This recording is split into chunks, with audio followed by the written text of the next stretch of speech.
everyone, Novels Wonderland here. Thank you all for the love and support you've shown me and the channel. Hogwarts, The Return of Dali from Lord of the Mysteries, novel summary. Dali Disrong, who traveled to the world of the Lord of the Mysteries, did not expect that he would return to the once warm home, and the day of his 11th birthday. When he thought that all the strange things were gone, he discovered a yellow-coated book in his birthday gift, and at the same time, a magical world slowly unfolded in front of him. Chapter 1 to 100. Return from the mystery, the fool that does not belong to this era, the mysterious ruler above the grey fog, the king of yellow and black who controls good luck.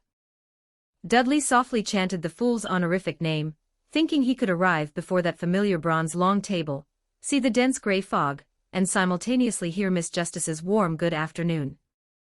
Of course, there was also that towering figure hidden behind the grey fog. But in the next moment, Dudley suddenly woke up with a start. Looking around, Dudley fell into deep confusion. This place was so strange, yet so familiar. A soft large bed, a warm quilt, a gentle and cool air pervading the room, morning light filtering through the gaps in the curtains, allowing him to see floating dust dancing in the light beams. It was warm, quiet, and had a long-lost, calming aura. This place smelled like home. This is my childhood bedroom. Finally, Dudley remembered. This was his childhood bedroom, his own exclusive bedroom before he transmigrated to a strange and crazy world, a place that could be called home. For a moment, Dudley's eyes welled up with tears. He didn't know what words to use to describe his feelings at this moment. He felt as if he were floating in the air, with nothing beneath his feet. My dear Dudley, are you up? Today is your birthday, and we promised to go to the zoo. Don't lie in bed, okay? A familiar yet somewhat strange voice came. It was his mother's voice. Dudley suppressed the tremor in his heart, and said towards the door. Oh good, darling, then get dressed and come down quickly. There are many presents waiting for you to unwrap. My dear darling, happy birthday. Outside the door, Petunia smiled and went downstairs to prepare breakfast. Today, her little darling Dudley was wonderful. When she called him to get up, he immediately agreed. It seemed he had truly grown up and become a little man.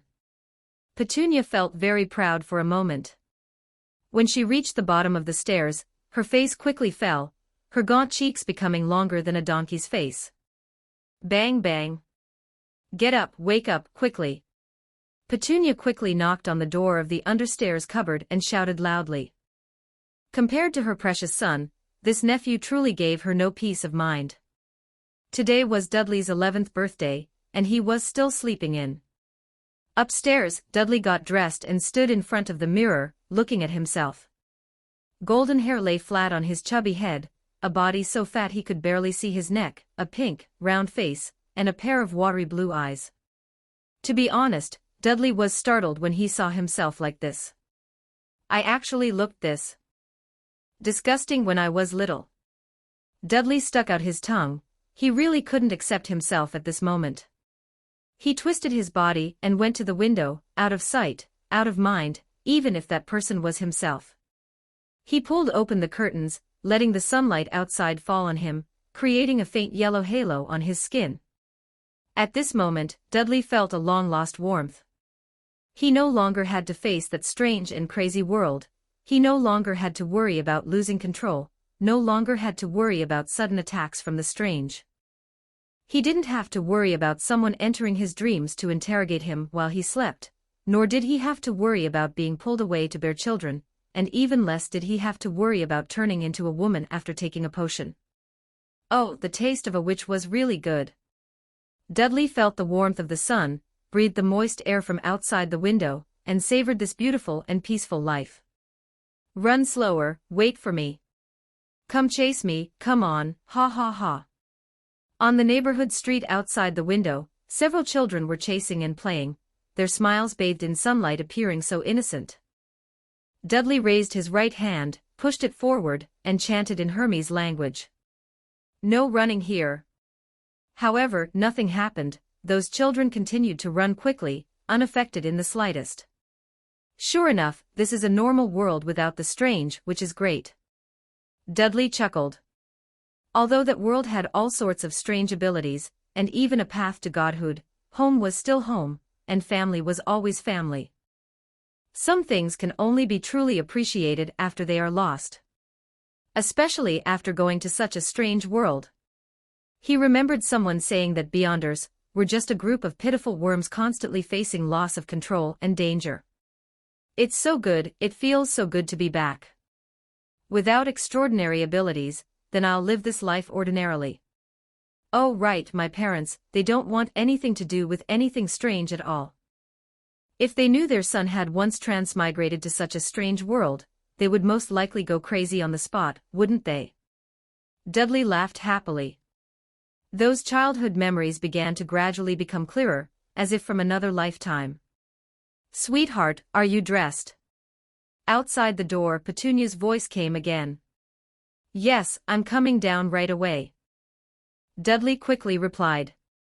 Today was his 11th birthday, and he had to celebrate it well. Dudley opened the door and came down from his second-floor bedroom, greeted by warm kisses and beautiful blessings from his parents. At the same time, Dudley also saw a thin figure, who was frying bacon in the kitchen. Messy black hair, wearing a worn-out pair of glasses, dressed in clothes far too large for his body, occasionally looking up and glancing over at him, wary yet with a hint of envy. Dudley remembered that there was also a younger cousin living in his house. Immediately, past events flashed quickly through his mind, him chasing Harry, using Harry as a punching bag for practicing, instigating classmates to bully Harry together, leaving Harry without a single friend at school. Was all of this truly something he had done? Dudley could hardly believe it, but he knew it was the truth. In a daze, Dudley recalled when he first transmigrated to that strange world, his parents had died, and he, only 6 or 7 years old, lived with relatives, and what he faced was also being bullied, abused, not eating enough, not dressing warmly, constantly being beaten, having to work in dark factories, and even almost being sold to a rich merchant's family. Dudley, who had grown up spoiled, almost didn't survive all of this and died directly. If he hadn't encountered certain events and been saved by his later captain, thus embarking on the extraordinary path, he definitely wouldn't have lived to grow up in such an environment. At that time, Dudley always felt that it was his punishment and retribution, that because of what he had done to Harry, he had experienced those terrible things after transmigrating. In this normal world, you might not face retribution, but in that world where gods truly exist, anything is possible. Only when one personally experiences that kind of despair and fear can one possibly reflect on oneself and truly understand oneself. Later, Dudley's strength gradually grew, and he went further and further on the extraordinary path, but he ultimately did not go to his relative's house to retaliate against those people. For him, that was the retribution he deserved to bear. Warm reminder, the website is about to be revised, which may cause loss of reading progress. Please save your bookshelf and reading history in time. Screenshot is recommended. We apologize for any inconvenience caused. To the Birthday Gift is a book. Chapter 2. A book as a birthday gift. Feeling Dudley's gaze on him, Harry's expression immediately became uneasy. This fat pig isn't brewing another bad idea, is he? Harry secretly warned himself that he absolutely couldn't get too close to Dudley today. Oh, my little darling, come and see your birthday presents this year. Aunt Petunia didn't notice Dudley's expression. She covered Dudley's eyes with both hands, and led him towards the table where the presents were placed. Happy birthday! Petunia removed her hands and, along with Vernon, shouted their congratulations. Dudley looked at the dazzling array of gifts in front of him. It had been a long time since he had a birthday. In that strange world, he didn't even have his own birthday. At this moment, if it were the old me, I would probably be counting the number of gifts. Dudley secretly recalled, then glanced at the gifts. 37 gifts, Dudley said. Hearing this, Vernon and Petunia immediately exchanged glances. They keenly sensed that their son's mood seemed off. Dear, you haven't counted Aunt Marge's gift to you yet. Look, it's under the big gift package your mom and dad gave you. Also, although there's one less gift this year than last year, they're bigger than last year's. Petunia said cautiously, afraid of making Dudley angry. Dudley nodded. He actually saw that there were other gifts under the large one, but he thought that with his former intelligence, he wouldn't have thought of this layer. But it didn't matter, for the current Dudley, gifts and such were not important. Seeing that Dudley didn't get angry because of this, Petunia and Vernon became even more flustered. This was not a good sign. Not getting angry might mean an even bigger outburst later. How about this, we'll go out later and buy you 2 more gifts, what do you think? Vernon quickly said. Oh, all right, Dudley said casually, then, not in a hurry to eat breakfast, he waved to Harry and said, Harry, come here and help me open the presents. The dining room suddenly fell silent at this moment. Petunia and Vernon's eyes widened, seemingly unable to believe what their son had said. Harry also showed an incredulous, yet very wary, look. Damn it, he definitely wants to take the opportunity to mess with me. Harry almost immediately made a judgment, he must have thought of some new prank and wants to try it on me. I absolutely cannot go over. He made up his mind not to go. Come on, there are so many gifts, I can't open them all by myself. Dudley smiled at Harry and said gently. Harry's expression flickered. He suddenly felt that Dudley was right, so many gifts would indeed be troublesome to open alone. Helping out seemed like a good option. Moreover, Dudley's words seemed to carry an inherent authority, and even though his tone seemed very gentle, it made Harry involuntarily want to obey. Harry slowly walked over and began opening presents with Dudley. Petunia and Vernon looked incredulous, but since it was Dudley's birthday today, they decided to go along with Dudley's wishes. As Harry opened the gifts in a trance, he felt that he shouldn't trust Dudley so much, but this thought was quickly cast aside, and he began happily helping Dudley open his birthday presents. He had never opened birthday presents before in his life, and even though they were someone else's, he still felt happy. Take whatever you like, Dudley said generously. This toy gun is nice, do you like it? Dudley felt guilty towards Harry. After experiencing those terrifying things, he was now the one who understood Harry the most. Harry was a little flattered. He didn't know what was wrong with Dudley today, he was completely like a different person. But no matter how he looked at him, the person in front of him was still the same cousin who had bullied him since childhood, not a single thing was different. Although he still maintained his vigilance, Harry still hoped that Dudley would remain like this, even if he was pretending. He hoped he would pretend for a long time. As they opened the gifts further down, they were all ordinary items. Dudley felt very happy. Although these things were no longer what he wanted, seeing so many birthday gifts from this normal world again still brought some emotion. Harry turned over the bottom layer of gifts and found a book there. It was a thin book made of brass pages, looking very ancient, as if it had been unearthed from a tomb centuries ago, exuding an old and mysterious aura. Someone actually sent Dudley a book, they must have lost their mind. If Dudley even glances at it, I lose. Harry picked up the brass book, wanting to flip through it. If nothing unexpected happened, Dudley would never open this book. Maybe he could choose this gift, that way, Dudley wouldn't get angry, and he would have a book to relieve boredom. It sounded pretty good. However, it was Harry's first time seeing a book with a brass cover.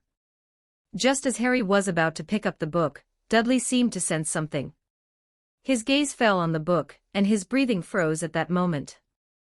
Trunsoist brass book. This book, no, how could this level 0 sealed artifact appear here? Dudley's mind went blank for a moment. He widened his eyes, repeatedly confirming that the brass book was identical to the Trunsoist brass book in his memory. The next moment, as Harry's hand was about to touch the Trunsoist brass book, Dudley leaped up, knocking over several gifts, and grabbed the brass book before Harry could. Harry was stunned for a moment. Then, he understood. Boy, who told you to touch that book? Hurry up and apologize to Dudley. Vernon glared at Harry furiously. Petunia also pulled a long face, looking at Harry coldly. I'm sorry, Harry quickly said. Although the apology was humiliating, he knew that if he didn't apologize, the consequences would be even more severe. Dudley was indeed just having fun at his expense. Dudley, on his side, paid no attention to anything else.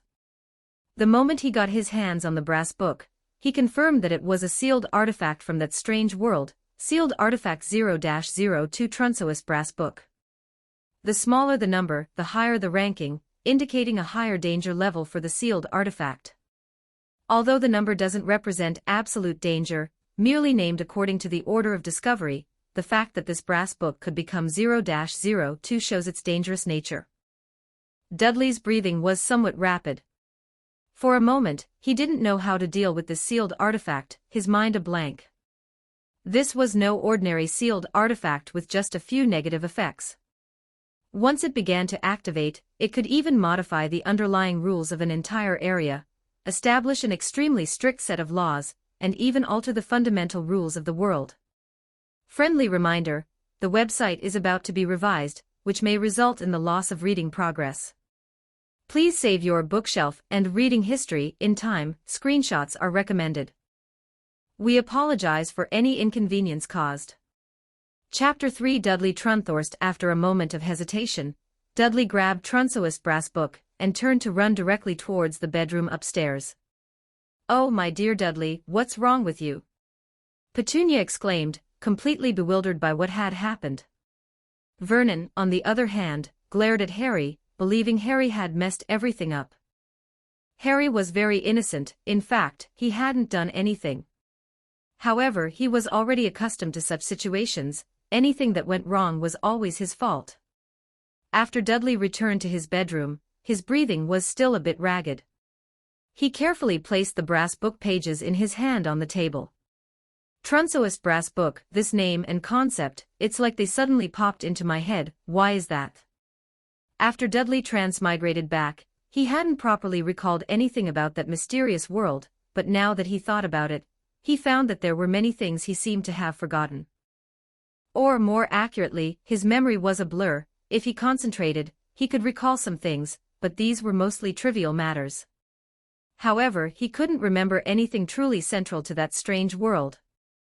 Even the memory of Trunsois' brass book only appeared in his mind abruptly after he saw the book.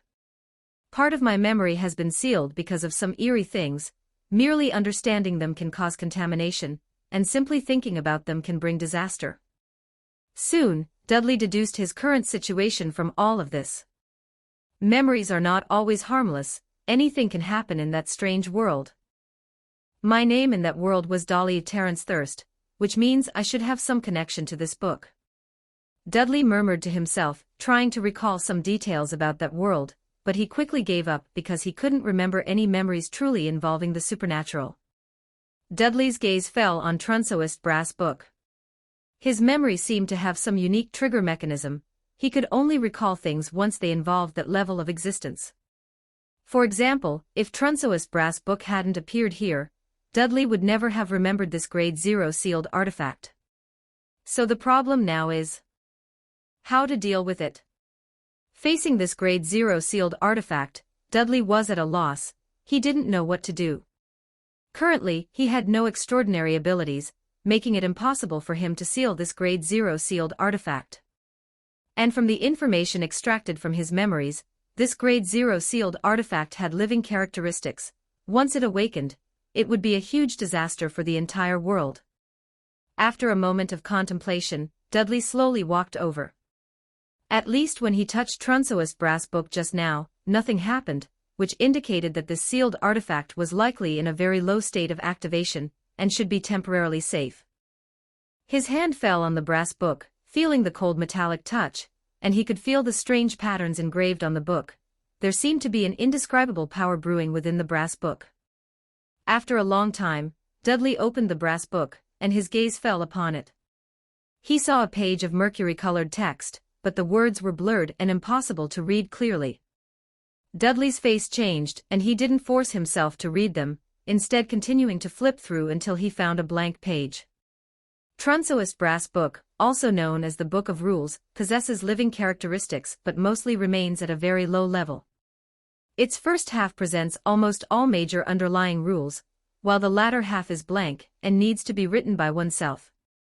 It dislikes distortion and unaesthetic rules and hates having loopholes sought out. Dudley murmured softly, and as he flipped through, his understanding of Trunsoest Brass Book deepened. Dudley took a deep breath and slowly sat on the edge of the bed. From the current situation, it seems that Trunsoest Brass Book is in an extremely low state of activation because it is not in its original mysterious world, so there shouldn't be any major problems for now, but it's uncertain if something will happen later. Thinking of this, Dudley sighed. Without extraordinary abilities, it was almost impossible for him to influence Trunsoest Brass Book, let alone restrict or seal it. I hope it stays in an extremely low state of activation. Dudley thought to himself. My dear baby, are you all right? Outside the door, Petunia's voice came. I'm fine, Mom, I just haven't fully woken up yet. You don't need to worry about me, Dudley said immediately. At this moment, his mind was complex, and he didn't want to be disturbed, so his tone of voice unconsciously carried a hint of authority and command. Oh, okay, we won't disturb you. Petunia quickly said, not daring to stay for another second, and hurried downstairs. Dudley fell into deep thought. My extraordinary abilities have failed, but why did Trunsoest Brass Book appear in this world? Is all of this fake? Dudley couldn't help but begin to suspect whether the world he was currently in was still the same world he was in before transmigrating, or if it might have been constructed by some evil god. He wondered if the previous prohibition spell had no effect for some other reason. As he was pondering, Dudley suddenly felt a strange whisper in his ear. His mind became chaotic, as if he was about to lose control and go mad, and his whole body began to twist. What's going on? Dudley was all too familiar with this feeling. It was the feeling of being on the verge of losing control when the potion within an extraordinary did not digest. He had experienced it several times in that strange world, and each time was unforgettable. It was then that Dudley felt a dizzy spell, his body seemed to be falling, and everything in the bedroom gradually receded as he plunged into a black, strange space. Here he saw two gelatinous objects emitting strange light, roughly the size of a child's fist. One was an intertwining of iron gray and dark red, and the other was purely black. Beyonder characteristic. Seeing these two things, Dudley's breathing suddenly quickened. What else could these two things in front of him be but beyonder characteristic? He could even recognize that the pure black extraordinary characteristic was the Black Emperor Pathway Sequence 9 Lawyer's extraordinary characteristic. The other characteristic, an intertwining of iron gray and dark red, was the Justiciar Pathway Sequence 9 Arbiter's characteristic. This is inside my body. These two beyonder characteristic have already begun to erode my body. Dudley almost immediately realized what was happening. His gaze looked into the depths of the darkness. There was nothing there, yet there seemed to be something emitting a faint light, making him vaguely see what looked like a pure darkness. Friendly reminder, the website is about to be revised, which may result in the loss of reading progress. Please save your bookshelf and reading history. Screenshots are recommended in time. We apologize for any inconvenience caused. For extraordinary features Chapter 4, Beyonder characteristic, I must absorb these beyonder characteristics immediately.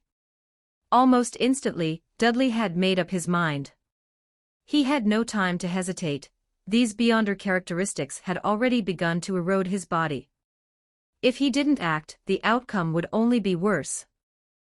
Dudley's consciousness spread out, quickly contacting the two mysterious-looking gelatinous objects and guiding them into his body. The next moment, the two beyonder characteristics immediately diffused. Then, Dudley felt a chaotic mess before his eyes, with all sorts of colors exploding like fireworks, vibrant reds, eerie blues, dazzling whites. In his ears, soft whispers continuously echoed. But the sound seemed to come from an extremely distant place, across countless times and spaces, making it almost impossible for Dudley to hear even a single pronunciation accurately. He only felt a throbbing pain in his brain. He felt as if he was treading in the void, his body swaying uncontrollably, as if he would fall at any moment and be smashed to reducto. All of this was both familiar and somewhat strange. Fortunately, this situation didn't last too long, and Dudley recovered from this confused and hallucinatory state. Dudley gasped for air, reaching out to steady himself on the nearby table. Good, nothing unexpected happened. Dudley murmured to himself. What had just happened made Dudley feel as if he had returned to the first time he consumed a potion, that state of tension and unease mixed with excitement.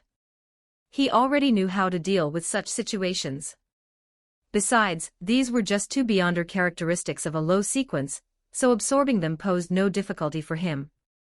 After calming down, Dudley gradually became composed. Two Beyonder characteristics, two pathways.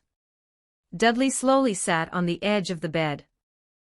The Black Emperor sequence and the Justiciar sequence are neighboring sequences that can be converted at high sequences. Yet, I have Beyonder characteristics from both sequences simultaneously within me. Does that mean I completed the fusion of two sequences when I was at a high sequence?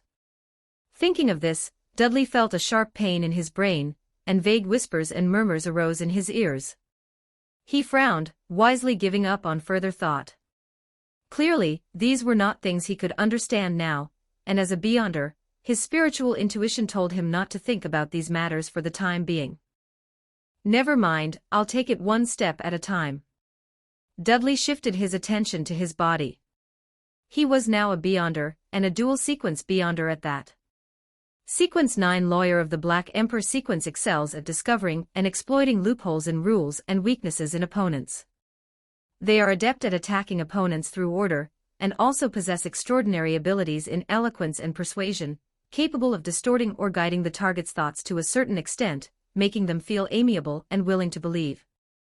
Sequence 9 Arbiter of the Justiciar sequence possesses convincing charisma and sufficient authority, as well as excellent combat skills to deal with unexpected situations.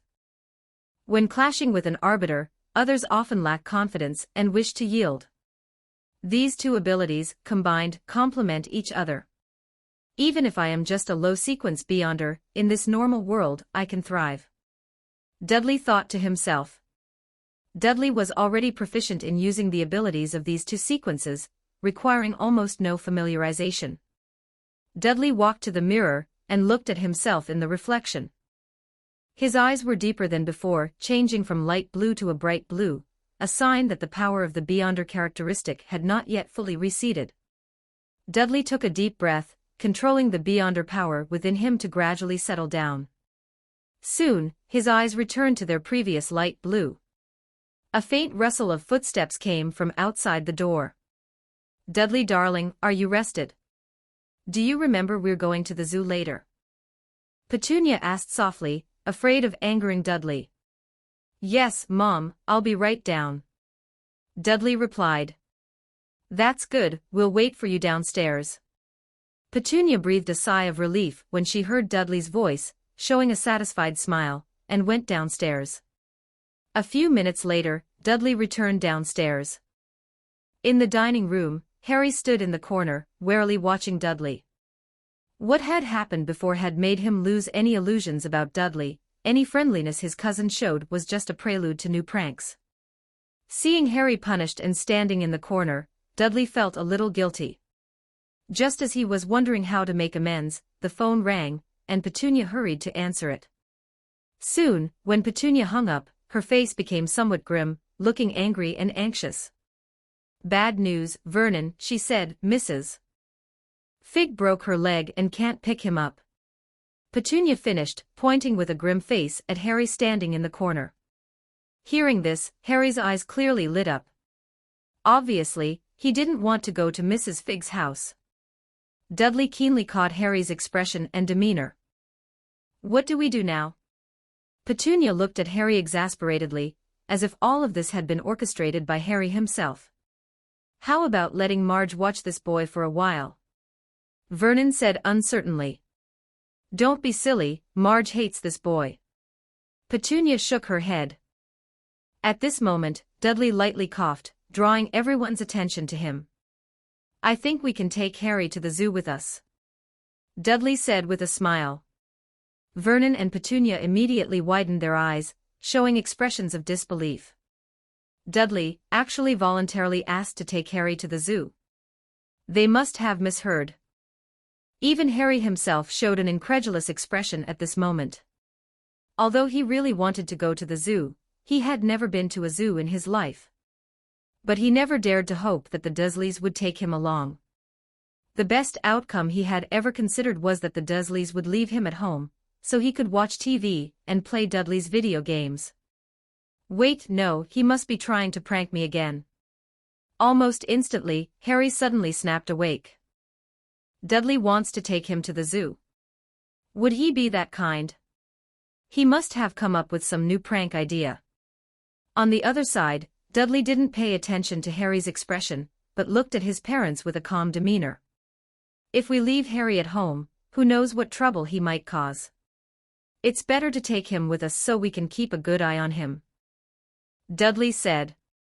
His tone was calm, yet it carried an undeniable authority, and at the same time, it was so convincing. Vernon and Petunia were stunned, then quickly exchanged glances. I think Dudley is right, we can't leave Harry alone at home, you know he might. Petunia immediately nodded, our little darling is thoughtful. So it's decided. Warm reminder, the website is about to be revised, which may cause loss of reading progress. Please save your bookshelf and reading history in time, screenshots are recommended. We apologize for any inconvenience caused. Chapter 5, Spirit Vision. Seeing his parents agree to his suggestion, Dudley winked at Harry to show friendliness.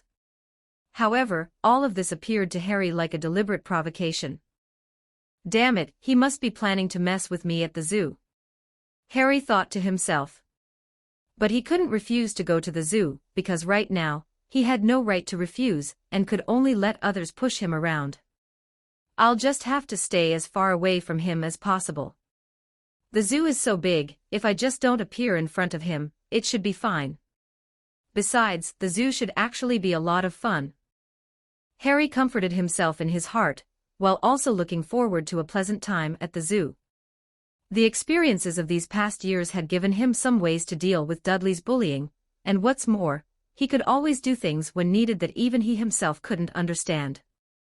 Last time, when he was being chased and beaten by Dudley and his friends, he had inexplicably appeared on the school chimney, avoiding being ganged up on.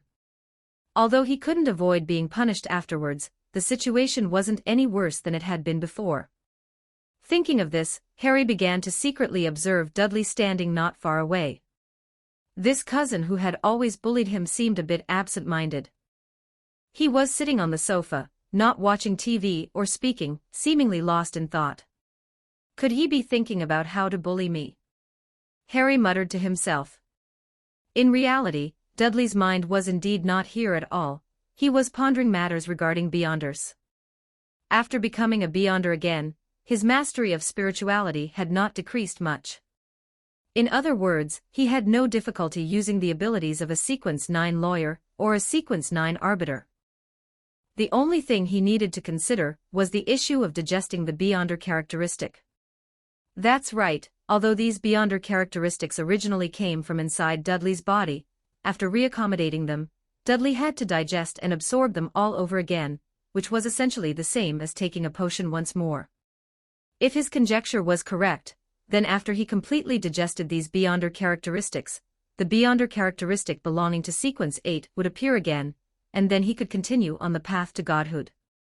As for how far he could go, Dudley wasn't sure. In that bizarre world, what sequence did I eventually reach? Dudley frowned. He didn't remember exactly what sequence he had reached in that world, only that it should have been a high sequence. When he tried to recall more carefully, his memory was a chaotic blur. In any case, the highest sequence I can reach in this world should be the highest sequence I could reach in that bizarre world. Because inside my body, there are only Beyonder characteristics up to that level. Dudley thought to himself. Withdrawing his thoughts, Dudley looked at his little cousin, who seemed to be cautiously observing him from not far away. Dudley controlled his eyes and narrowed them slightly. This was the action to activate his spirit vision. With the completion of this action, some changes appeared in Dudley's eyes. Some peculiar halos appeared in his field of vision, those were the etheric body auras visible under spirit vision. Different colors and brightness levels represented different auras, which could be used to judge a person's state of health and emotional state. His health status is fine, aside from being a bit thin, but the aura color is rather dim. His emotions seem poor, and he is quite nervous. Dudley only took one look and roughly judged Harry's situation. However, it was limited to this. Dudley had only just become a Beyonder and had limited spirituality, unable to see things on a deeper level. Suddenly, Dudley frowned slightly. He seemed to see something indescribable in the deeper astral body of Harry. But that thing was hidden very deep, already beyond the range of what he could see. What is that, the power of spirituality? Dudley frowned. He wasn't sure what those things he saw were, only feeling that it seemed to be a strange energy. However, he was very certain that Harry was not a Beyonder. In this world, apart from him possessing Beyonder characteristics, no one else should have any, let alone spirituality. Dudley felt a slight throbbing pain between his brows. This was a sign of excessive consumption of spirituality. He immediately narrowed his eyes and closed his spirit vision. Strange, this cousin of mine doesn't seem simple. Dudley was thoughtful. He recalled some things from his childhood. There were a few times when he was bullying Harry, and Harry did things that he couldn't understand at the time. It didn't seem like something an ordinary person could do. Ding dong. Just then, the doorbell rang. Oh my, that must be them, Petunia said in a panic, hurrying towards the front door. Soon, voices could be heard at the door, and after a while, a scrawny boy and a middle-aged woman walked in. Dudley, happy birthday. The boy said loudly. He was Dudley's best friend, Piers. Or rather, Dudley's best helper when bullying Harry. Dudley looked at Piers, recalling some previous events. Piers walked towards Dudley naturally, while glancing at Harry, who was standing in the corner as punishment, and a wicked smile immediately appeared on his face. He had already thought about how to help Dudley deal with this guy. This was one of the greatest pleasures when they played together chasing and beating Harry. However, before he could reach Dudley, he suddenly felt uncomfortable all over, as if he were being watched by some big shot. It was an indescribable sense of constraint. Dudley, you. Piers looked at the Dudley in front of him, this playmate, who seemed a bit different today. In the future, you are not allowed to bully Harry, Dudley said. Piers was stunned, somewhat shocked by what had happened to Dudley. But immediately after, he nodded. He felt that Dudley wasn't joking with him, but rather issuing an order, making him have to obey. Others didn't notice the situation here, only Harry noticed that Piers's face was a bit pale, standing cautiously beside Dudley, not even daring to sit down. Half an hour later, Dudley's family, along with Piers and the others, arrived at the zoo together. There were exceptionally many people at the zoo today. Vernon went to buy tickets, leaving the others waiting at the zoo entrance. Harry hid far away, afraid that Dudley would notice him. Piers stood beside his mother, not getting too close to Dudley. Dudley looked around while walking to the side, comfortably observing this normal world, almost letting out a heartfelt sigh. Ah, the zoo, so many people. Suddenly, a woman appeared out of nowhere beside Dudley. Her face was covered in grease paint, and she asked in a low, hoarse voice, "Little one, want a fortune-telling?" Gentle reminder, the website will soon be updated, which may cause reading progress to be lost. Please save your bookshelf and reading history in time. Taking screenshots is recommended. We apologize for any inconvenience caused. 6. The Emperor and the Judgment. Chapter 6, The Emperor and Judgment. Dudley was slightly taken aback. The girl before him was dressed very strangely. She wore a long black dress covered in many bulging pockets, a tall, purple, pointed hat, and had deep blue eyes. Her accessories had a rich gypsy flair. Divination? Dudley replied subconsciously. Yes, are you interested? The gypsy girl continued, asking in a hoarse voice. Dudley felt slightly dazed, almost thinking he had returned to that world rampant with strangeness. Considering you are my first customer today, I can offer you a free divination, the gypsy girl said, blinking her blue eyes. She seemed very interested in the chubby little boy before her. Dudley smiled slightly and asked, "What do you use for divination?" "Tarot," the gypsy girl replied. All right then. Dudley nodded, feeling a bit of interest. Please follow me. The gypsy girl led Dudley toward a tent not far away. It was a makeshift divination hut. Dudley did not hesitate and followed the girl inside. He was not afraid of this person playing any tricks. The light inside the tent was very dim, with only a single burning candle illuminating a limited area. Dudley looked around. The place was filled with various items used for divination, crystal balls, tarot cards, books on divination, and so on. Is there anything you would like to ask? The gypsy girl asked. Dudley thought for a moment and said the past, the present, the future. Hearing Dudley's words, the gypsy girl's blue eyes narrowed slightly, and she said in a low, hoarse voice, "Oh, I thought you would ask about other things, like what kind of job I will have in the future, or how to get a beloved game console." Dudley shrugged, non-committal. If he were truly an ordinary little boy, he might have really asked that. Well then, let us begin. As the gypsy girl finished speaking, she took a deck of tarot cards from the pocket of her black dress, and began to shuffle and cut them. Watching the skilled movements before him, Dudley took a slight breath, recalling the scene of drawing cards when he first attended that gathering. Now you can start drawing cards.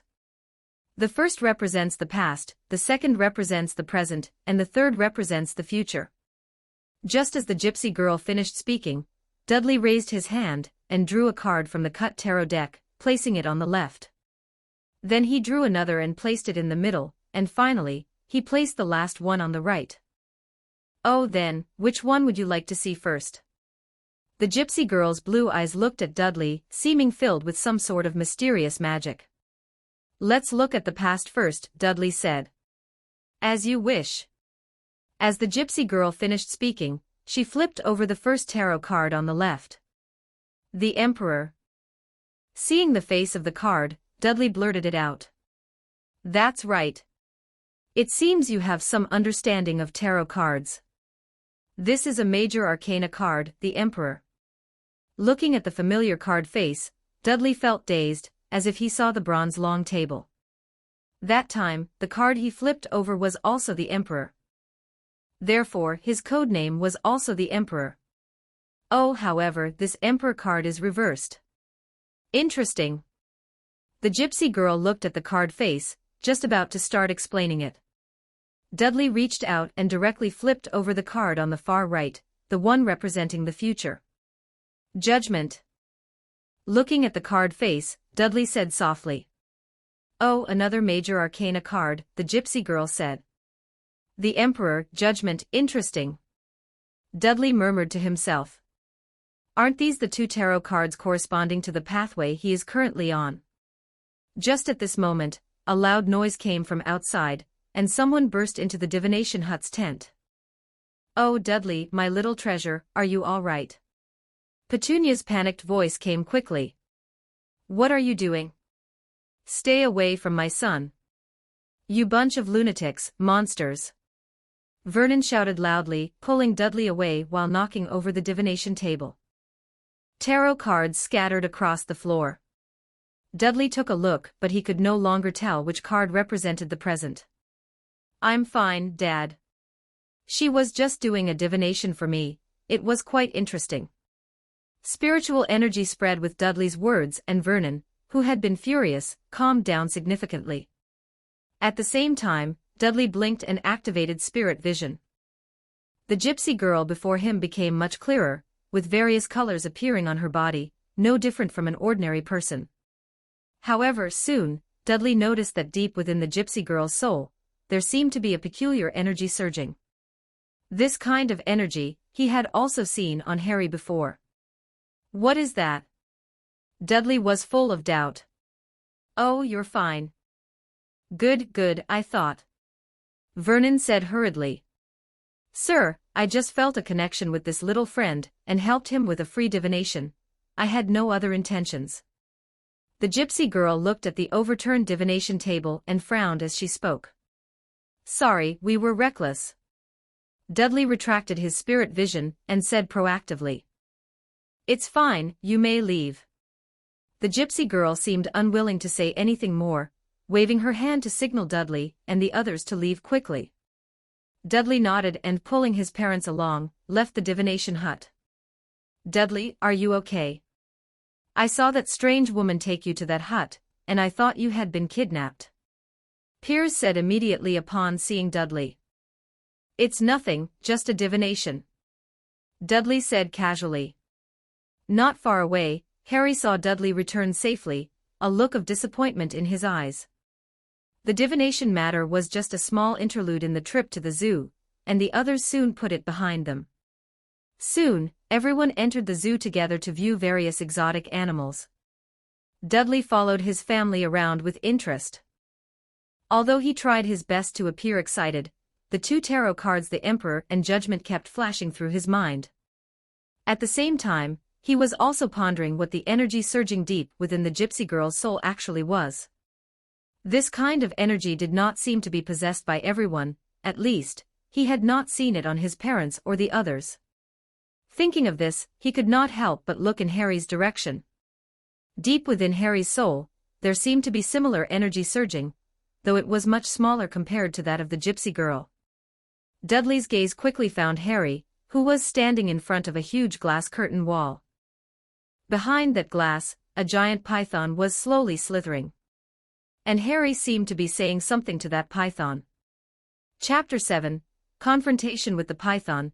"If one day you were to die here all alone, I wouldn't be surprised in the slightest." Harry looked at the python behind the glass and said softly, feeling a sense of empathy. In such a cramped space, having to face a group of foolish people every day who kept tapping on the glass, trying to wake the sleeping python. This made Harry involuntarily think of himself living in the cupboard under the stairs, having to be woken up by Aunt Petunia's shouting every morning, and then going to make breakfast for the whole family. However, at least he could still move around the house and go to school, whereas the python before him might be stuck in this tiny cage forever. Suddenly, the python, which had been sleeping with its eyes closed, opened its small, bright eyes and slowly raised its head until it was level with Harry's eyes. Looking at the python staring back at him through the glass, Harry couldn't help but hold his breath. The python blinked at Harry. Harry was shocked. It seemed this python could understand what he was saying. He quickly scanned his surroundings to see if anyone had noticed him. Immediately, he turned his head back to look at the giant python and blinked at it as well. "I always encounter so many foolish humans." The python flicked its tongue and said slowly. Harry gasped and quickly said, "I know, you must be very annoyed by those foolish humans, right?" The giant python nodded vigorously. Harry was overjoyed. He could actually talk to a python, and it could understand him. This was truly marvelous. For a moment, he even felt that this python was a long-lost friend. "So, where are you from?" Harry asked quickly. Having a friend he could talk to felt amazing. It seemed as if the entire world didn't matter at that moment, and there was only Harry and the python. The giant python swung its tail and tapped the small sign on the glass window. "Boa constrictor, Brazil. What's it like there?" Harry asked with high spirits. The giant python used its tail to tap the small sign on the glass window again. "Bred in captivity." "Oh, I see, you've never been to Brazil." "Actually, I've never met my parents either, they..." Before Harry could finish his sentence, a deafening shout came from not far away, startling both Harry and the giant python. "Dudley, Dudley, come quick, come look at this python, you won't believe what it's doing." Piers shouted loudly. He had just seen Harry talking to the python, which was truly magical. Piers, who came rushing over, knocked Harry flying, causing him to fall to the ground. Although Piers himself was scrawny, compared to Harry, he was much stronger. In the distance, Dudley frowned as he watched all of this. He had also just seen Harry seemingly talking to the giant python inside the glass enclosure. This wouldn't have been anything unusual. Kids were always saying random things to animals. But what surprised Dudley was that the giant python was actually responding to Harry. The boy and the snake seemed to be communicating in some mysterious language. Originally, Dudley had intended to activate his spirit vision to observe properly, but Piers's sudden appearance disrupted everything. Dudley frowned and walked over there.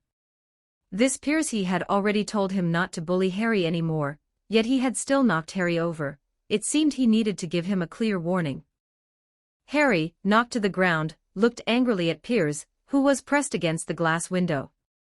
He felt like he was about to explode with anger, and had the urge to jump up and beat this guy up regardless of the consequences. It almost made him lose his mind. It's amazing, it's truly amazing, this python can actually understand human speech, my god. Piers was overjoyed, pressed against the glass. He kept moving, trying to get closer to the giant python inside to observe what exactly was so magical about it. Suddenly, just at that moment, the glass blocking Piers disappeared, causing Piers, who was leaning his whole body against it, to lose his balance and tumble into the enclosure. Piers fell headfirst into the pool inside, splashing a large amount of water. Dudley's expression changed. He looked at the vanished glass in shock, unable to react for a moment. What's going on? How could that glass suddenly disappear? What exactly happened? Dudley was astonished. At this moment, he even had the illusion that he had returned to that bizarre world. But everything here was completely different from that world. A panicked scream came from inside. Having come into close contact with the giant python, Piers was now scared out of his wits. Admiring the python from outside the enclosure and being in zero-distance contact with it were two completely different concepts. The giant python flicked its tongue, not even glancing at the fallen Piers, and instead quickly extended its body over the railing, slithered out, and moved toward the fallen Harry. Seeing this scene, Dudley didn't have time to overthink it and quickly quickened his pace. Although the python didn't seem to have any malice toward Harry, who knew what kind of actions a python might take. Harry's small frame couldn't withstand the python's movements. As a Beyonder, Dudley's physique had already been strengthened. Furthermore, an Arbiter possessed relatively excellent combat abilities, which made his reaction speed much faster than an average person's. With a single stride, Dudley rushed directly in front of Harry, blocking the python. Hiss, hiss. The giant python flicked its scarlet tongue, staring at Dudley. And Dudley also coldly gazed at the giant python. The gazes of the snake and the human clashed in midair. Meanwhile, Harry, due to the shock, was completely frozen in place. The feeling of anger, the suddenly vanished glass, the approaching giant python, and the rushing Dudley, all of this left him overwhelmed. Get lost. Dudley spoke in a cold voice, his authoritative words causing the python to perceive a strong aura of danger. The chubby-looking human child before it seemed to possess a power that made it feel fear. Dudley clenched his fists, his muscles tensed. If the Arbiter's authority couldn't force the python to back down, he would have to prepare for hand-to-hand combat. Fortunately, the Arbiter had granted him combat capabilities, and his various experiences in that bizarre world had given him plenty of experience, so he wasn't afraid of such combat situations. In fact, he even felt a bit of blood-pumping excitement. The giant python hesitated for a moment, moved its body, and slithered away to the side, no longer continuing the confrontation with Dudley. When it passed not far from Harry, the giant python glanced at him. Thank you. Harry understood its words and subconsciously replied, You're welcome. Beware of this human. The python's bright eyes swept a glance in Dudley's direction. This was the final piece of advice it gave to the young boy who had helped it escape its cage. Gentle reminder, the website is about to be updated, which may cause reading progress to be lost. Please save your bookshelf and reading history in time. Taking screenshots is recommended. We apologize for any inconvenience caused. 8 Doubtful World Chapter 8, Doubting the World. Careful of Dudley. Harry was somewhat puzzled. Why would the giant python warn him to be careful of Dudley? Could it also tell that his cousin often bullied him? Harry couldn't quite figure it out, but he felt that the giant python's warning wasn't wrong. He did indeed need to be careful of his cousin. Dudley watched the giant python quickly escape the reptile house, sparking screams from countless people, then immediately turned his gaze to Harry and extended his right hand. Are you okay? Harry looked at the hand Dudley extended, so surprised he was somewhat incoherent. Dudley was actually kind enough to pull him up. Was this really the same cousin who bullied him every day? This made Harry feel like it was all so unreal. Could it be that he's thinking of how to mess with me again? This thought involuntarily flashed through Harry's mind. This made him somewhat afraid to take Dudley's hand, but once he thought about how his situation would become even more difficult if he refused, Harry still grabbed the hand Dudley had extended. Will he just throw me aside? Before Harry's thought had even passed, he felt a force coming from his hand, pulling him straight up from the ground. Help, help, ah! Terrified screams came from the side. Both Harry and Dudley looked in the direction the sound came from. Piers was currently pounding on the display window glass in terror. The glass that had mysteriously disappeared earlier had reappeared at some unknown moment, trapping Piers inside. Ah. Son, what's going on? How did you end up in there? Are there pythons? Where are the pythons? Oh my God. Piers's mother heard the commotion at this moment and ran over quickly. Seeing her son trapped inside the python exhibit, she was so scared she almost fainted on the spot. At the same time, Petunia and Vernon, who had heard the commotion, also ran over. Seeing that Dudley was fine, they both breathed a sigh of relief, but were also very puzzled as to how Piers had gotten inside the python exhibit. An hour later, everyone finally left the zoo.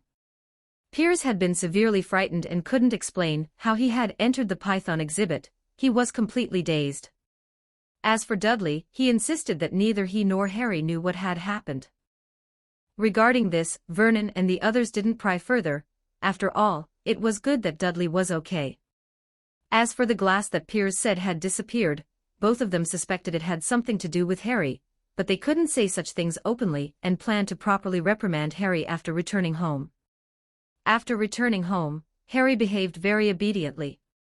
Additionally, since it was Dudley's birthday, Vernon didn't want to waste time on Harry. Without finding a suitable reason to punish Harry, he temporarily abandoned the plan and decided to wait a couple of days. Anyway, there would be plenty of opportunities to punish Harry. The day ended quickly. Night had deepened, and the Vernon family had all fallen asleep. In the cupboard under the stairs, Harry tossed and turned, unable to sleep. He was still thinking about what happened during the day. On the other side, in Dudley's bedroom, he hadn't slept yet either. Today's fortune-telling from that gypsy girl, and the glass that suddenly disappeared at the zoo. Is this really a normal world? Dudley thought to himself. Many things had happened today, making him involuntarily doubt the reality of this world. He was afraid that this was a joke played on him by some mysterious existence, and that when he woke up, he would return to that eerie and terrifying world. He took out the Trunsoist brass book. This powerful sealed artifact looked just like an old antique passed down from the classical period. Its exterior was nothing special, and even as Dudley flipped through it, nothing eerie happened. But he knew deep down that this was just the surface appearance of the Trunsoist brass book. Once this book of rules was truly awakened, the disaster it would cause would be extremely terrifying. I also don't know why this sealed artifact traveled back with me. Dudley's hand gently brushed over the surface of the brass book, his fingertips feeling the uneven, exquisite patterns on the cover. He had some ideas. In all likelihood, he could use this brass book's control over rules to do some things, but the uncertainty was very high, and Dudley dared not attempt it for now. But if he encountered some danger in this world, perhaps this brass book could save him. After all, this world didn't seem truly normal. I hope there won't be a time when I need to use this book. As Dudley finished speaking, he carefully put the Trunsoist brass book away. Unable to sleep, he got up, quietly opened his bedroom door, and prepared to go downstairs to pour some water. Walking downstairs on tiptoe, Dudley glanced inside the cupboard under the stairs as he passed by. He could sense Harry's presence inside, but he wasn't sure if the kid was asleep. Without turning on the lights, Dudley relied on his powerful intuition to pour himself a glass of water in the darkness, then sat on the nearby sofa and drank it sip by sip. A crisp sound came, the door to the cupboard opened, and Harry walked out with an annoyed look on his face. So much time had passed, and he still couldn't sleep, so he decided to just get up and drink some water. He didn't have a watch and didn't even know what time it was exactly. In the darkness, Harry walked towards the location of the kettle, relying on his memory. His expression changed. He felt that on the sofa not far away, there seemed to be a dark shadow looking in his direction. Cold sweat broke out on Harry, and his face turned pale. Did a thief break into the house? Or was there a ghost? Good evening, Harry. Dudley's familiar voice came, causing Harry's heart to instantly jump into his throat. Why are you here? Harry stammered. Drinking a glass of water. Dudley said calmly. I'm also drinking some water. Harry said. Not sleeping in the middle of the night, not turning on the lights, what the hell is he doing in the kitchen? Harry couldn't help but complain internally. He had been genuinely frightened by Dudley. Since you aren't asleep either, let's have a chat. Dudley said. Although his voice was very calm, it seemed to contain a touch of unquestionable authority, making it impossible for Harry to refuse his request. All right, what do you want to talk about? Harry didn't know what Dudley was up to and could only go along with what Dudley said. Today at the zoo, that glass that disappeared, it was your doing, right? Dudley said directly. How could it be? I don't know what happened either. Harry said hurriedly. Dudley chuckled and continued, how about we make a deal? You tell me the truth, and I won't bully you anymore. How about that? A very worthwhile deal, isn't it? Dudley's words were full of temptation, making Harry involuntarily want to reveal his most honest thoughts. Chapter 9, The Acting Method. Harry hesitated to speak, but he didn't know where to start. Sit down, let's talk about it slowly. Dudley said with a smile. Harry slowly sat on the chair nearby, and after a moment of silence, he said, I don't know why that glass disappeared either, it's just that whenever I encounter danger, or when I'm extremely angry, some strange things often happen. Are there any other strange things? Dudley asked thoughtfully. Harry took a breath and glanced at Dudley. Well, before, Uncle Vernon disliked my messy hair and cut it directly, but the next day, my hair would grow back out. You should remember these things, right? Harry said slowly. Dudley nodded. It was indeed true. No matter how short they cut Harry's hair, it would always grow back the next day. So, I'm also very curious about what exactly is going on. Harry shrugged. He was telling the truth. Although he often fantasized about having powerful abilities, he also knew that this was probably just his imagination. Dudley didn't speak. He could tell that Harry was indeed not lying, meaning he really didn't know what these things meant. Dudley didn't continue to press the matter and slowly stood up. Since he couldn't ask anything, Dudley didn't force it. What was most important for him now was to adapt to his body and digest the beyonder characteristic within him. Of course, there was also losing this fat. When passing by Harry, Dudley raised his hand and patted Harry on the shoulder. This action made Harry subconsciously flinch, but Dudley's hand still landed on his shoulder. To Harry's surprise, Dudley didn't use much force, he just patted him lightly. What I did in the past was wrong. I won't bully you any more in the future. After saying this, Dudley walked into the darkness and disappeared at the staircase. Has he lost his mind? It took a long while for Harry to come back to his senses. Is this still the Dudley he knew? He just felt that today's Dudley was very strange, as if he had become a different person. Forget it, if he really has lost his mind, then I hope he stays that way. Harry shook his head, got up to pour a glass of water, drank it, and went back to his cupboard to sleep. The weekend and Dudley's birthday passed just like that. And what the two of them had to face next was the remaining school term, and moving up to the next grade. What surprised Harry was that Dudley had actually done what he said. In the following month or so, he didn't bully him again. Not only that, Dudley had actually realized he was obese and started losing weight. This stunned Uncle Vernon and Aunt Petunia. They didn't know what method Dudley had used to make them accept all of this, and under Dudley's persuasion, Harry's life became much easier. For this month or so, Uncle Vernon and Aunt Petunia couldn't be said to be very nice to Harry, but they wouldn't speak harshly to him like they did before. This kind of life made Harry feel so unreal. Summer vacation arrived quickly. It's been over a month since I returned from that bizarre world. It's truly comfortable. Dudley rolled out of bed, pulled open the curtains, and looked at the sunny world outside, the corners of his mouth curling into a bright smile. In over a month, he had adapted to his current life. This was the life that should have belonged to him in the first place. No bizarre gods, no evil monsters, only the petty squabbles between classmates. This is what childhood is. Dudley looked at himself in the mirror. Over a month of weight loss had been quite effective. He had successfully shed the fat on his body. Now he looked much more energetic. His golden hair, blue eyes, and well-defined cheeks were much better than his previous fat pig image, and he was even a little handsome. Next, I need to plan how to digest the Beyonder characteristic. Dudley thought to himself. The digestion of a Beyonder characteristic relies on acting. That is, following the sequence name to do things that conform to the sequence name. The two sequence nines he currently possessed were lawyer and arbiter. The acting for these two sequences was relatively difficult for a child of Dudley's age.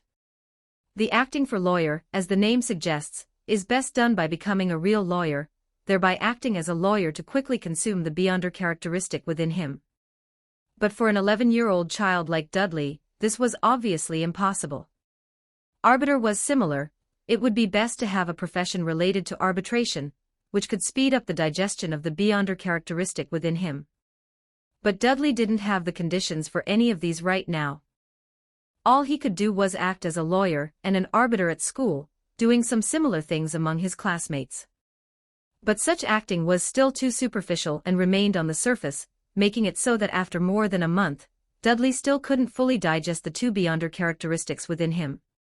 For Dudley, who had already reached a high sequence in that bizarre world, this was a bit too slow. Therefore, he planned to see if he could find some part-time jobs during the summer vacation to complete his acting and fully digest the Beyonder characteristic. Checking the time, Dudley thought while walking downstairs. In the kitchen. Go fry the eggs. Aunt Petunia said to Harry. Okay, Aunt Petunia. Harry said obediently. Recently, his life at Dudley's house had been pretty good, and he tried his best to complete whatever Aunt Petunia arranged. Oh, what a beautiful day. Our little Dudley is up so early. Seeing Dudley walk over, Petunia immediately said with a smile. Sweetie, are you planning to go for a run first, or have breakfast directly? Petunia asked. Have breakfast. Dudley said, nodding in Harry's direction. Petunia kissed Dudley on the forehead. Dad, Mom, I was thinking, Harry is grown up now, and that cupboard doesn't seem suitable for him to continue living in. How about letting him move to that small bedroom on the second floor? Dudley said casually. Vernon, who was reading the news, immediately frowned upon hearing this. Petunia's face also lengthened significantly. And Harry looked at Dudley in shock, to the point that the eggs he was frying in the pan started emitting a wisp of black smoke. To prevent him from accidentally breaking the cupboard, Dudley shrugged and said lightly. Let's see how he performs next. Vernon hesitated for a moment. He felt what Dudley said seemed quite reasonable. Before the summer vacation ends, if he doesn't make any mistakes, I can let him move upstairs. Petunia said with a long face. Very good. Dudley nodded. A clicking sound came from outside the door, seemingly the sound of the mailbox. Harry, go get the mail. Dudley winked at Harry and said loudly. Harry immediately put down the burnt eggs in his hand and ran towards the door. Chapter 10, The Letter. That kid got off easy, Vernon grumbled. Perhaps it was the recent good food, or maybe he was hitting a growth spurt, but Harry was indeed growing much faster. That cupboard under the stairs wouldn't be big enough for him for much longer. They had also considered letting Harry move upstairs, but that room had always been used by Dudley for his toys, and they were afraid Dudley wouldn't agree if they brought it up. Now that Dudley had mentioned it himself, they no longer objected. They didn't even think too deeply about it. Dudley didn't say anything, picking up a sandwich from the table and eating it. The abilities of a lawyer and an arbiter allowed him to keenly spot details and loopholes others missed, while subtly achieving his goals through his own authority. Getting Harry a new bedroom was simply going with the flow. "Boy, hurry up and bring the mail over." Seeing that Harry hadn't returned for a while, Vernon shouted loudly from the kitchen. "What are you doing, checking for bombs in the mail?" He made a joke, then laughed to himself. Dudley offered a polite smile and continued eating his sandwich. Honestly, British food was truly unappetizing. He somewhat missed the food from his previous world, at least in some aspects. It was much tastier than the sandwich he was currently eating. Harry slowly returned to the kitchen, holding 4 envelopes. He handed the bills and postcards to Vernon, then placed a thick parchment envelope on the table in front of Dudley. He then sat down to the side with another parchment envelope. "A letter for me?" Dudley was a little confused. Who would write to him? He glanced at it. The envelope was made of thick parchment, looking very exquisite, and the address was written in emerald green ink. Strangely, there was no stamp. "Little whinging second-floor bedroom." Dudley glanced at Harry, and saw that the letter Harry was holding was almost identical to his. Could it be from the school? Dudley thought to himself.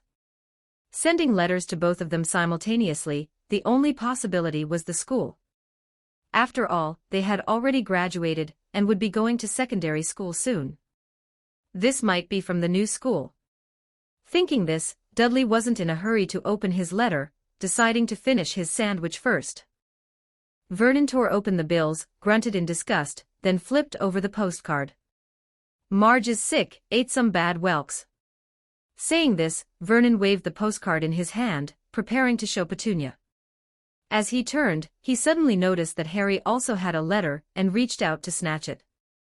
"That's my letter," Harry shouted, trying to get the letter back. He had never received a letter in his life, and this was the first time someone had sent him one.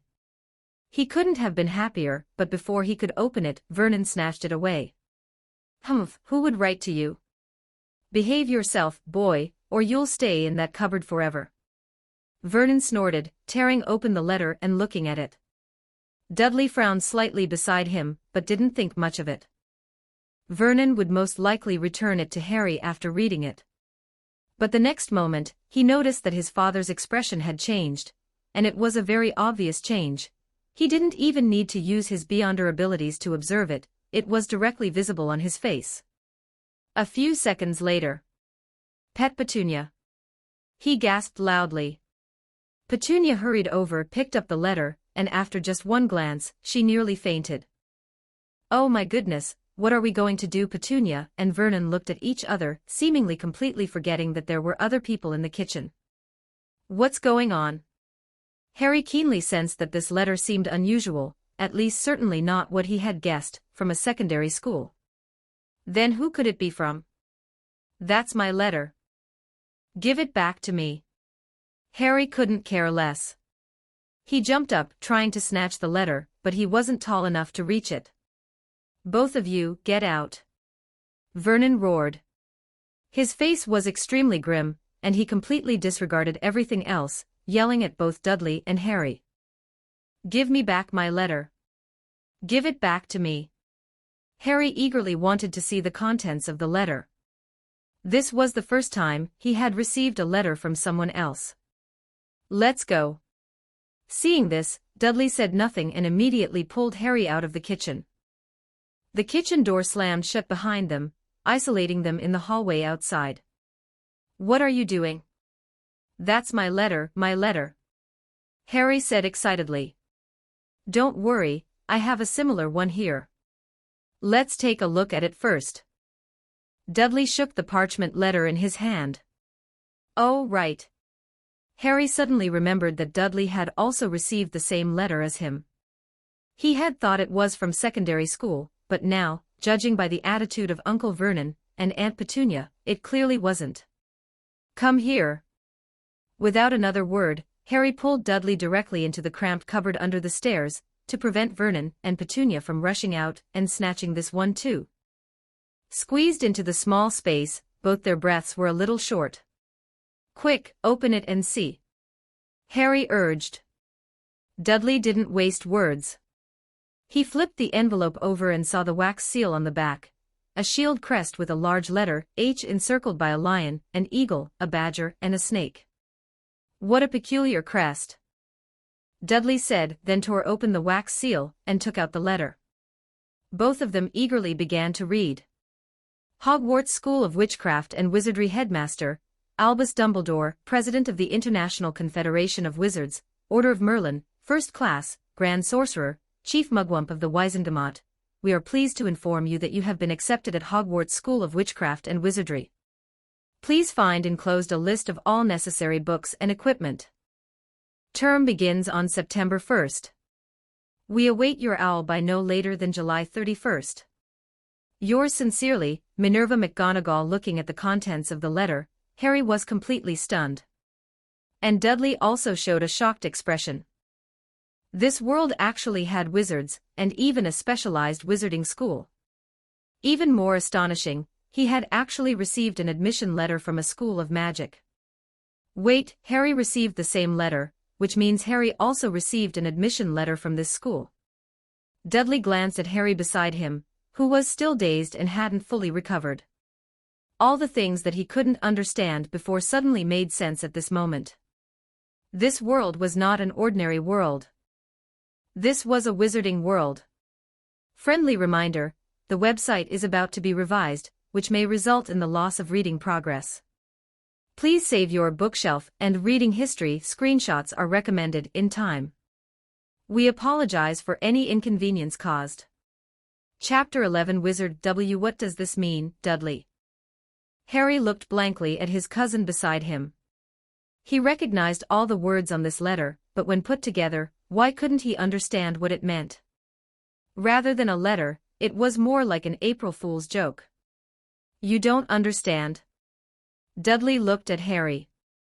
He thought Harry would be able to recall something upon seeing this letter, but clearly, Harry was still completely bewildered. Understand what? Harry asked in return. I mean, someone must be playing a joke on us with this letter. Hogwarts School of Witchcraft and Wizardry, the principal of a wizard school. These things don't exist at all, Harry stammered. Dudley looked at Harry seriously. He blinked slightly and activated his spirit vision. He could see a magical energy surging deep within Harry's soul. This energy was scarce, but extremely pure. It was very similar to spiritual power, yet not entirely the same. If the contents of the letter were true, and not a joke, it meant that there existed a world belonging to magic in this world that they knew nothing about. Thinking of this, Dudley couldn't help but recall that strange world where, even though oddities ran rampant, most people living there were completely unaware of them. In the eyes of the vast majority, it was still a normal world. So could this so-called wizarding world also be another world hidden beneath the real world? Follow me. After thinking for a moment, Dudley decisively opened the door to the cupboard, went to the kitchen door, and pressed himself against the keyhole to peek at everything inside the kitchen. Seeing this, Harry hurriedly followed, but since Dudley had already occupied the keyhole, he could only lie on the ground and peek at the situation inside the kitchen through the gap at the bottom of the door. The two of them clearly know something. Dudley was certain in his heart. Judging by the expressions and demeanor of his parents after seeing Harry's letter, they must know something, perhaps even understanding that so-called wizarding world. However, Dudley had previously observed his parents with his spirit vision, and deep within their souls, they did not possess that unique energy like Harry did. If possessing that unique energy was the symbol of a wizard, then his parents were clearly not wizards. Vernon, what should we do? Have they been watching us all this time? Look at the address on the letter. They actually know Harry lives in the cupboard under the stairs. Oh my God, what are we going to do? Aunt Petunia's voice trembled slightly. Watching, spying, they might even be tracking us. Uncle Vernon roared angrily. They really do know. Hearing this, Dudley became even more certain that his parents knew about wizards. But what should we do, Vernon? Should we write back and tell them we don't want Harry to go to that? Aunt Petunia continued to say, trembling. No, we cannot write back. Uncle Vernon said loudly. We'll just act as if we never received this letter, as if nothing happened. That is the best way. Perhaps if they don't get a reply, they'll think Harry has refused. This is the best method. Aunt Petunia hesitated. She was unsure if doing this would bring about even greater trouble. Outside the door. Dudley's brows furrowed slightly. The development of this situation seemed to exceed his expectations. Harry, lying on the ground, appeared even more anxious. Although he still didn't quite understand what the contents of the letter meant, one thing was very clear. Uncle Vernon and Aunt Petunia seemed to want to stop him from doing something. Bang, bang. Dudley knocked on the kitchen door. He wanted to have a proper talk with his parents. At the very least, he needed to get to the bottom of what was going on. The next moment, the kitchen door was yanked open violently, and Vernon's massive face appeared before Dudley. Harry, still lying on the ground and unable to get up in time, looked at Vernon's large feet in confusion. Dad, I think we should have a proper talk about this, Dudley said gently. He had already used his beyonder ability to soothe his father's emotions. There is nothing to talk about regarding this matter. That letter was just sent to the wrong address, and we've already burned it. All right, you two don't need to worry about it anymore. Vernon said bluntly, though his tone was much better than before. Impossible, it wasn't wrong at all. I saw the address, 4 Privet Drive, cupboard under the stairs, Harry Potter. How could that be wrong? Harry retorted loudly. Uncle Vernon's emotions, just soothed by Dudley, exploded again. I said it was the wrong address, so it was the wrong address. However, Dudley mentioned earlier that you should move to that small bedroom on the 2nd floor. Well, we've considered it and decided to let you move there today. After all, you've certainly grown quite a bit recently. All right, that's decided. You are not allowed to mention that letter again. Uncle Vernon didn't forget to warn them at the end. Dad, although I know you don't want Harry to see that letter, in reality. Dudley finished speaking unhurriedly and took a letter out of his pocket. In reality, I also received the same letter. In an instant, the air in the entire room seemed to freeze. Vernon and Petunia's faces both showed panic and disbelief. They nearly fainted, and their breathing became difficult, as if some invisible force had drained the oxygen from around them. Oh my God, oh my God. How could my son receive a letter from that godforsaken place? Impossible, this is impossible. Vernon shook his head repeatedly. He couldn't believe that what was happening before him was real. On the other side, Petunia's mouth was agape, staring blankly at the letter in Dudley's hand, unable to make a sound for a moment. Dudley's gaze swept across them. His father's expression was not unexpected: shock, disbelief, and panic. However, his mother's expression seemed to have an indescribable quality to it. There was shock, there was fear, but there also seemed to be a glimmer of hope, and an indescribable pride. This was an extremely complex emotion. If Dudley were not a beyonder, he wouldn't have been able to see so many details on his mother's face. So shouldn't you tell me what on earth is going on? According to the contents of the letter, I seem to have been accepted by a magic school named Hogwarts. Have you heard of this school? Dudley unfolded the yellow parchment and showed the contents of the letter to the two of them. Oh my God. Petunia looked at those words, her body swaying slightly, and she collapsed onto the sofa. Gentle reminder, the website will soon be updated, which may cause reading progress to be lost. Please save your bookshelf and reading history in time. We recommend taking screenshots. We apologize for any inconvenience caused. 12 Wizarding World Chapter 12, Wizarding World. Petunia, are you all right? Seeing Petunia collapse onto the sofa, Vernon rushed over, helped her up, and asked anxiously. Mother, how are you feeling? Dudley also ran over. However, he could see that his mother was fine, just a little frightened. I'm fine, that letter. Petunia looked at the letter in Dudley's hand with a complex expression. "Don't talk about the contents of that letter anymore, it's a scam." Vernon said loudly, "Look at what it's done to your mother." Yet, the more secretive the two were, the more Dudley wanted to know the truth. Seeing this, Dudley had no choice but to exert his abilities as much as possible.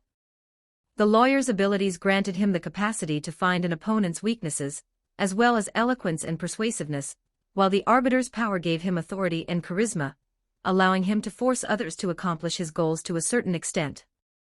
"Mom and Dad, I think you must know something. Since the Hogwarts acceptance letters have already been sent to Harry and me, I feel we have the right to know the truth. Besides, if the contents of the letter are true, then we are facing a group of wizards with magical abilities. What if they don't receive our reply and send someone to take us away? Also, I've been encountering some strange things lately. I don't know what to do if I lose control one day and blow up the whole house." Dudley said seriously. Spiritual power slowly spread out. Dudley, possessing Beyonder abilities, unleashed his powers completely at this moment. Although his Beyonder characteristic hadn't been fully digested, he had at least reached a high sequence last time, so dealing with two mortals without any Beyonder abilities was quite easy. Sure enough, after Dudley finished speaking, the expressions of Vernon and Petunia became much more solemn. They felt that what Dudley said was very reasonable, and they indeed began to worry whether the wizards would send someone to take them away if they didn't reply. And what Dudley said last, about accidentally blowing up the whole house, immediately made them think of Harry's parents. Both of their faces turned pale, and Petunia even let out an involuntary scream. "So tell me everything you know." Dudley spoke again. An invisible authority radiated, making Vernon and Petunia feel an uncontrollable urge to spill everything they knew. "Oh my God, I knew this day would come, I knew it. I thought that if we hid the fact that Harry was a wizard, he wouldn't become one, but..." Aunt Petunia said with a trembling voice. "What am I?" Harry looked at Aunt Petunia in shock. "A wizard. You are a wizard," Vernon said loudly, then lowered his voice, fearing that his neighbors might hear. "I knew you were a freak all along. You're just like your parents, both freaks." Dudley raised an eyebrow. "You're just like my damn sister. I knew from the start that you were definitely a wizard. After all, your parents were both wizards." Petunia finally caught her breath and emotionally recounted the past. Back then, she received that letter and then disappeared, entering that damn school. Every time she came back for the holidays, her pockets were full of toad eggs, and she'd turn teapots into mice. I was the only one who saw through her. She was a total freak. But my parents were blind to it, talking about Lily this, Lily that. A witch in the family, and they were actually pleased about it," Petunia said with an ugly expression. However, Dudley noticed that when his mother said these things, there was not only disgust in her eyes, but also obvious jealousy. Could it be that she wanted to be a wizard herself but failed in the end? Combining this with the expression he had seen on Petunia earlier, Dudley couldn't help but speculate. Next, Petunia recounted some things about Harry's parents, and the final outcome where both were blown up and killed. Up to this point, Dudley finally understood what had happened to his aunt, that is, Harry's parents' family. Previously, his parents had always told him that his aunt's family had died in a car accident and rarely mentioned them. Now he knew the reason. "My parents were wizards, they didn't die in a car accident, but..." Harry's face was also very pale. Everything that happened today was too subversive for him. His parents, whom he had always thought died in a car accident, actually died in an explosion, and they were wizards. All of this was simply too absurd. For an ordinary little boy to encounter all this in such a short time, it would be a miracle if he didn't go mad. Now you know what kind of place that school is. It's a place that breeds freaks, and it's extremely dangerous.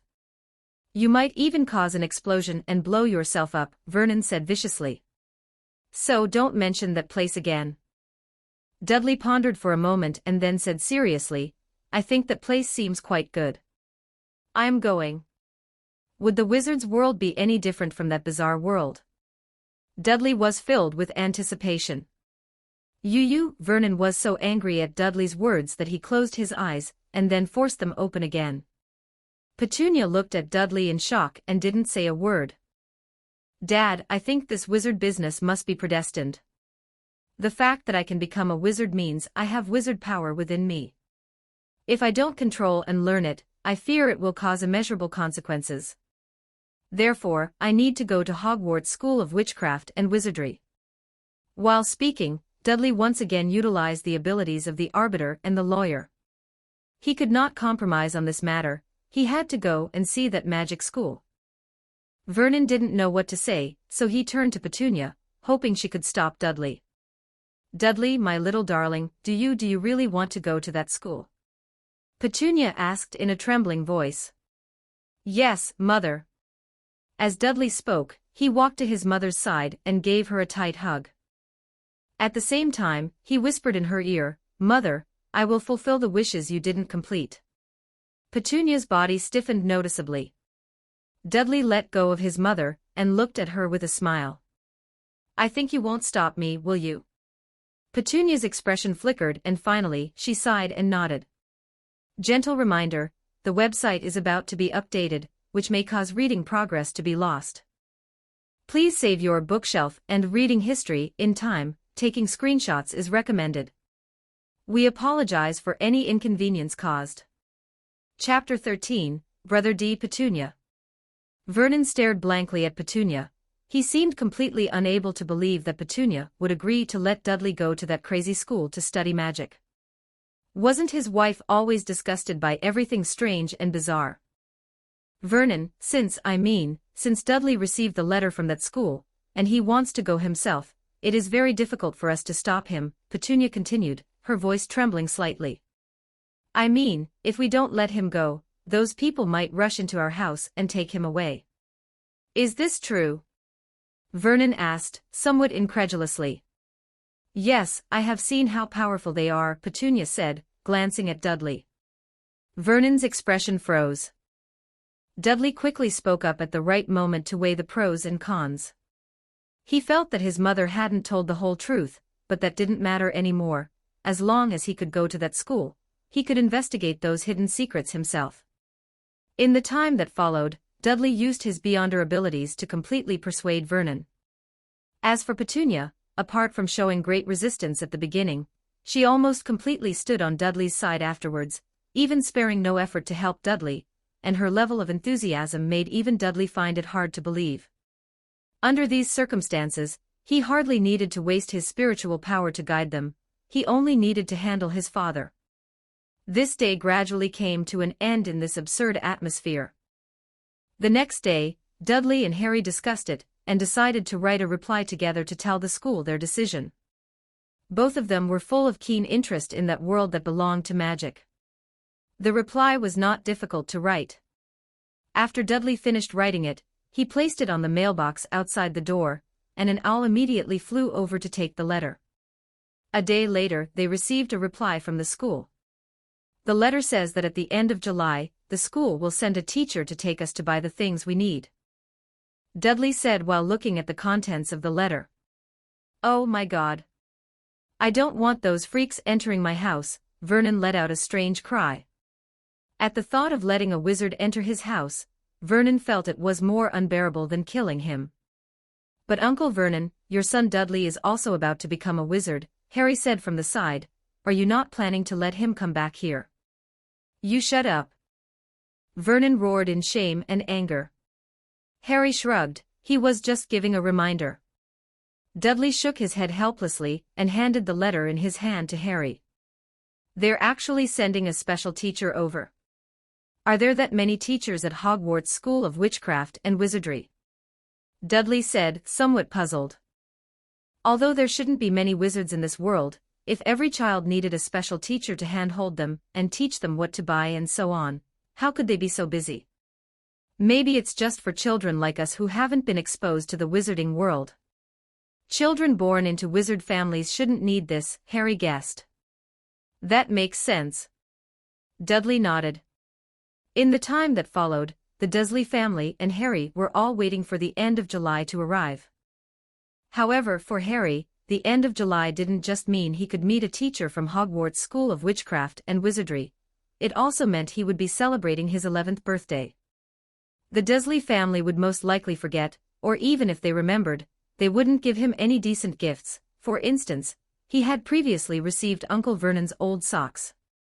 In fact, Harry didn't expect the Dursley family to give him any decent gifts either. To him, the Wizarding World was the greatest birthday gift he could receive. During this time, Dudley wasn't idle either. Besides continuing to exercise his body and lose weight, he also took advantage of the summer vacation to get along with all the children in the neighborhood. Relying on his Beyonder abilities and his ability to physically persuade, Dudley became very popular among the children and became the king of the kids in the area. The reason he did this was to establish his own rules in this area, while acting as an arbiter to mediate conflicts among the children, thereby digesting the Beyonder characteristic within his body. Although this approach was still just scratching the surface of the acting method, it did indeed accelerate the digestion of his Beyonder characteristic. Dudley was even called Brother D by the many children, possessing quite the air of a gang boss. The end of July slowly arrived in such anticipation. It's already the 30th of July today. Is that school teacher not coming yet? Vernon scanned outside the window nervously, as if terrified that a person in a strange cloak might suddenly appear at his doorstep. I don't know. The letter didn't specify a time. Dudley said. Maybe they'll come tomorrow, Petunia also said. Did Aunt have a teacher come to pick her up back then? Dudley couldn't help but ask curiously. Petunia's face stiffened slightly, then she shook her head and said, No, I don't know the specifics. Perhaps we should wait at the door, Harry suggested. Dudley thought for a moment, then shook his head. Forget it, we aren't even sure if they're coming today. He could see that Harry looked a bit anxious. The boy still hadn't fully believed that there was a wizarding world in this world. He was afraid that what happened before was just a joke everyone was playing on him. Don't worry, what's meant to come will come. Dudley comforted him. Harry didn't persist with his opinion. Oh right, I haven't asked you before, what's the deal with that lightning-shaped scar on your forehead? Dudley, having nothing to do, asked curiously. I don't know either, I've had it since I was little. Harry shook his head and glanced at Petunia and Vernon. The two had told him before that it was left from a car accident. However, not long ago, the two had clarified that his parents didn't die in a car accident, so this scar must be for other reasons. Don't look at us, we don't know either. You had that scar on your forehead when you came, perhaps it's a mark left for you by your parents, Vernon said irritably. Harry pursed his lips and didn't speak again. The shape of this scar is so unique, Dudley said, reaching out his hand to touch the scar on Harry's forehead. Harry subconsciously wanted to dodge, but thinking that Dudley had been treating him quite well lately and hadn't bullied him, he didn't move, and let Dudley's hand land on the scar on his forehead. Suddenly, Dudley exclaimed and retracted his hand as if electrocuted. 14 Evil Breath Chapter 14 Evil Breath, what's wrong, my little Dudley? Petunia exclaimed and rushed over. Uncle Vernon also stood up with a whoosh. He had been on edge lately, appearing very nervous at the slightest disturbance. Harry, meanwhile, gasped, his face distorted. A sharp, intense pain shot through the scar on his forehead. This was the first time his scar had reacted so violently. It had never happened before. Your scar. Dudley's face was filled with confusion and surprise. The moment he touched Harry's scar, he felt an extremely evil aura. Boy, what are you doing? Vernon roared at Harry. He hadn't yelled at the boy in a long time, but this time, he had actually hurt his son, which was unbearable. It's nothing, I'm fine, Dudley quickly said. At the same time, he looked at the distorted Harry and asked, How are you? And nothing, it's just my scar suddenly stings a bit, Harry said, his face pale. He didn't understand what was happening, instinctively thinking Dudley was trying to mess with him, but looking at Dudley's expression, it didn't seem like it. Mom and Dad, do you really not know what's going on with Harry's scar? Dudley asked seriously. There was something wrong with Harry's scar. This was definitely not a scar that could be caused by ordinary means. That evil aura, upon close contact, was so obvious, and most likely related to magic. Thinking of this, Dudley immediately realized that his aunt's family's sudden death might not be so simple. How would we know? The boy suddenly appeared at our doorstep, and when we saw him, he was already like this, Vernon said. Perhaps it's related to Lily's house exploding, Petunia speculated hesitantly. Is that so? Dudley took a deep look at Harry. He was certain there was an evil aura in that scar. Sequence 8 of the Justiciar sequence is called Sheriff. When close enough, they can detect unscreened things related to evil, chaos, and madness. And this is always linked to their jurisdiction. The more familiar the place, the more they can exert their abilities, and once outside the range, they can only rely purely on extraordinary abilities. Dudley's familiarity with this area recently had, to some extent, allowed him to consider this area his jurisdiction, which was a connection in mysticism. Although he had not yet been promoted to Sequence 8 Sheriff, he was previously a high Sequence Extraordinary, and by directly touching Harry's forehead scar, he still discovered the evil aura hidden within his scar. Did your scar ever hurt before? After a while, Dudley asked Harry. No, this is the first time. Harry shook his head. In the future, if your scar has any problems, like stinging, remember to tell me, Dudley instructed. Harry hesitated for a moment, then nodded. Dudley said nothing more but kept this matter in mind. He would have to find a way to investigate and resolve that evil aura in the future. Time passed and this incident was just a small interlude at the end of July. After dinner, the Hogwarts teacher still hadn't arrived, so everyone stopped hoping, guessing he would most likely arrive the next day. Dudley returned to his room early. As for Harry, he couldn't sleep. Although his living conditions had improved greatly after moving to the small bedroom on the second floor, he didn't want to stay in this place any longer. He looked forward to the wizarding world, longing for a new life in the future. And all of this would be revealed tomorrow, the last day of July. I hope this isn't a joke, and I hope this is my best birthday gift. Harry murmured to himself. He didn't sleep, sitting by the bed, quietly waiting for the next day to arrive. In Dudley's room. He sat by the bed, recalling the evil aura he felt when he touched Harry's forehead earlier in the day. It seems different from the evil of that bizarre world. It appears the magic of this world and the extraordinary abilities of that world still have some differences. I wonder how wizards here specifically cast spells. Could it really be like the legends, requiring them to wave a magic wand? They probably also need to chant spells. Dudley guessed. Immediately, he opened the bedside table drawer and took out the brass book inside. His research during this period had given Dudley a preliminary understanding of this Trensorst's brass book. It was indeed in a low-activity state, but this did not mean Dudley couldn't use it.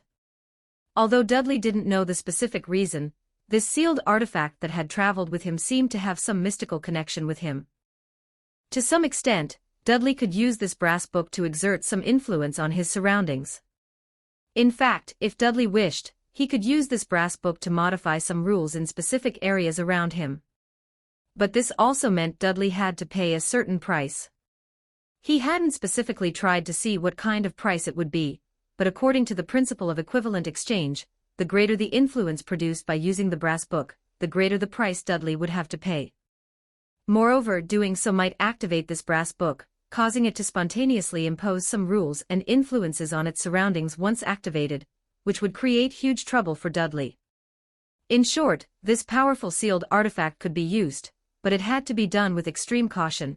It was best not to use its abilities unless it was a critical moment. All gifts of fate are already marked with a price in secret.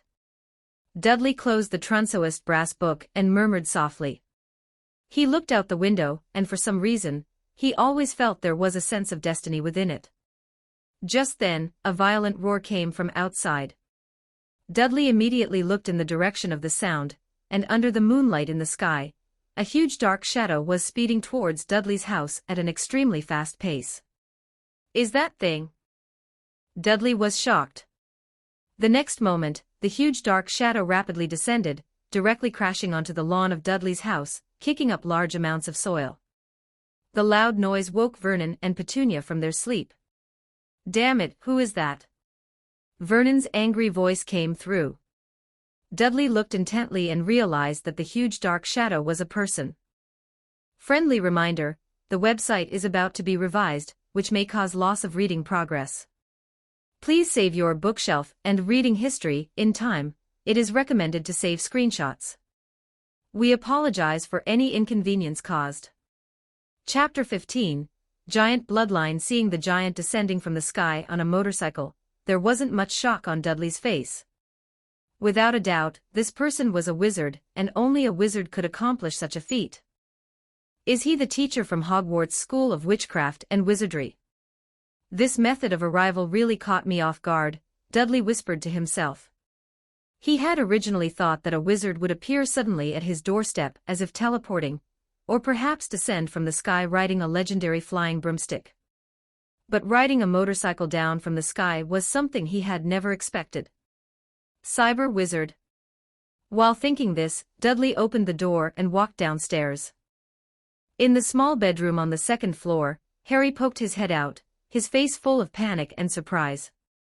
"A giant has landed on the lawn in the yard," Harry said urgently. "Yeah, I saw it. It's most likely the teacher from Hogwarts School of Witchcraft and Wizardry. Let's go take a look together." Dudley walked downstairs, and just as he reached the entrance, a knock came at the door. "Oh damn, why is this door so small?" Dudley walked to the entrance and heard the quiet complaint from outside. Dudley opened the door, and by the bright moonlight, he saw the giant, over 2 meters tall, standing outside. His face was almost entirely covered by bushy whiskers and long hair. One could only see a pair of bright eyes shining beneath the thick hair. Dudley took the initiative to speak. "Oh, hello." Seeing Dudley, the giant frowned slightly, his gaze drifting away to quickly look behind Dudley. When he saw the thin, small figure standing at the foot of the stairs, looking somewhat fearful, the giant finally revealed a smile and squeezed in through the doorframe. Dudley hurriedly moved aside. "This must be Harry, right? Long time no see. I am the keeper of keys and grounds at Hogwarts School of Witchcraft and Wizardry, Rubeus Hagrid." "You can just call me Hagrid," Hagrid introduced himself proactively. "Hello," Harry responded, looking a bit dazed. "Haha, regardless, first of all, happy birthday, Harry." As Hagrid spoke, he took a slightly squashed box out from the inner pocket of his coat, and handed it to Harry. Harry used his slightly trembling hands to open the box, and inside was a sticky, large chocolate cake with "Happy Birthday Harry" written in green frosting on top. "Thank you." Although he didn't quite understand the current situation, Harry didn't forget to express his thanks. "You're welcome," Hagrid said with a smile. Dudley, watching this scene from the side, had a look of contemplation on his face. This person named Hagrid has met Harry before, and his attitude toward Harry seems very good. Dudley judged inwardly. Furthermore, he could clearly feel that Hagrid did not like him. If he hadn't proactively said hello, Hagrid wouldn't even have wanted to acknowledge him. Interesting. It seems there are many things about my cousin that I don't know. Dudley thought to himself. He wasn't unhappy because of Hagrid's differential treatment, on the contrary, he was more willing to look past the surface of things to discover their essence. The things beneath these appearances were what were more worth investigating. "Who are you? Why are you in my house?" Just at this moment, Vernon and Petunia finally walked down from the second floor. But when they saw such a behemoth appearing in their house, Petunia almost fainted from fright. And Vernon's expression was also very ugly. He had brought a shotgun from somewhere, but this didn't make him feel safe, which could be seen from his slightly trembling hands.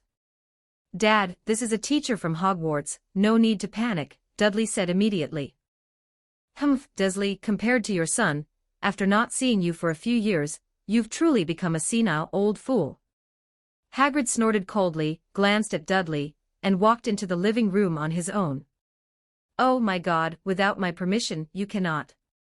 Watching Hagrid enter the living room, Vernon let out a terrified scream. This was truly more unbearable for him than being killed. "Dad, it's fine, leave it to me, I can handle it," Dudley said, then followed him into the living room. Harry also hurriedly followed. "Oh, I really didn't expect that Dudley could produce a wizard's son." Hagrid glanced at Dudley, then turned his attention to Harry. "Oh Harry, the last time I saw you, you were just a baby, only this big." Hagrid gestured within his arms. Harry looked at Hagrid, not knowing how to respond for a moment. "About Hogwarts School of Witchcraft and Wizardry, you two should know about it, right?" Hagrid continued. "Yeah, we know," Dudley and Harry both nodded. "Good, that saves me from having to explain it to you." After saying this, Hagrid pulled a lively owl out of his clothes, and then hurriedly wrote a letter. Dudley glanced at it. It was written to the principal of Hogwarts School of Witchcraft and Wizardry, Professor Dumbledore, saying that he had met Harry and Dudley, and that he would take the two of them to buy the items needed for school over the next day, so he shouldn't worry. After handing the letter to the owl to take away, Hagrid pulled Harry over, gave him a big hug, and held Harry's hand, asking him all sorts of questions. It was clear that he really liked Harry, and also cared very much about him. As for Dudley, who was on the side, he didn't even want to glance at him again. Vernon and Petunia stood in the corner of the living room, both with very ugly expressions, looking at each other from time to time. Besides terror, there was only more terror. Dudley didn't disturb Hagrid and Harry's reunion, he quietly sized up Hagrid from the side. Under spirit sight, Dudley could see the energy hidden deep within Hagrid's soul, and at the same time, he saw some unusual light on Hagrid's body. "He seems not to be purely human," Dudley thought to himself. "Giant bloodline." He guessed, as the physique of the person before him had already far exceeded a normal standard. Moreover, in that eerie world, giants also existed. From this perspective, the Hagrid before him indeed very likely possessed giant bloodline. However, Dudley didn't feel much of a threat from Hagrid, nor did he detect any aura of evil or madness. Only after Hagrid finally let go of Harry did Dudley have a chance to speak. "Ahem, if I may be so bold as to ask, what exactly happened to Harry's parents, that is, my aunt and uncle's family?" Dudley asked straight to the point. The air in the room suddenly solidified, and Harry also fixed his expectant gaze on Hagrid at this moment. He also really wanted to know what exactly had happened to his parents. 16 Overslept Chapter 16, Overslept. Oh, this matter, Hagrid originally didn't want to talk about these things, especially since it was Dudley asking, but seeing Harry's expectant gaze, he couldn't refuse. "All right, these things shouldn't really be told by me, but since you want to know, I'll tell you." Hagrid pondered for a moment, then spoke slowly. Next, in Hagrid's narration, Dudley finally understood the whole story.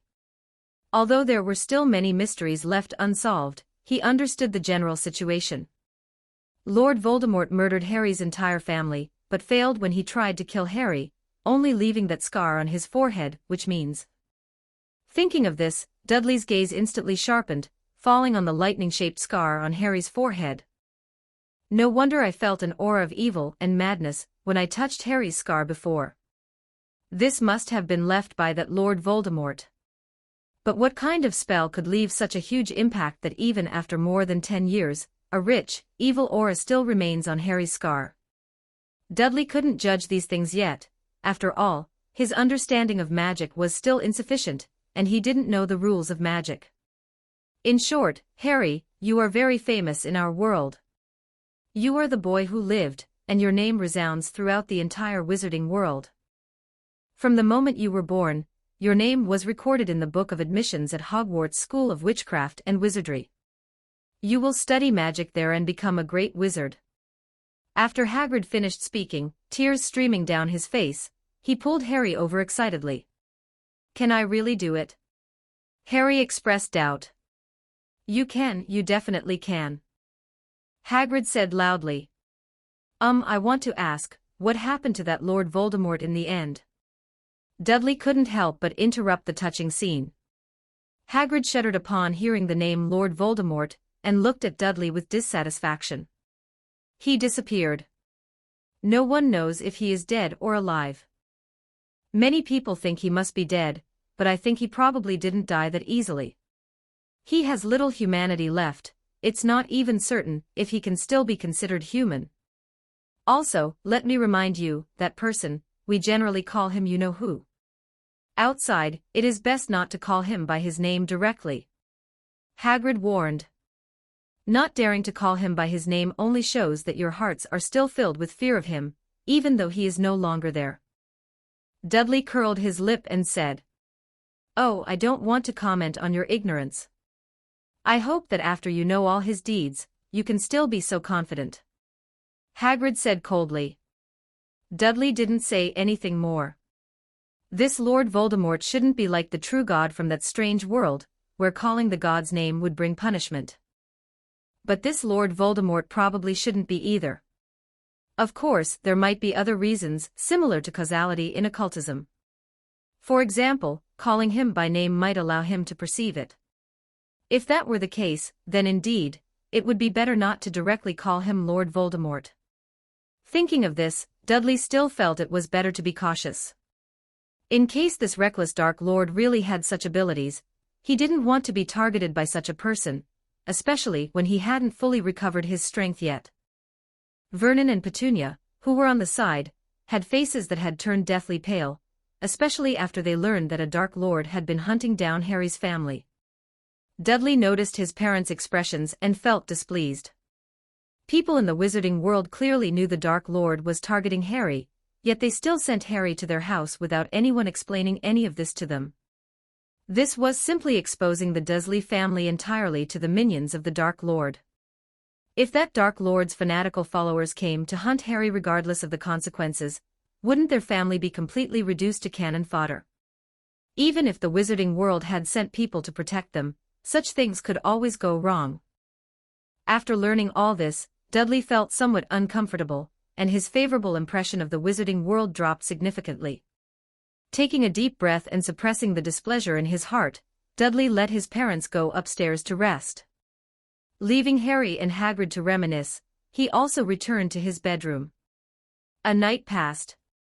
Early the next morning, when Dudley returned to the living room, he found Hagrid sleeping soundly on the floor, while Harry was already up and preparing breakfast. It could be seen that Harry was in a good mood. Dudley greeted him. Harry replied. "Hagrid said he would take us to buy school supplies today." "Did he say what currency is needed?" Dudley asked. "The currency of the wizarding world might be different from that of ordinary people." "He didn't say, but..." Harry's expression was a bit nervous. "Don't worry, I will help you buy your share if you need it," Dudley said. "Thank you," Harry said quickly. He had been worrying last night about what to do if Uncle Vernon wasn't willing to pay for his things. Now it seemed that this worry was unnecessary. Dudley really seemed to have changed a lot during this time. "But I think you probably won't need my help." Dudley chuckled. Harry was a bit puzzled.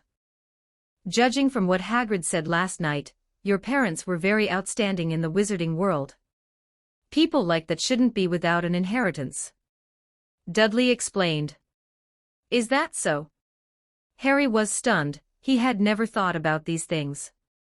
"We'll know when the time comes," Dudley said casually. The morning passed quickly, and by noon, a roar startled everyone in the house. "Oh my God, I overslept," Hagrid said loudly, filled with annoyance. There were still so many things to do today, and he had actually slept until noon. "I thought you needed a good rest, so I didn't wake you up." Dudley and Harry looked at each other and said, "Damn it, we must speed up. Come with me quickly." Hagrid didn't have time to say anything else. He immediately took Harry and Dudley, walked outside, placed them on the back seat of his huge motorcycle, and rushed out of the Dursley family's yard. Of course, this time they were not flying in the sky. "My God, where are you taking my son?" Hearing the noise, Vernon and Petunia rushed out, but the three of them were already speeding away. Vernon, hurry, follow them. Petunia shouted. The two of them didn't have time to think and immediately got in the car to follow. Chapter 17, The Leaky Cauldron. Oh damn it, Harry, you should have woken me up, Hagrid said to Harry behind him while speeding on the motorcycle. We were talking quite late last night. I thought you needed more rest, Harry said apologetically. Forget it. I can't blame you, I overslept myself, Hagrid said with annoyance. The wind whistled past Dudley's ears. The tremendous noise startled many people on the road, and they all looked on in shock as the motorcycle sped past, especially at the person riding it. His figure was simply too massive, it was hard not to attract attention. Hagrid, where are we going now? Dudley, who was sitting at the very back, couldn't help but ask. To London, to help you buy the things you need as first-year students, Hagrid said. Oh right, I almost forgot to show you the book list. Harry, in my left coat pocket, there's a list of items you need to buy. You can take it out and have a look. This should have been sent with your letters, but Professor Dumbledore was worried, so he sent me to take you shopping, and that's why I brought it for you, Hagrid said loudly.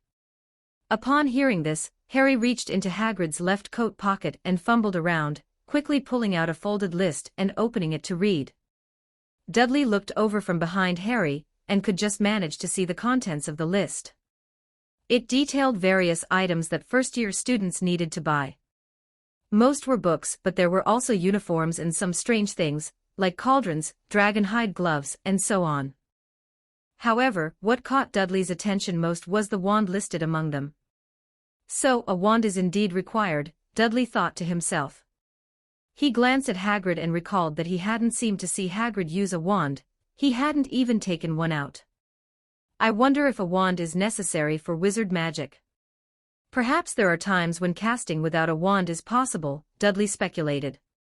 Harry finished reading the list, his expression hesitant. Hagrid, how much does all this cost? Harry asked, his face flushing red. He really didn't have the money to buy these things. Even though Dudley had promised to help him buy them, they had left in a hurry, and Dudley might not even have any money on him. Oh, I almost forgot to tell you. Don't worry about money at all. You didn't think your parents left you nothing, did you?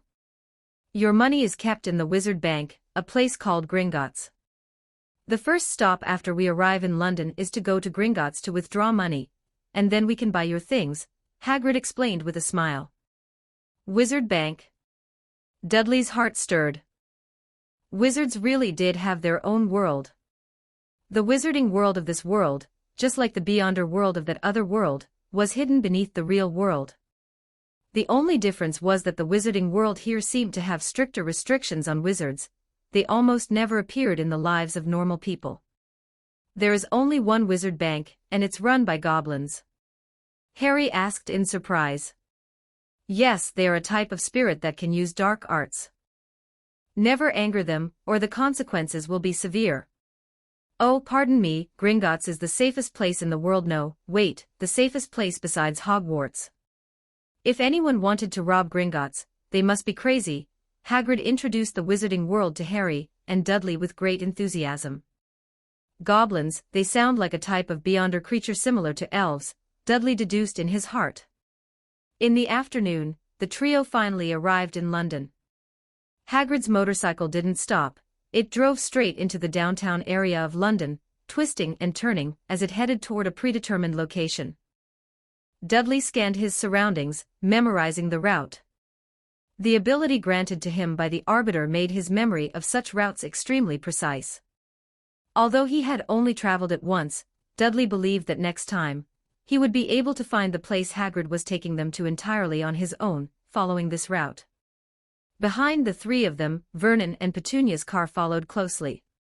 Finally, after speeding through the London City area for over 20 minutes, Hagrid brought them to a dirty pub on the street corner. This is it, the Leaky Cauldron, Hagrid said, pointing to the door of the pub. It's a very famous place, the wizards of London usually gather here. Dudley looked around.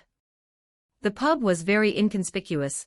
If Hagrid hadn't pointed it out, Dudley would never have noticed it. Judging from the crowds walking by in a hurry, they didn't even realize there was a pub here, as if it didn't exist at all. Dudley blinked and activated his spirit vision. His spiritual intuition told him that there was beyonder power influencing this place. After activating his spirit vision, Dudley saw a strange, translucent halo around the exterior of the pub.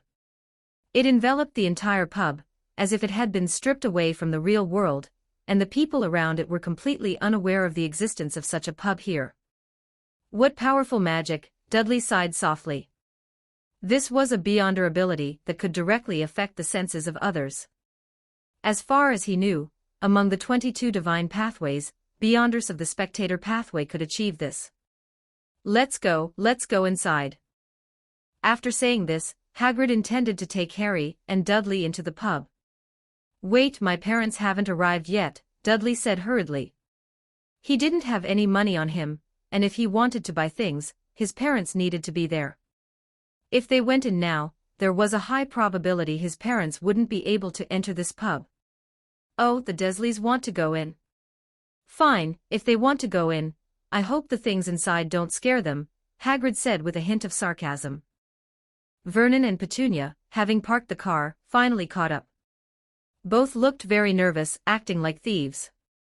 Especially Petunia, who was gripping Vernon's hand tightly, her eyes darting around, terrified that others might notice the couple associating with a freak like Hagrid. Damn it, where are you going? Vernon asked, his face pale. To take your son to buy things. Hagrid was unwilling to say much more to Vernon, and took Harry straight into the leaky cauldron. Mom, Dad, let's go. It should be fine. Dudley waved at the two of them and followed behind Hagrid into the leaky cauldron. Vernon and Petunia exchanged a look, both seeing the fear in each other's eyes, but since their son had already gone in, no matter how afraid they were, they had no choice but to bite the bullet and follow him inside. Chapter 18, Famous. The moment he stepped into the leaky cauldron, Dudley felt as if he had arrived in an entirely different world. Unlike the bustling metropolis outside, the interior of the leaky cauldron was dark, cramped, and the air was thick and stagnant, as if it hadn't been ventilated for years. Dudley cast his gaze around. A few old women were sitting in the corner of the room, sipping small glasses of sherry, one of whom was smoking a long pipe. A man wearing a top hat was chatting with the pub owner, who was nearly bald and looked like a shriveled walnut. Compared to these normal scenes, Dudley also noticed a few rather magical things. A pub waiter raised his right hand, and those chairs neatly stacked themselves on top of the table. Not far from him, a young man was reading a book while using his finger to command a spoon in a cup to spin continuously in midair, stirring the coffee inside. What amazing magic! Dudley watched with great interest.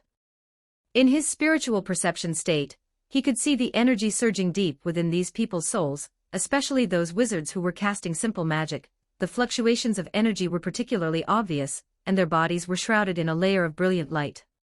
From this, Dudley could simply judge that magic power should be an energy similar to spiritual power, only the ways they were used were completely different. Harry, standing beside him, was stunned. Although he knew about magic, knowing and seeing it with his own eyes were fundamentally different. Oh my God Almighty! Vernon and Petunia, who had followed Dudley into the pub, saw the situation here and let out a scream. This sound immediately attracted the attention of everyone in the pub, and quite a few people looked over. Two more muggles, looks like they're bringing a Hogwarts freshman to buy things, someone muttered. Clearly, they were no strangers to such scenes. Every year before Hogwarts started, there were always a few children born into Muggle families entering here with their parents to buy the things freshmen needed. And when they first witnessed magic, they were almost all like this. Many people were long used to it. The pub owner's gaze swept over Vernon and the others, then landed on Hagrid, and he greeted him with a smile, picking up a glass, the usual. No, Tom, I'm on official Hogwarts business. Hagrid patted Harry's shoulder with his huge palm, almost knocking Harry to the ground.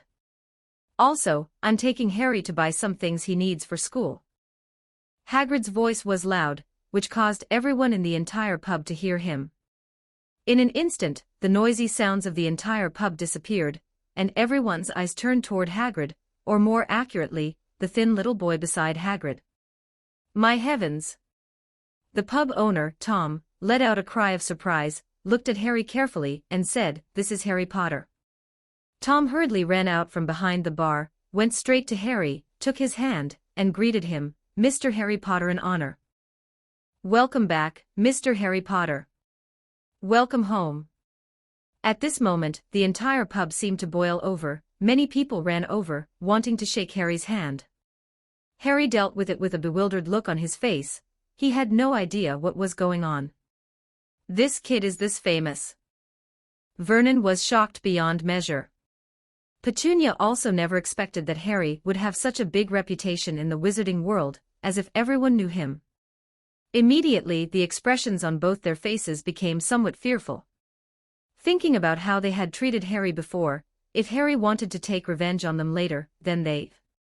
Don't worry, Harry won't do that. Dudley watched this scene with great interest. Harry's popularity in the wizarding world was indeed somewhat beyond Dudley's expectations, which made him even more curious about just how terrifying that Dark Lord was back then. "Darling, maybe we shouldn't learn magic after all," Vernon said with an ugly expression. "Dad, we're already here, how can we just give up like this?"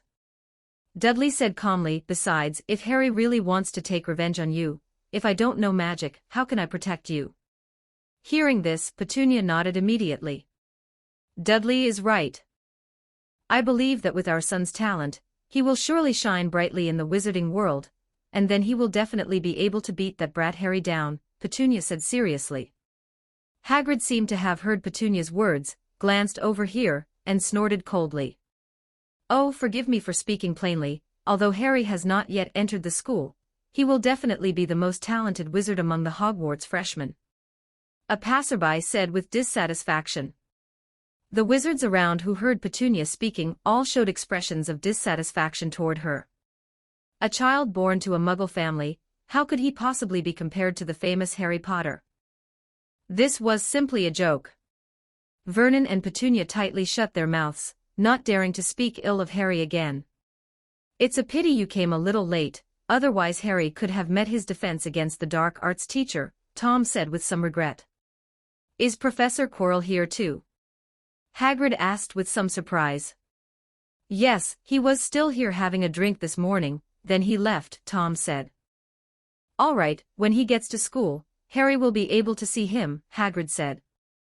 "All right, it's time for us to go," Hagrid said loudly, while signaling Harry to say goodbye to everyone. "Let's go." Dudley followed behind Hagrid and Harry, walking toward the back of the leaky cauldron. "Dudley, although your son isn't a Muggle like you, I'm afraid there isn't much magical talent in his brain," Hagrid said to Vernon behind him. "My son is definitely the best." Vernon's face turned red. After all, this was a wizard's place, otherwise he would definitely have argued a couple of words with Hagrid. Hagrid, actually, Dudley Harry wanted to say a few good words for Dudley. After all, Dudley had been quite good to him during this time. However, thinking about how Dudley had bullied him since they were little, some words still stuck in his throat. "All right, we're here." Hagrid ignored him, and led the group to a red brick wall. Then, he took out a shabby little umbrella from his pocket, and tapped the bricks above with the tip of the umbrella. Along with his tapping, the bricks began to move rapidly, spreading apart to both sides, revealing a door that allowed 2 or 3 people to pass through. "Welcome to Diagon Alley." Chapter 19 Gringotts. Hagrid finished speaking and walked ahead. Harry followed closely behind, and then Dudley. After passing through the archway, a winding, endless cobblestone street appeared before Dudley. On both sides of the road were various shops, but the things sold here were no longer ordinary goods, but a dazzling array of magic items.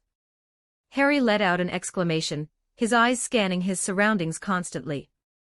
Everything here was so novel to him, filling him with endless surprise. A look of interest also appeared in Dudley's eyes. "Interesting. Many things here possess an aura of spirituality. In other words, most of the Beyonder items here can be purchased directly. You have to know, in that eerie world, Beyonder items were strictly regulated. The price required to obtain a Beyonder item was quite high, especially for those powerful sealed artifacts, which ordinary Beyonders could hardly ever come into contact with. But here, just from what Dudley could see, quite a few were very precious Beyonder items. Behind Dudley, the faces of Vernon and Petunia were full of terror. Everything here was so unfamiliar and strange to them, making them feel uneasy and terrified. Especially the crowds moving through the streets, dressed strangely, many of them looked like they lived in the Middle Ages. "Let's go, we need to go to Gringotts to get money," Hagrid said to Harry, then looked at Vernon. "You come with me, too. You can exchange Muggle money for wizard galleons there. I hope you brought enough cash." After Hagrid finished speaking, without caring whether Vernon understood or not, he led Harry straight onto the cobblestone road. "Let's go," Dudley said to his parents, then quickly followed. Along the way, Dudley occasionally activated his spirit vision to observe the surroundings. Most of the people here were wizards, but there were also a small number of Muggles. This didn't even require spirit vision, one could tell just by their attire. And those wizards in Dudley's spirit vision showed more or less energy radiating from their souls. The amount of this energy varied, and from this, one could simply judge a person's specific strength. Because the Beyonder sequence and the wizarding world were completely different power systems, Dudley couldn't yet judge what sequence a powerful wizard might reach in the Beyonder sequence. This would probably have to wait until he actually started coming into contact with magic. Shops selling dragon liver, magic book shops, flying broomstick shops. Along the way, Dudley saw many things he had never seen in that eerie world, which he found quite interesting. "I can buy more books later, so I can understand this wizarding world more quickly," Dudley thought to himself. We've arrived at Gringotts. Not long after, Hagrid brought them to a stop in front of a towering, snow-white building. At the gleaming bronze entrance stood a short figure wearing a scarlet and gold uniform. A goblin. Dudley's eyes flickered slightly. This short creature was obviously the goblin Hagrid had mentioned earlier. He quietly used spirit vision to observe, these goblins were also Beyonder creatures. Hagrid led them inside. When passing by the goblin, Vernon and Petunia stayed far away, fearing contact with such a strange creature. "As I said, if anyone wanted to rob Gringotts, that person must be mad," Hagrid said, pointing to the words engraved on the door. Dudley took a look. The general meaning was that theft would be met with very severe punishment, warning people not to steal. "When you say that, I get the feeling that someone is about to come and rob Gringotts," Dudley said. Hagrid had mentioned more than once that Gringotts was very safe, the safest place in the world besides Hogwarts, and that no one could break into Gringotts and take anything. But the more he said this, the more it felt like he was tempting fate. Hearing this, Hagrid glared at Dudley. "Watch your words. If a goblin hears you, you'll be in big trouble," Hagrid warned. Dudley frowned and looked around. No goblin had noticed them. "Let's go, I'll take you to exchange for galleons, which are the coins wizards use. 1 galleon is 17 sickles, and 29 nuts make a sickle." After Hagrid finished speaking, he glanced at Vernon and continued, "I recall Muggle currency is pounds, right? I think it's 5 pounds for 1 galleon. You can ask the goblin yourselves later." As Hagrid's voice fell, Vernon and Petunia exchanged a look, both of their eyes filled with a trace of fear. They actually had to deal with a goblin. This was worse than killing them. The corners of Dudley's mouth twitched slightly, and he couldn't help but say, "With such a complicated currency exchange, are you sure this wasn't thought up by a baboon using its feet?" "What was that?" Hagrid looked at Dudley, frowning. "Forget it, it doesn't matter," Dudley shook his head. "This kind of currency exchange that isn't based on a decimal system is simply maddening." After Hagrid took Vernon to find the place to exchange galleons, he left with Harry. Dudley didn't stay long either, leaving the currency exchange entirely to his parents. He followed Harry, wanting to see what the inside of Gringotts looked like.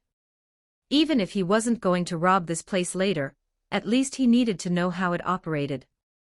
Soon, Hagrid found a goblin, explained that he wanted to take Harry to withdraw money, and at the same time, produced a letter, indicating he needed to go to Vault 713 to retrieve another item.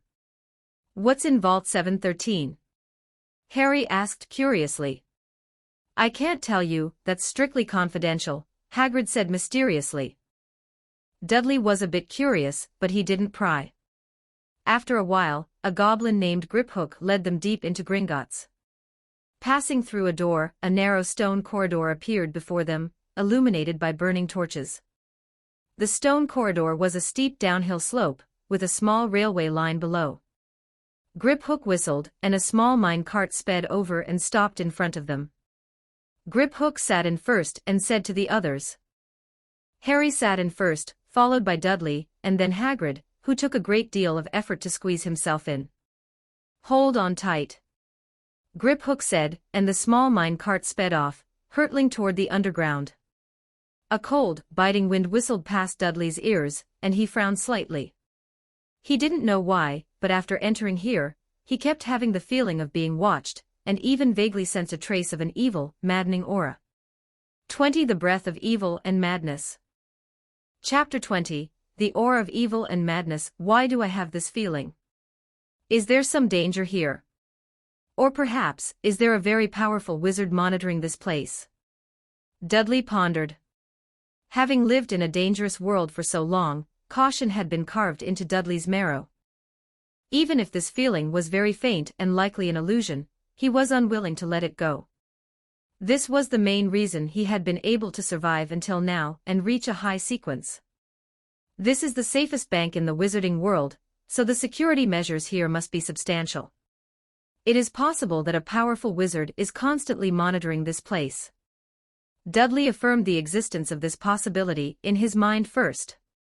The feeling of being spied on likely comes from Gringotts, but where does the aura of evil and madness come from? Dudley activated his spirit vision and carefully examined his surroundings, yet he discovered nothing, only seeing some traces left by magic, which were likely Gringotts' protective measures. Unfortunately, I am not familiar with this place at all, so I cannot fully utilize the abilities of an arbiter. Dudley felt somewhat helpless. Although the Justiciar sequence can detect evil and madness, this ability can only be maximized in an environment one is familiar with. The fact that he was able to detect that trace of evil aura in such an unfamiliar environment was only because he was once a high-sequence powerhouse. Otherwise, a true Sequence 9 arbiter coming here would almost certainly be unable to detect that wisp of evil aura. Let me tell you, it is said that there is a dragon guarding the underground of this wizard bank. Hagrid told me this before. Seeing Dudley frowning the whole time, Harry said with a hint of pride. "A dragon?" Dudley asked in surprise. "Yes, it is said that Gringotts' highest security underground vaults are all guarded by dragons," Harry explained. "Is that so?" Dudley nodded, revealing a thoughtful expression. Dragons are clearly beyonder creatures, and it is difficult to distinguish between good and evil for them. Dudley did not know the specific situation regarding dragons in the wizarding world, but it was possible that the evil aura came from that dragon. Regardless, let's be careful today. I haven't had this feeling in a long time, Dudley thought to himself. Thinking of this, Dudley reached his hand into the inner pocket of his clothes. The tactile sensation of metal came through, making Dudley feel slightly more at ease. Knowing they were coming to buy supplies for a first-year student today, Dudley had brought the Trunsoist brass book with him in advance, just in case. Being careful and cautious can never be wrong. The small mine cart sped along. Dudley no longer had much inclination to look at the stalactites around them, nor did he have the mind to memorize the route they had taken down. After turning countless corners and feeling as though they had gone dozens of kilometers deep under London, the small mine cart finally came to a stop. Griphook got out of the cart and led them to the entrance of an underground vault. With a grimace, Hagrid handed the key to Griphook. He felt like he was about to vomit. Griphook unlocked the door. A thick green smoke drifted out from the door. After the smoke cleared, Harry stared in shock at the large amount of gold, silver, and bronze currency filling the vault. "These are all yours," Hagrid said to Harry, resisting the urge to vomit. Dudley, looking at the vault full of gold coins, was also somewhat shocked. He had guessed that Harry's parents should have left him some inheritance, but he hadn't expected so much. This was no longer middle class, it was, to use Emperor Roselle's words, this should be called a nouveau riche. Just as Dudley was about to say something, he suddenly felt a chill on his back. The feeling of being spied on became extremely obvious, and the aura of evil and madness became much stronger at this moment. Dudley turned his head abruptly and looked behind him. His gaze fell on a stalactite dozens of meters away. It was pitch black there, and he could see nothing, but that intense sense of unease was something Dudley could not ignore no matter what. Without hesitation, Dudley immediately activated his spirit vision. The power of spirituality gathered in his eyes, making everything around him become clear. A faint spiritual light began to appear, and a blurry outline gradually emerged. There is someone there. Dudley's gaze narrowed.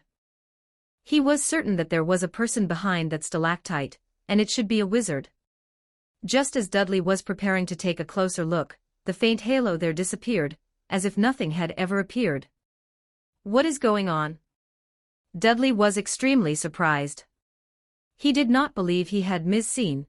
There must have been a person there before, but they had suddenly disappeared. What method did they use? At the same time, the feeling of being spied on, as well as the evil aura, seemed to fade away suddenly, to the point where it could almost be ignored.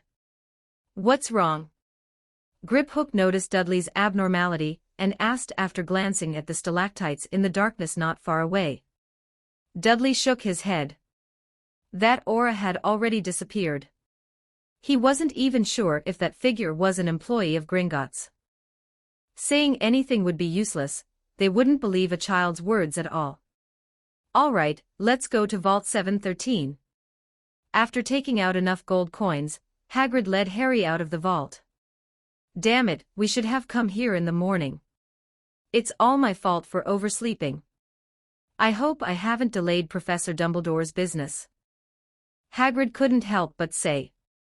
It's only a few hours late, it shouldn't be a problem, right? Harry comforted. I hope so. Hagrid said. Afterward, the group boarded the small mine cart again, and headed deeper into Gringotts. Dudley did not speak again along the way. He remained in a state of vigilance, paying attention to any movement in the surroundings. Even if this was the safest bank in the wizarding world, it did not mean absolute safety. Moreover, it is often in these safest places that once something happens, it is a big deal. Rather than believing those claims about the wizarding world, Dudley preferred to trust his own judgment. Not long after, the small mine cart slowly came to a stop. Dudley glanced at the vault not far away, marked with the number 713. This was the top-secret business Hagrid had to handle for Hogwarts. Once this task was completed, they could leave this place and safely return to the surface. Careful, don't get too close. Only a goblin can open the door here, anyone else who tries to do so will be sucked in. Hagrid said to Harry. Dudley noticed that Vault 713 did not have a keyhole. Griphook walked up, extended his withered fingers, placed them on the door, and began to slide them slowly downward.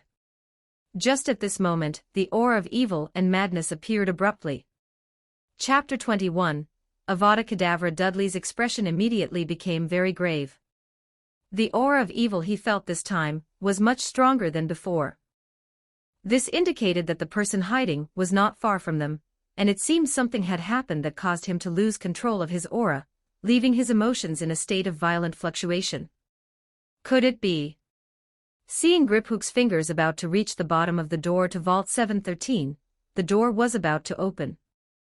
A thought flashed through Dudley's mind that person's target was the item inside Vault 713.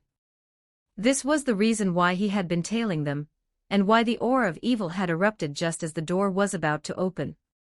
In his urgency, Dudley didn't have time to think and immediately called out. Griphook's hand trembled slightly, and he looked at Dudley with a frown. Boy, what are you doing? Hagrid said with dissatisfaction. His task was already delayed, and this kid was actually wasting his time at a moment like this. I have a question. Dudley tried his best to keep his voice steady, so that the person hiding in the darkness wouldn't discover anything. What question? Hagrid asked impatiently. Dudley ignored Hagrid, walked slowly forward, and came to stand in front of Griphook. What are you going to do? Griphook asked with a cold gaze. On the left, about 20 meters away from us, there is someone behind that giant stalactite. He has been tracking us all the way here. Dudley whispered. Hearing Dudley's words, both Griphook and Hagrid were stunned, while Harry on the side was completely bewildered. He might be here to rob Gringotts. Dudley continued. There was no other way. At this moment, all he could do was inform the authorities about the problem he had discovered, as he could no longer handle the situation himself. Boy, do you know what you are saying. Robbing Gringotts, are you crazy? Hagrid said with a gloomy face. He suspected that Dudley was playing a prank on him, but he also lowered his voice and did not shout. All along the way, he had been telling Harry and Dudley how safe Gringotts was, and that no one could steal anything here. As it turned out, this kid was now causing such a scene for him. Was he clearly looking for trouble? Sir, do you know how serious your accusation is? No one can infiltrate Gringotts, let alone steal anything from here. I hope you understand what you are saying. Griphook said with a tone of pride.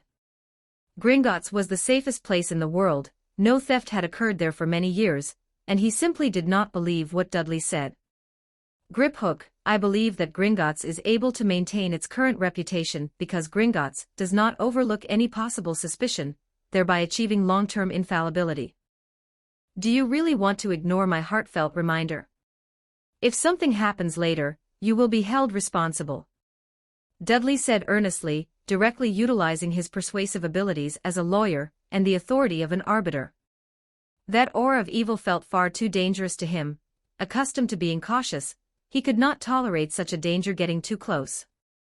After Dudley's words fell, Griphook's expression changed immediately. The teenager in front of him was not much taller than him.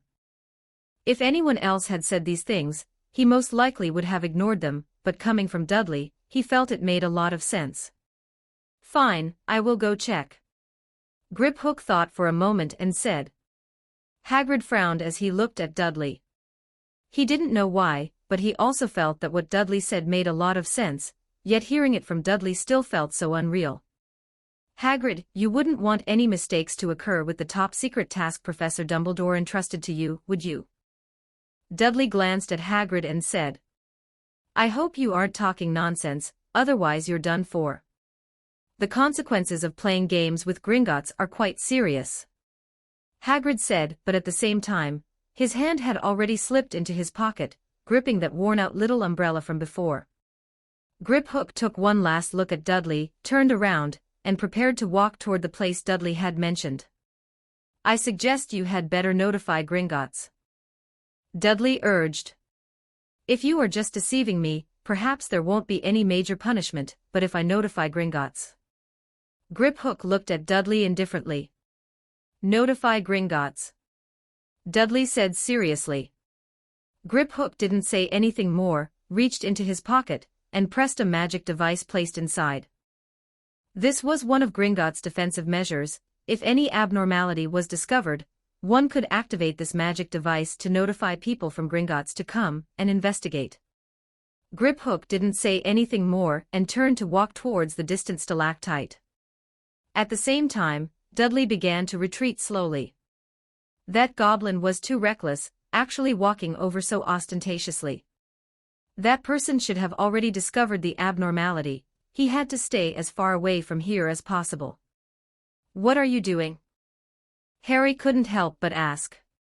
He had no idea what was happening. Was Dudley playing games with Gringotts? This was probably even crazier than telling a flight attendant after boarding a plane that he had brought a bomb. Shut up, follow me. While Dudley coldly reprimanded him, he pulled Harry and retreated backwards. Everything seemed normal. Griphook and Hagrid had not detected any danger, and even now, they still felt that Dudley was messing with them.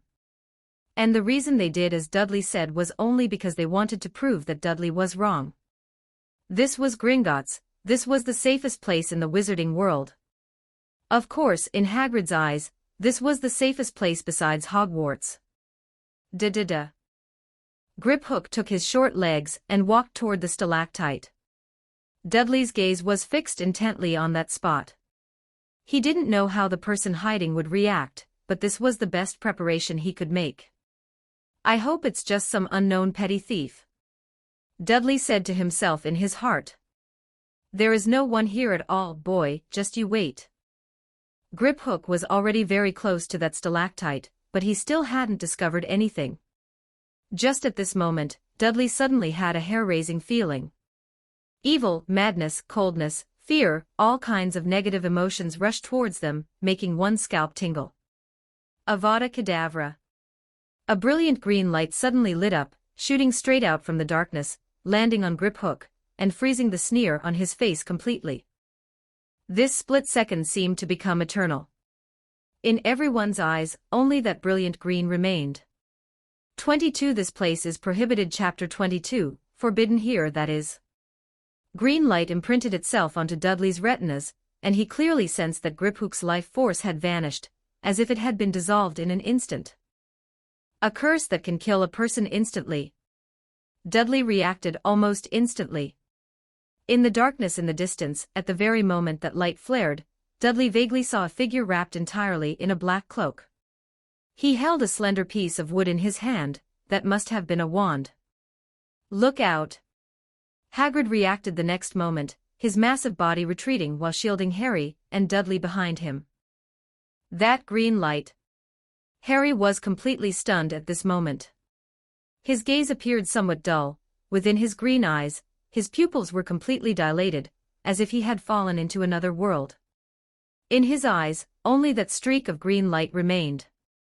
This kind of green light had appeared in his nightmares countless times, and he did not understand what it was or why that green light existed. Now he knew. That was a curse that could kill a person instantly. In other words, the green light in his nightmare was what Lord Voldemort had released when he murdered his entire family. The next moment, a streak of red light shot out and slammed directly into Hagrid. Just before that, Hagrid had pulled out his tattered little umbrella and waved it, and it seemed a translucent barrier had slightly obstructed the incoming red light. Hagrid let out a miserable scream, his massive body sent flying and crashing onto the ground not far away, instantly losing the ability to move. Dudley had originally thought Hagrid might be able to contribute something, but he hadn't expected him to be taken out in a single hit. Run, run! Hagrid said, struggling. His voice was extremely weak. Let's go. Dudley hurriedly pulled Harry, who was still in a daze, and the two of them dashed to hide behind a nearby stalagmite pillar. Another streak of dark red light shot over, slamming directly into the stalagmite pillar where Dudley and the other were hiding. Accompanied by a roar, a large chunk of the stalagmite pillar was shattered by the magic, and at the same time, several massive stalactites crashed down from the cave ceiling above. Fortunately, Dudley's reaction was agile, and he pulled Harry to safety, dodging the disaster. Harry Potter, the boy who lived. A low, hoarse voice came. This did not sound like a human voice at all, it sounded more like it was produced by some kind of magic. Hearing this voice, Harry's body suddenly stiffened. He did not recognize the voice, but the feeling seemed to take him back to the moment the green light flared in his nightmare. That you-know-who? Dudley's expression changed. Damn, I just came to the bank to withdraw some money. How did I run into that Lord Voldemort? Isn't he dead? Dudley's face looked awful, this was just too unlucky. Or could it be that this you-know-who had calculated long ago that Harry would come to Gringotts to withdraw money today, and had been waiting here early on? But that wasn't right, how could he have been certain Harry would come here today? Divination. Wait, could his original target have been that thing in Vault 713? And he just happened to run into Harry. Various thoughts flooded into Dudley's mind. Such a situation truly left him somewhat helpless. Although he wasn't sure if the black-robed person before him was the legendary Dark Lord, there was no doubt that his strength was formidable. "You run, his target is me. I should be able to buy some time." Harry glanced at Dudley beside him and said, taking a deep breath. This terrifying wizard was here to kill him. Since that was the case, why drag Dudley into it? Even though his cousin really wasn't much, he couldn't let him die here. He was innocent, after all. If one can escape, let one escape. Do you think he would let me go? Dudley's expression was grave. Too afraid to come out? That low, hoarse voice came again, and Dudley could sense the evil aura on him approaching this side. The sound of alarm bells had rung the very moment the battle broke out, but the underground of Gringotts was simply too vast. Even if they were to rush over, it would take quite some time. Dudley was burning with anxiety. Wasn't this supposed to be the safest place in the wizarding world? Why, even after being notified in advance, and with the battle having raged for so long, had not a single person appeared? Dudley cursed inwardly while dragging his right hand across the sharp rock beside him, scraping open a wound, and blood immediately began to flow. He immediately reached into his clothes and grasped the metallic brass book. Dudley's blood gushed out continuously, flowing onto the trunceous brass book, and intricate engravings emitted a faint glow. Sealed Artifact 002 was activated.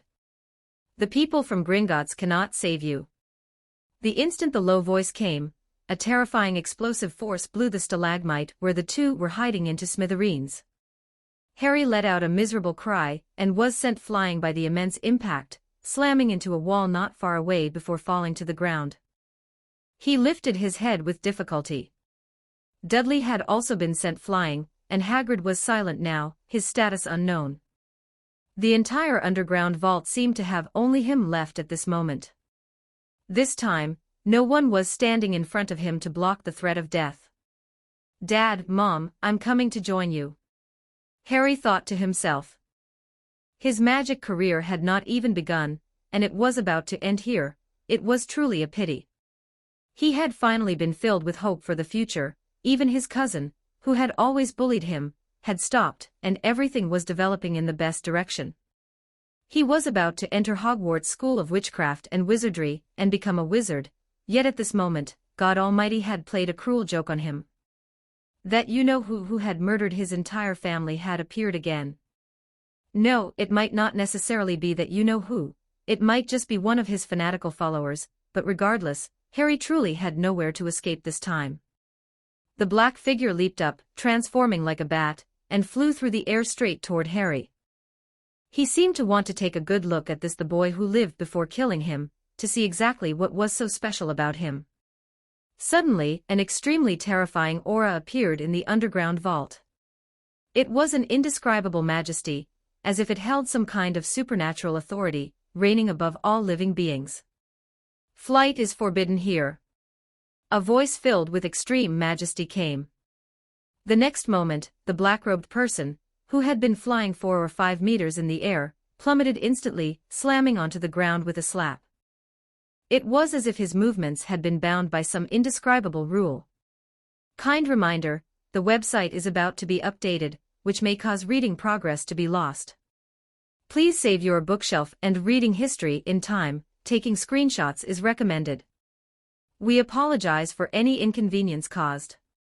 Chapter 23, Knight Emperor. After the black-robed person slammed heavily onto the ground, he fell into a brief state of confusion. He had absolutely no idea what had happened. His magic hadn't failed, but in that instant, he felt his body lose control, as if some invisible force had bound him, causing him to fall directly from the sky. That feeling was as if this area absolutely did not allow the act of flying to occur. But what he found incredible was that he did not sense any aura of magical fluctuations.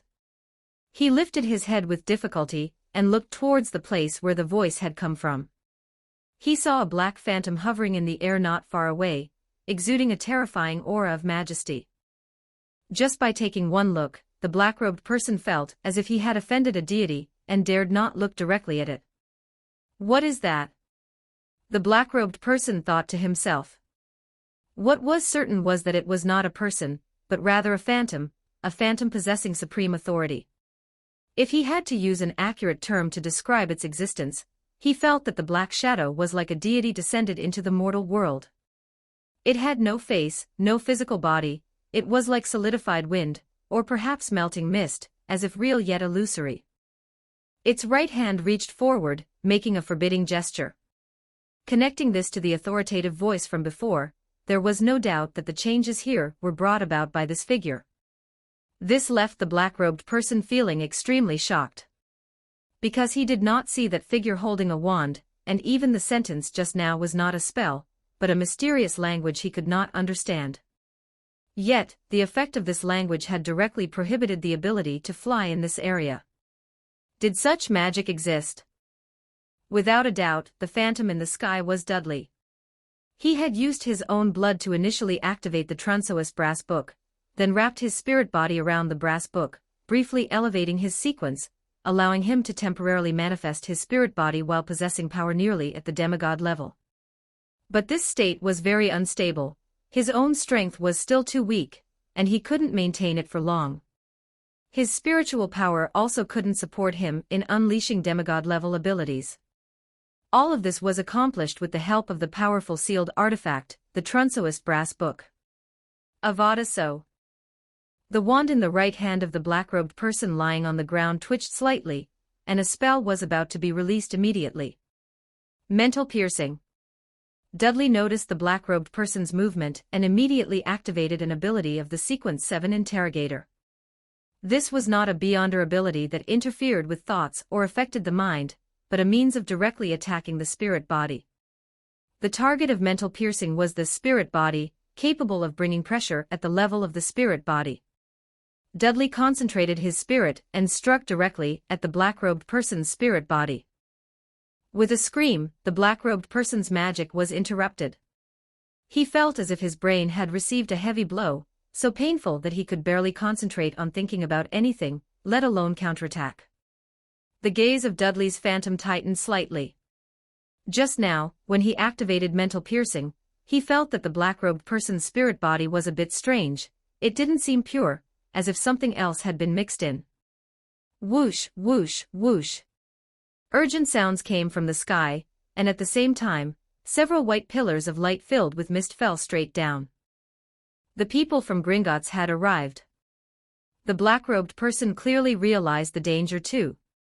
He did not continue to attack and forced himself to stand up, attempting to escape. Imprisonment. Dudley pushed his right hand forward, and the Hermes language issued from his mouth. The Law Order ability was activated again, and this time, it was the beyonder ability of a Sequence 6 judge. This was the last ability that Dudley could currently fully unleash without draining his spiritual power. You forced me to use the Trunsoist brass book, and you still want to just escape like this. Dudley snorted coldly in his heart. He didn't need to kill him himself, he only needed to block his escape, and he could let those people from Gringotts take him down. As the imprisonment law order was activated, thick, viscous liquid appeared around the black-robed person, wrapping him layer by layer, then turning into transparent amber, constantly reinforcing and aggregating, firmly binding the black-robed person in place. This was a powerful law order that even a spirit body could not escape from. Who dares to invade Gringotts? Intruder, die. Angry voices came from above, the wizards of Gringotts were getting closer and closer. The area around the black-robed person, who had been imprisoned by Dudley's law order, suddenly exploded. Terrifying firelight lit up from his body, erupting and sweeping outwards in all directions, instantly shattering the cage formed by the imprisonment law order. The next moment, the black-robed person turned into a trail of black smoke and fled rapidly, disappearing without a trace almost instantly. Watching the figure of the black-robed person fleeing, Dudley's expression was somewhat ugly. He hadn't expected that even the imprisonment law order couldn't stop him. The power he erupted with at the very last moment seemed much stronger than before. What is going on? Did he hide his strength before? Why didn't he unleash all his power right from the start? Dudley frowned. He faintly sensed a trace of disharmony, some disorder. But this feeling was very weak, making it impossible for him to accurately judge exactly what had happened. As a Beyonder of the Justiciar sequence, he could use his Beyonder abilities to discover clues that others could not, and even some mystical connections. But the time he had been in contact with that black-robed person was still too short to effectively convert this information. "Who are you?" Swish, swish, swish. Several white pillars of light landed not far from Dudley, transforming into several wizards. They looked at the illusory black shadow in shock. The powerful, majestic aura made them dare not look directly, but their duty compelled them to see clearly what that black shadow really was. It seemed to be a person, but it did not truly exist. It was more like a projection. Its face was very blurry and completely impossible to see clearly, and the sense of majesty emanating from it made everyone involuntarily want to lower their heads and kneel before it. "Who exactly are you, sir?" The leading wizard resisted the majestic aura and asked, biting the bullet. They had already seen the situation here from the sky earlier. It was this phantom that had stopped the black-robed person. But who was this black shadow? How did he appear in the underground of Gringotts? Dudley glanced coldly at that person.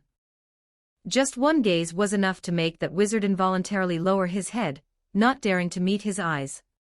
"Knight Emperor." After leaving these two words in English, Dudley deactivated his spirit body state, and the black shadow dissipated directly, leaving no trace to follow. 24 Signs of Activation. Chapter 24, Signs of Activation. Knight Emperor. Several wizards muttered to themselves, their faces filled with confusion and shock. "He has disappeared," a wizard said. "There is no trace to follow. He has no physical form." Several wizards used their own abilities to check the surroundings, yet they found nothing. "Has the fleeing black-robed person been found?"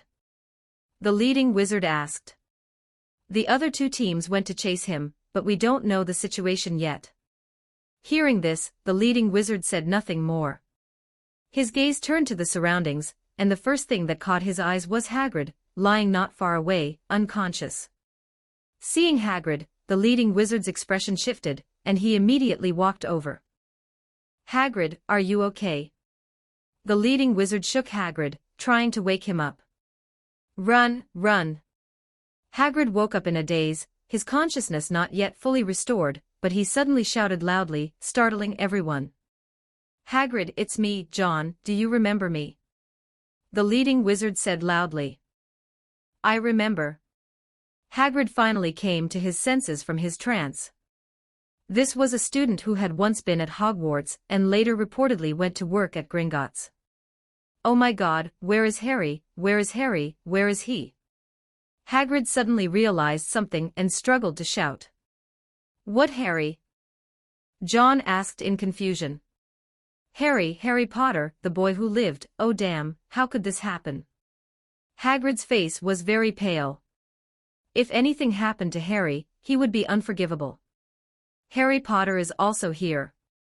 "Harry, he wouldn't." The surrounding wizards immediately let out an exclamation. For them, no one did not know about the boy who lived. He was simply too famous in the wizarding world. At this moment, everyone's faces became very ugly. Was the previous black-robed person here to kill Harry? A follower of the Dark Lord? A Death Eater? Hagrid. From behind a huge stalactite not far away, Harry's weak voice came. Hearing the voice, several wizards immediately ran over and found the weak Harry behind the stalactite. "Harry, are you okay?" The wizards hurriedly checked his body and found no serious injuries, just some abrasions, and finally breathed a sigh of relief. "There is another boy here." Soon, behind a stalactite not far from Harry, they saw another pale-looking, very weak boy. "It's my cousin Dudley," Harry said hurriedly. Dudley struggled to open his eyes and said a word, then closed his eyes again. He was too weak. The previous battle had exhausted his spiritual power. If he hadn't controlled it well, he might have already become a fool. However, he had survived this crisis with no danger. Dudley felt a bit aggrieved. He just came to withdraw money. How did he encounter such a terrible thing? That wizard's strength was obviously very strong, not something an ordinary person could deal with. Why was he so unlucky? It's good that you're fine, it's good that you're fine. You guys come with me, I have some things to ask you about what happened before. John said. Captain, a goblin's corpse was found here. Not far away, a wizard suddenly spoke. It was killed by that black-robed person. I saw a green light, and then he died. Harry said with a pale face. Everyone looked at each other, seeing the gravity in each other's eyes. 10 minutes later, the group returned to the surface. In a VIP room at Gringotts. Harry and Dudley were lying on a sofa respectively, Hagrid was sitting on a chair not far away, and there was no one else in the room for the time being. How could such a thing happen? It's too terrible. It's all my fault, it's all my incompetence. Hagrid was still blaming himself. He hadn't taken good care of Harry, and almost let Harry die at the hands of that black-robed person. I have already reported this matter to Professor Dumbledore, and he is already on his way. Only he can handle this kind of thing. Hagrid said with tears and snot. Harry didn't say anything. He was recalling the scene underground. Just when he felt he was about to die, that illusory black figure appeared, and he blocked the black-robed person. Who is he? The majestic feeling made Harry dare not look directly, but he vaguely felt the black shadow was somewhat familiar. Could it be my father's soul? Harry couldn't help but think.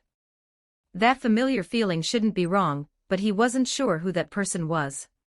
He only felt he was incomparably tall, bringing him unprecedented security.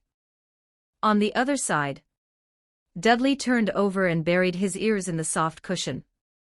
He just wanted to rest. Hagrid was too noisy. Fortunately, the spiritual power has finally recovered a little, it doesn't hurt as much as before, and there are no maddening whispers. Dudley let out a breath. Forcibly using the Trunsoist brass book was a last resort. Dudley really didn't want to use this level of sealed artifact unless it was a last resort, but in that situation before, if he didn't use it, he would most likely be killed, almost without any ability to fight back. I hope there will be no mistakes with this sealed artifact. Dudley looked down at the Trunsoist brass book in his arms. He could feel that after this use, the sealed artifact had some signs of activation. I hope my strength can reach the level to seal it before it completely activates. Dudley thought to himself. After a while, Hagrid finally quieted down, and Dudley could finally sleep well. About half an hour later, Dudley heard very noisy sounds from outside the door, waking up from his deep sleep. The door opened, and the first thing that caught his eyes was a kind old man with white hair and beard, wearing half-moon glasses. After he walked in, he first looked in Harry's direction, then in Dudley's direction. Behind him, dozens of wizards followed. Their expressions were very serious. Obviously, the Gringotts incident this time had made them exhausted. Professor Dumbledore, you are finally here. It is my dereliction of duty. I did not protect Harry well. Hagrid stood up hurriedly and said. Hagrid, this is not your fault. Dumbledore said with a calm expression. According to the practice, we have some questions to ask you. Dumbledore's eyes swept across Harry and Dudley, smiling and blinking. Don't be nervous, children, just tell me what you saw. Chapter 25, The Mysterious Language. Harry nodded. Dudley was lying to the side, his face still pale. He did not speak, nor was there any need to, because everyone's attention was on Harry. This was just as well, he could get some good rest. Terrible, simply terrible. A hurried voice came from outside the door, followed immediately by chaotic footsteps. Upon hearing this voice, the others seemed to know who had arrived and immediately cleared a path, all eyes turning in that direction. Soon, a middle-aged man walked in quickly. He wore a dark green top hat and a pinstriped suit, followed by a large group of people. Minister. Seeing the newcomer, everyone immediately greeted him. This person was the current Minister for Magic, Cornelius Fudge. Dumbledore, you've arrived. After entering the room, Fudge walked straight toward Dumbledore. Has it started yet? Dumbledore said with an unchanged expression, not yet. Since you've arrived just in time, let's do it together. Very well. After saying this, Fudge immediately waved his hand at the people beside him. Record everything. Immediately, everyone's gaze focused back on Harry. Harry felt very uncomfortable with such scrutiny. He was rarely the center of attention, which left him at a loss for words for a moment. Don't be nervous, Harry. I will ask some questions, and you just need to answer them. Dumbledore said in a gentle voice. His voice seemed to possess some kind of magic, making Harry, who was originally uneasy, gradually relax. Very good. Dumbledore smiled slightly. Did you see the appearance of that black-robed person who attacked you clearly? Dumbledore asked. He did not ask the most important question directly but started with a simple one, which would help Harry stabilize his emotions. As soon as he made a move, he emitted a green light, and then that goblin fell to the ground. I have seen that same green light in my own nightmares. Harry described it simply, though his voice grew quieter toward the end. Oh my God, we shouldn't have asked that question. Someone sighed. They all knew about Harry's past experiences, but they hadn't expected such a simple question to make him recall the trauma from his childhood again. Fudge glanced at Dumbledore, seemingly unable to bear continuing the questioning. However, Dumbledore did not stop. After pondering for a moment, he continued to ask, then what about that other black shadow? I learned from others that it was that black shadow that appeared and helped you block the black-robed person, is that right? Harry nodded. There was a black shadow, but I don't know how it appeared either. That black-robed person had already flown over, and I felt like I was about to be killed by him. But just at that moment, I heard a voice and then I felt. I don't know how to describe that feeling, it was just. Harry frowned, struggling to think of the vocabulary he knew, wanting to accurately express that feeling. A sense of majesty. Dumbledore said it for Harry. Yes, that's it, it was a sense of majesty. It was that kind of feeling where you just want to submit at his feet after one glance. Harry said immediately. Dumbledore and Fudge exchanged a glance, and the eyes of the others also flashed with an inexplicable glint. Then, did you hear what that person said? Fudge asked. This was the most critical part. I don't know.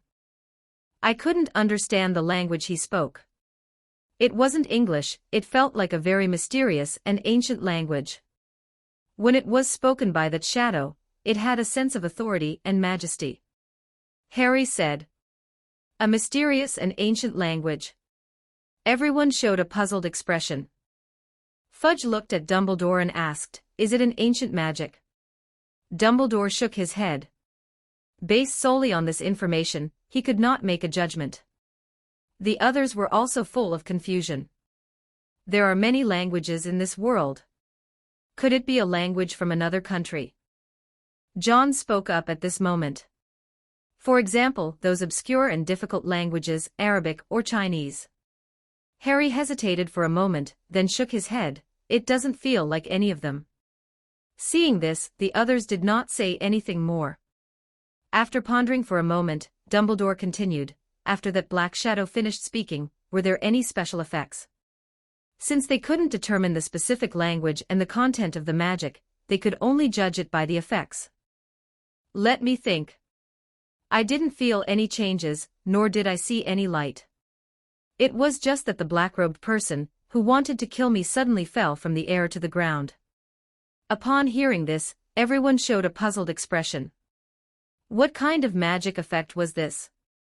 They had truly never heard of it. Fudge looked at Dumbledore again, but Dumbledore gave no indication.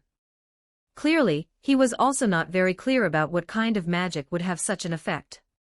It sounded like it had broken the black-robed person's magic, causing his levitation charm to fail, but they had no way of knowing the actual situation.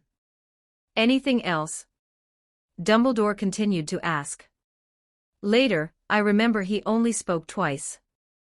After the first time he spoke, that black-robed person let out a scream, and the magic he was casting was interrupted. The other time was when the black-robed person wanted to flee. After he spoke, the black-robed person seemed to be imprisoned. In the end, It was the black-robed person who activated some kind of magic to break the imprisonment and escape.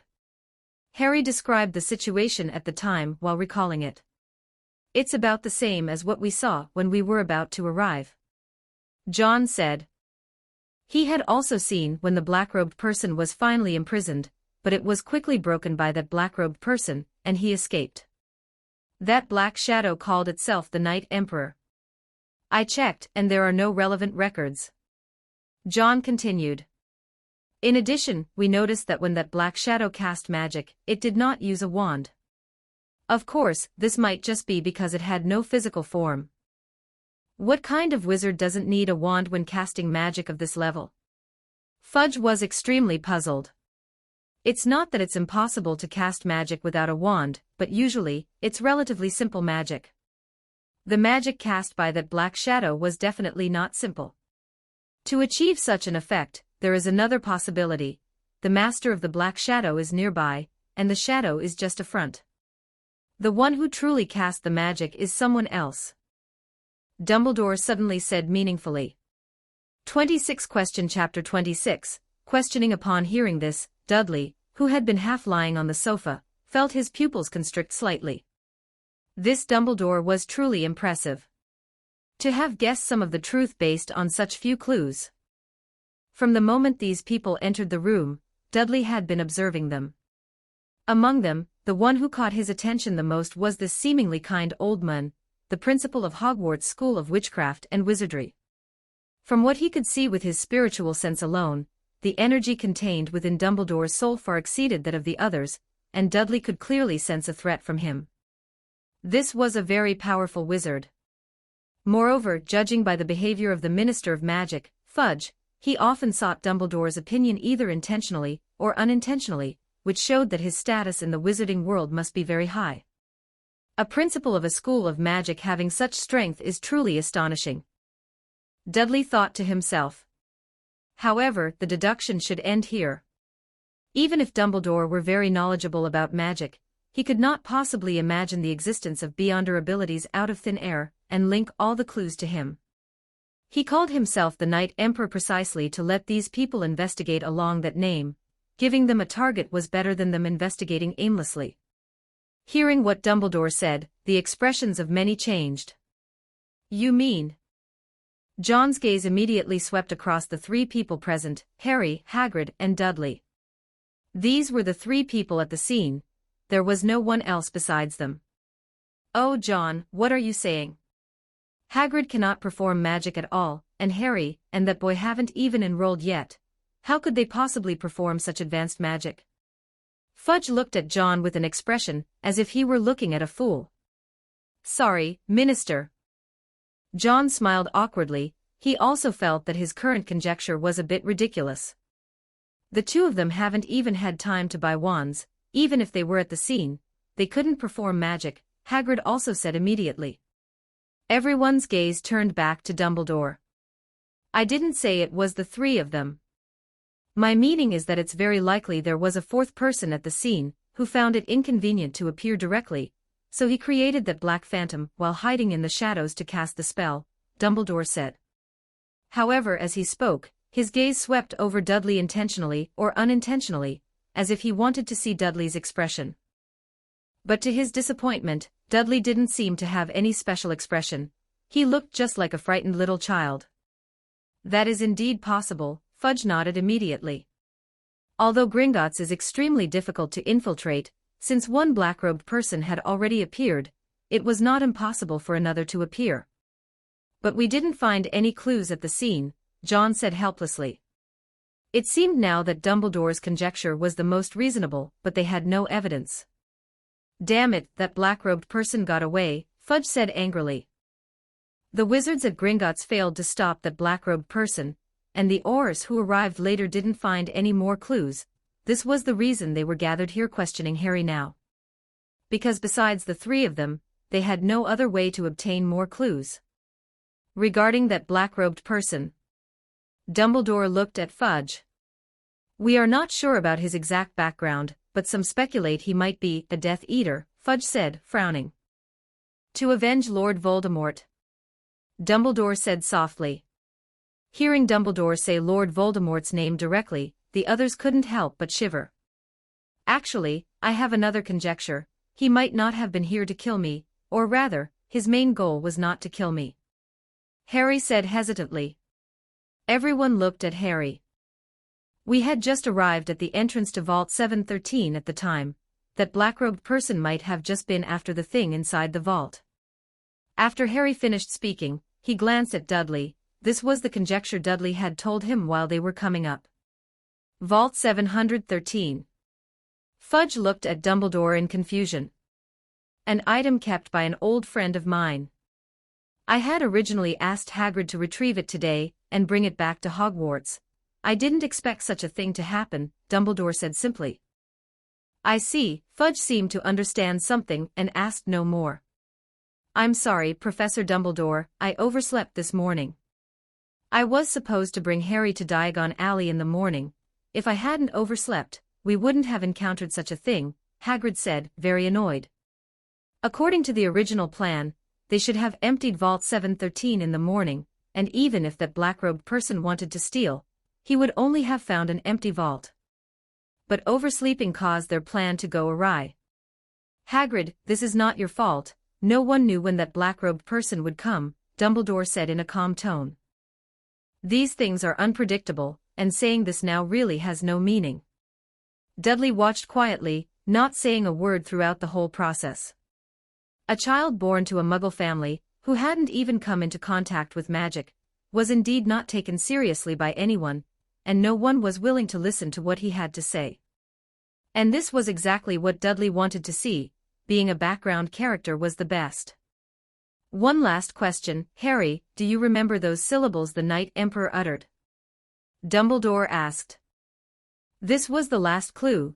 As long as they knew the specific syllables, it might be possible to know the language the Knight Emperor used, thereby finding his tracks.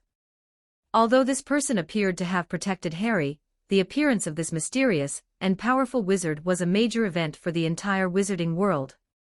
This was because when that sense of majesty appeared, it wasn't just felt underground, the entire Diagon Alley, and even the outside world of London, had felt his aura. That was a sense of majesty that stood above all living beings. This was the reason they were pursuing the origin of the Knight Emperor. This person was perhaps even more terrifying than the black-robed person who had escaped. I really didn't remember them. After thinking for a moment, Harry still shook his head. All right, then get some good rest, we won't disturb you any more. Seeing this, Dumbledore did not continue to press. The others also knew that this questioning had likely come to an end. While exchanging opinions with each other, they began to walk towards the door. By the way, speaking of which, there is one more strange thing. Dudley discovered the black-robed person's tracks before he made his move. It was Dudley who reminded Griphook, and that was why Griphook went to check behind that stalactite, and then he was killed by that black-robed person. Hagrid suddenly said. Chapter 27, Harry's cousin Dudley. Who is Dudley? Fudge looked around in confusion, while Dumbledore's gaze had already fallen upon Dudley. His blue eyes gazed through his half-moon spectacles at Dudley, as if trying to see right through him. Dudley, who was half lying on the sofa, almost rolled his eyes. Hagrid had to bring this up at this exact moment, not earlier, not later, which was maddening. Dudley, what did you discover? Dumbledore walked over slowly and stopped in front of Dudley to ask. Dudley Dursley, Harry's cousin, the son of the aunt Harry is staying with. Someone explained beside Fudge. Only then did everyone finally notice this little boy. He looked much sturdier than Harry, with blonde hair and a sharp-featured face, though his complexion was a bit pale at the moment. The two didn't share many similarities. If one didn't know they were cousins, it would be hard to connect them. I'm not sure either. After I entered the underground, I always felt like someone was watching us. However, that feeling wasn't strong before, until we were at Vault 713. I felt a strong sense of unease, so I told Griphook to check it. Who knew? Dudley's face was pale, and his voice trailed off at the end. Feeling like someone is watching. What kind of situation is that? Fudge frowned. Others looked at each other in dismay, not knowing how to explain this situation. They didn't doubt Dudley. After all, he was just an 11-year-old child who hadn't even been in contact with magic before. It wouldn't occur to anyone to suspect him, but the situation Dudley described was indeed baffling to many. I've heard that some people are born more sensitive, and can discover dangers that others cannot. Could it be that this is such a situation? John hesitated before speaking up. It's possible. In the wizarding world, such situations have happened before. I remember reading in a book about a wizard who could foresee danger and dodge it accurately every time, someone said. Or perhaps his intuition is strong. For example, being able to unconsciously predict subsequent dangerous events, someone else added. Everyone was brainstorming, trying to explain the situation Dudley had encountered. Only Dumbledore kept his eyes fixed on Dudley without saying a word. Are you sure that, besides the feeling of being watched, you had no other feelings? After a long while, when everyone else had stopped guessing, Dumbledore asked again. I also felt a little bit of danger, I guess. I don't know why I had that feeling, Dudley said. See, I told you, some people are born with the ability to foresee danger, the wizard who had spoken earlier said again. It's fortunate that the child sensed the danger, otherwise the consequences would have been unpredictable, Fudge said with an ugly expression. This incident involved the death of a goblin, and although it caused a stir, at least the impact could be controlled. If Harry Potter had been killed here, the entire wizarding world would likely have been thrown into chaos. Because that would mean that that person might have returned. Even if not, it would cast a huge shadow over everyone's hearts, reminding everyone of that very dark time, something no one wants to see again now. The group did not dwell on this issue, as there was indeed nothing to investigate. After asking a few more questions, Fudge left with the people from the Ministry of Magic.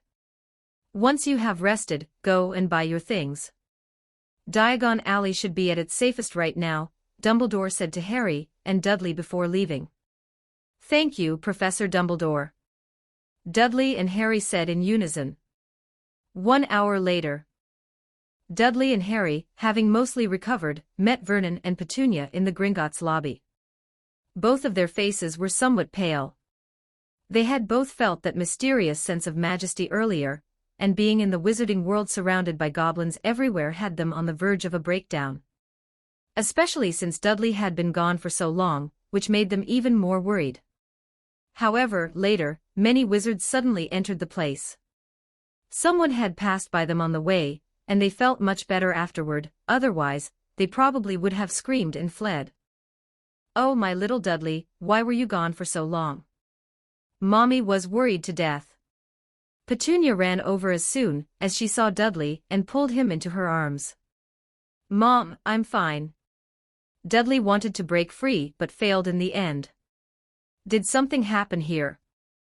Vernon frowned as he looked at Hagrid, trying to ask. Nothing happened, just that there are a lot of people at Gringotts today, and we had to queue up to withdraw money, Harry said quickly. Is that so? Vernon frowned and didn't suspect anything further. When leaving Gringotts, Dudley could clearly feel that there were many more wizards here. Even in Diagon Alley outside, there were some powerful-looking wizards who appeared very vigilant. Are these the wizards from the Ministry of Magic? Official wizards, Dudley speculated in his heart. Petunia looked nervously at the strange-looking wizards around her, her expression becoming increasingly distressed. Why are there suddenly so many people? What on earth happened? Vernon also noticed something was wrong. There had been many wizards in Diagon Alley before, but certainly not like this. Everyone's expressions seemed grim, many were hurrying along, and the previous ease and bustle were gone. Hagrid, is there a place to get a drink here? The kind that muggles can accept, Dudley asked, adding a requirement. After all, the previous leaky cauldron was really nothing to write home about. Oh, I know a dessert shop where you can have a drink, Hagrid said. Okay, take us there. Dudley was afraid that if he continued to take his parents around, they would collapse sooner or later. After finding the dessert shop, Dudley ordered some things. After settling his parents, he walked out with Harry. "We need to go buy Hogwarts school uniforms next," Harry said after looking at the list. "All right, I'll take you there. Madame Malkin's robes for all occasions is where I bought my school uniform," Hagrid said, and then set off with the two. Hogwarts school uniforms needed to be custom-made. Other than the tape measure that measured dimensions automatically, nothing felt novel to the two. "So what do you want to do next? Buy books first or buy wands?" After walking out of the robe shop, Hagrid asked. Harry and Dudley's eyes both lit up. The two said in unison. Chapter 28. The wand. Without a doubt, wands were the most attractive thing, especially after having witnessed the powerful magic of that black-robed person earlier. They were even more eager to obtain a wand of their own. As for Dudley, he was somewhat curious about how wands functioned. Judging by his current abilities, he could perform Beyonder abilities without using a wand, though it had to be a spiritual language, such as Hermes' language. Perhaps, after obtaining a wand, he could use English to perform Beyonder abilities. In that way, the risk of exposing his identity would be much smaller. Having been baptized by that eerie world, Dudley was very cautious about many things. Even though, looking at the current situation, his abilities held a significant advantage when facing wizards, it was only an advantage. If he were careless in his current situation, it was very likely he could come to grief in a simple way. At the very least, that kind of spell that could directly kill a person looked very terrifying. When Dudley first faced it, he also felt a strong threat. Therefore, it appeared very important to hide himself as much as possible, and not attract too much attention. However, thinking of this, Dudley's gaze involuntarily fell upon the skinny boy beside him. He wanted to keep a low profile, but unfortunately, his cousin seemed a bit too famous. As time passes, everyone should gradually pay less attention to Harry, right? Dudley guessed in his heart, he really did not want to become the center of attention. "Ha ha ha ha. As I expected, I knew you would choose wands." Hagrid let out a loud laugh, and led the two little boys toward the wand shop. Ollivander's wand shop is a wand shop with a very long history. "You will definitely be able to buy wands that suit you there, I guarantee it," Hagrid introduced as they walked. If there is anything you don't understand, you can feel free to ask me. Before, my attitude toward you was not good, I hope you don't mind." As they were walking, Hagrid suddenly said to Dudley, "It's okay, I don't mind." Dudley was thinking about something and almost didn't react, when he suddenly heard Hagrid's apology. "All right, let's go." Hagrid was a bit awkward, and Dudley noticed that his face was a little red beneath his thick beard. Apparently, he was not good at apologizing. "Thank you for before," Harry also said to Dudley.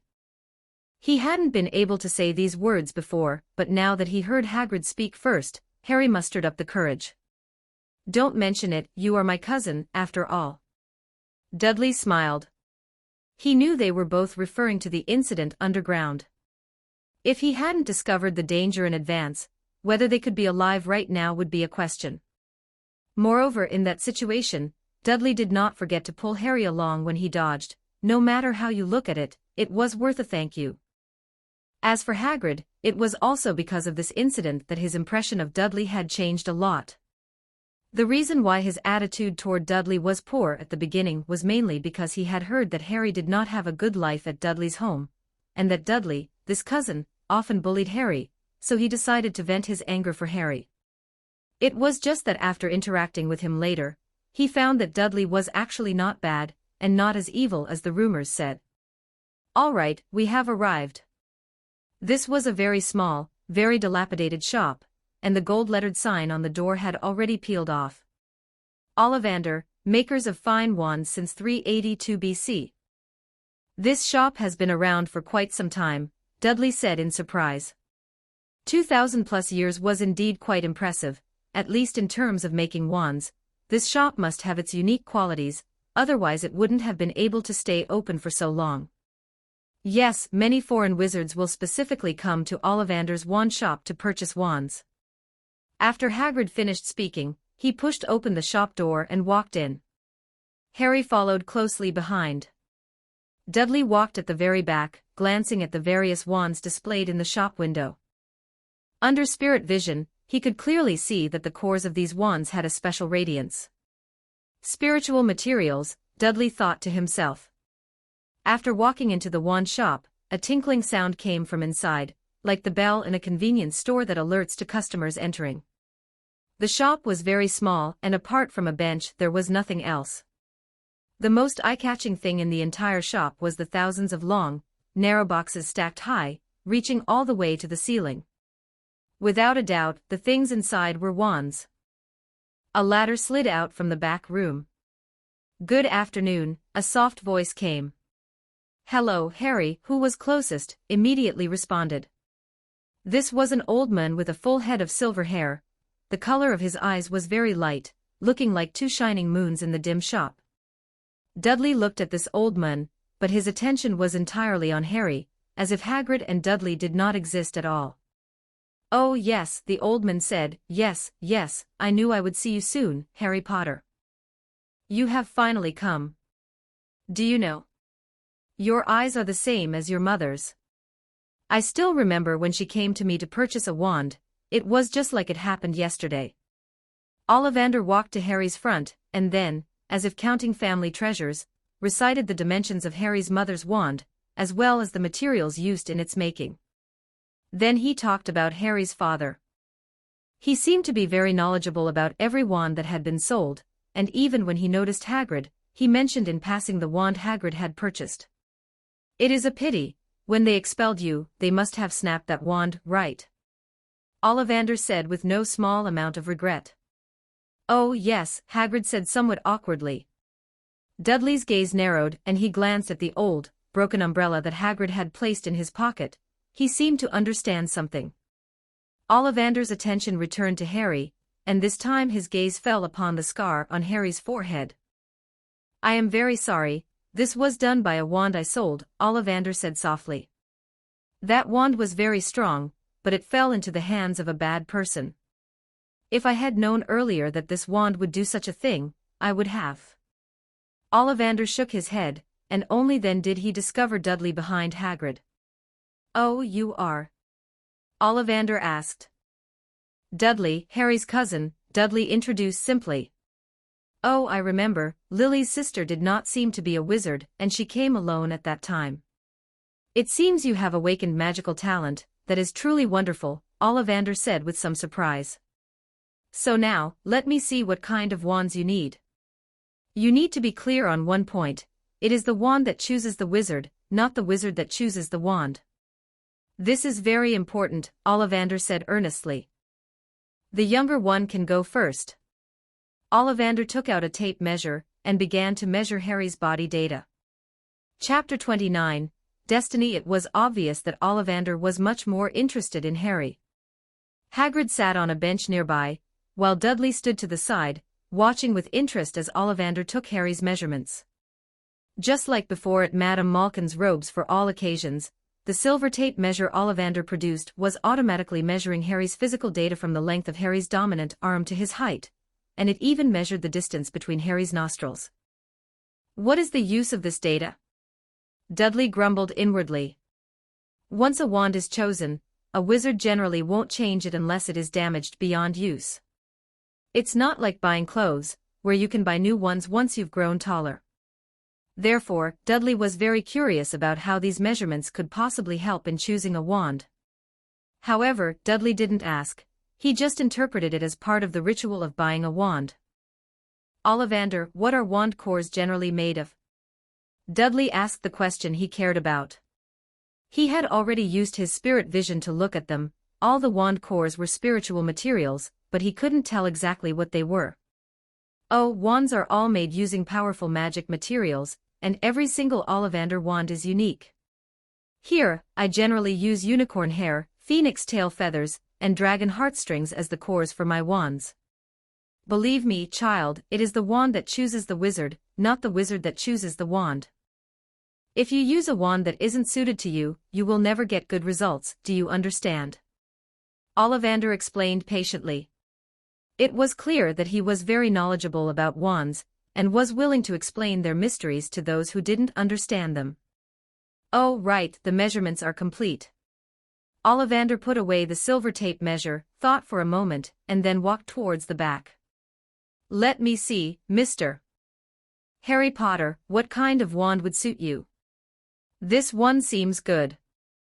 Ollivander pulled one from the many wand boxes, opened it, took out a wand, and handed it to Harry.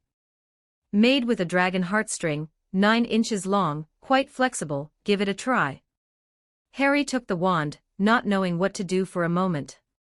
Give it a wave, child, Ollivander reminded him. Harry hurriedly gave it a wave.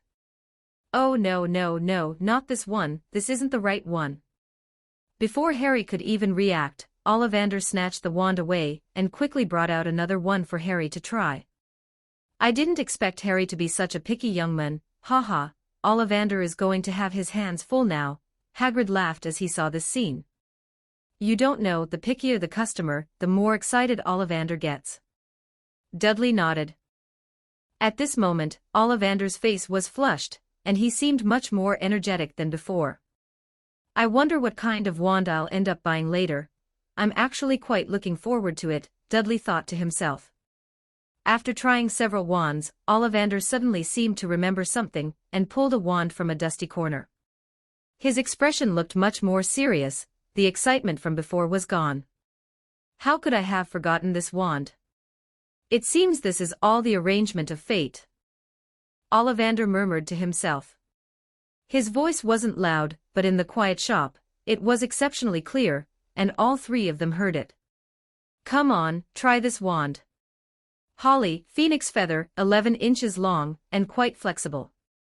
When Harry gripped the wand, he felt a warmth at his fingertips, and a red light appeared like fireworks, illuminating the entire room. Excellent, it is this wand, how marvelous. Is this destiny? Ollivander said. Remember what I said earlier. The scar on your forehead was caused by another wand I sold, and the phoenix feather that wand used came from the same phoenix as this one. They are like brothers, but... Ollivander stopped there and didn't continue. Hagrid frowned slightly, clearly knowing something. That Lord Voldemort seems to really have some kind of occult connection with Harry. Seeing this, Dudley pondered slightly in his heart. Before he had only thought that Lord Voldemort was a heinous wizard, but now, after learning more, he discovered that Harry really seemed to have some kind of connection with that you-know-who. In that eerie world, there were also situations similar to this, generally referred to as an occult connection, which could not be explained by common sense. As for what was really going on with Harry, he couldn't judge yet. I must find an opportunity to investigate what is going on with that Lord Voldemort. Dudley kept this matter in mind. All right, Mr. Harry Potter, I believe you will surely accomplish great things in the future. Just like that man, what he did was terrible, but it could also be considered a great undertaking. Ollivander nodded at Harry, then immediately shifted his gaze to Dudley. Oh, Harry's cousin, it's your turn. Ollivander hadn't remembered Dudley's name for a moment, his attention had been entirely on Harry before. Dudley didn't mind, he stood up and came before Ollivander to let him take his measurements. Soon, the measurements were complete, and Ollivander began to ponder a wand suitable for Dudley. Come, try this one, ebony, 10 inches long, rather stiff. Dudley took the wand that Ollivander handed over. In that instant, Dudley clearly felt the spiritual power within his body flowing towards the wand in his hand. Dudley frowned slightly, he felt that the wand in his hand seemed to be resisting him. Subconsciously, he directly utilized the majesty of the Arbiter, attempting to subdue the wand in his hand. Oh no, not this one. Ollivander seemed to have sensed something and hurriedly snatched the wand from Dudley's hand. The corner of Dudley's mouth twitched slightly. He felt that he should have been able to subdue that wand, and from the contact just now, the wand didn't reject spiritual power, on the contrary, it even had a good amplifying effect. It concentrated the originally scattered spiritual power, and then released it. From the contact just now, Dudley had already roughly understood the operating logic of the wand. For him, a wand was not a necessity. Having one could allow him to better unleash his abilities, but not having one wouldn't affect him either. But for wizards, they couldn't control their spiritual power very well, so they needed the help of a wand to unleash the power of their spells. From this point of view, experts among wizards should also possess the ability to cast magic without using a wand, but the magic cast shouldn't be very strong. Warm reminder, the website will be updated soon, which may cause the loss of reading progress. Please save your bookshelf and reading history in time. It is recommended to take screenshots. We apologize for any inconvenience caused. 30 Dudley's Wand Chapter 30. Dudley's Wand. To everyone's surprise, in the time that followed, Ollivander had Dudley try over a dozen wands, yet not a single one was suitable for him. Dudley wasn't sure how Ollivander determined whether a wand suited him, but as far as he was concerned, once these wands entered his hands, they all seemed to resist him somewhat. Or rather, they were a little afraid of him. Without exception, as long as Dudley unleashed his Beyonder abilities, he could easily suppress them and make these wands serve him. But this didn't seem to be Ollivander's standard for selecting a wand. Whenever Dudley subdued the wand in his hand, Ollivander would promptly snatch it away, looking as if he were rescuing his own bullied child. "Oh, I didn't expect this," another even pickier child. It's all right, I can always find a wand that suits you here." "There must be one," Ollivander muttered to himself while scurrying around the shop. He managed to dig out wands from all sorts of nooks and crannies. Many of them looked like they had been stored there for centuries. But the vast majority of these wands never even reached Dudley's hands, as Ollivander dismissed them himself. "You're even pickier than I am," Harry remarked, surprised. Hagrid hadn't expected it to take this long. He checked his watch and stood up, saying, "How about this, Harry, you stay here and keep your cousin company. I have some business to attend to, I'll be right back." After greeting Ollivander and Dudley, Hagrid left the room. "Actually, if we can't find a suitable one, any random one will do," Dudley said helplessly. He didn't have such high requirements for a wand. As long as it worked, that was fine. After all, his Beyonder abilities could be unleashed without a wand. Dudley even felt that as long as he controlled his spirituality well, he could cast many spells without a wand. Of course, he hadn't tried this yet, and would only know after learning more spells. No, absolutely not. A wand must match its master. Ollivander immediately rejected Dudley's suggestion and continued searching the shop. "Fine," Dudley shrugged and simply sat down next to Harry.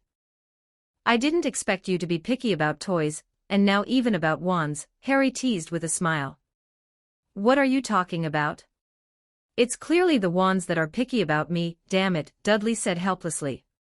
Another half-hour passed, and Dudley felt like he was about to fall asleep.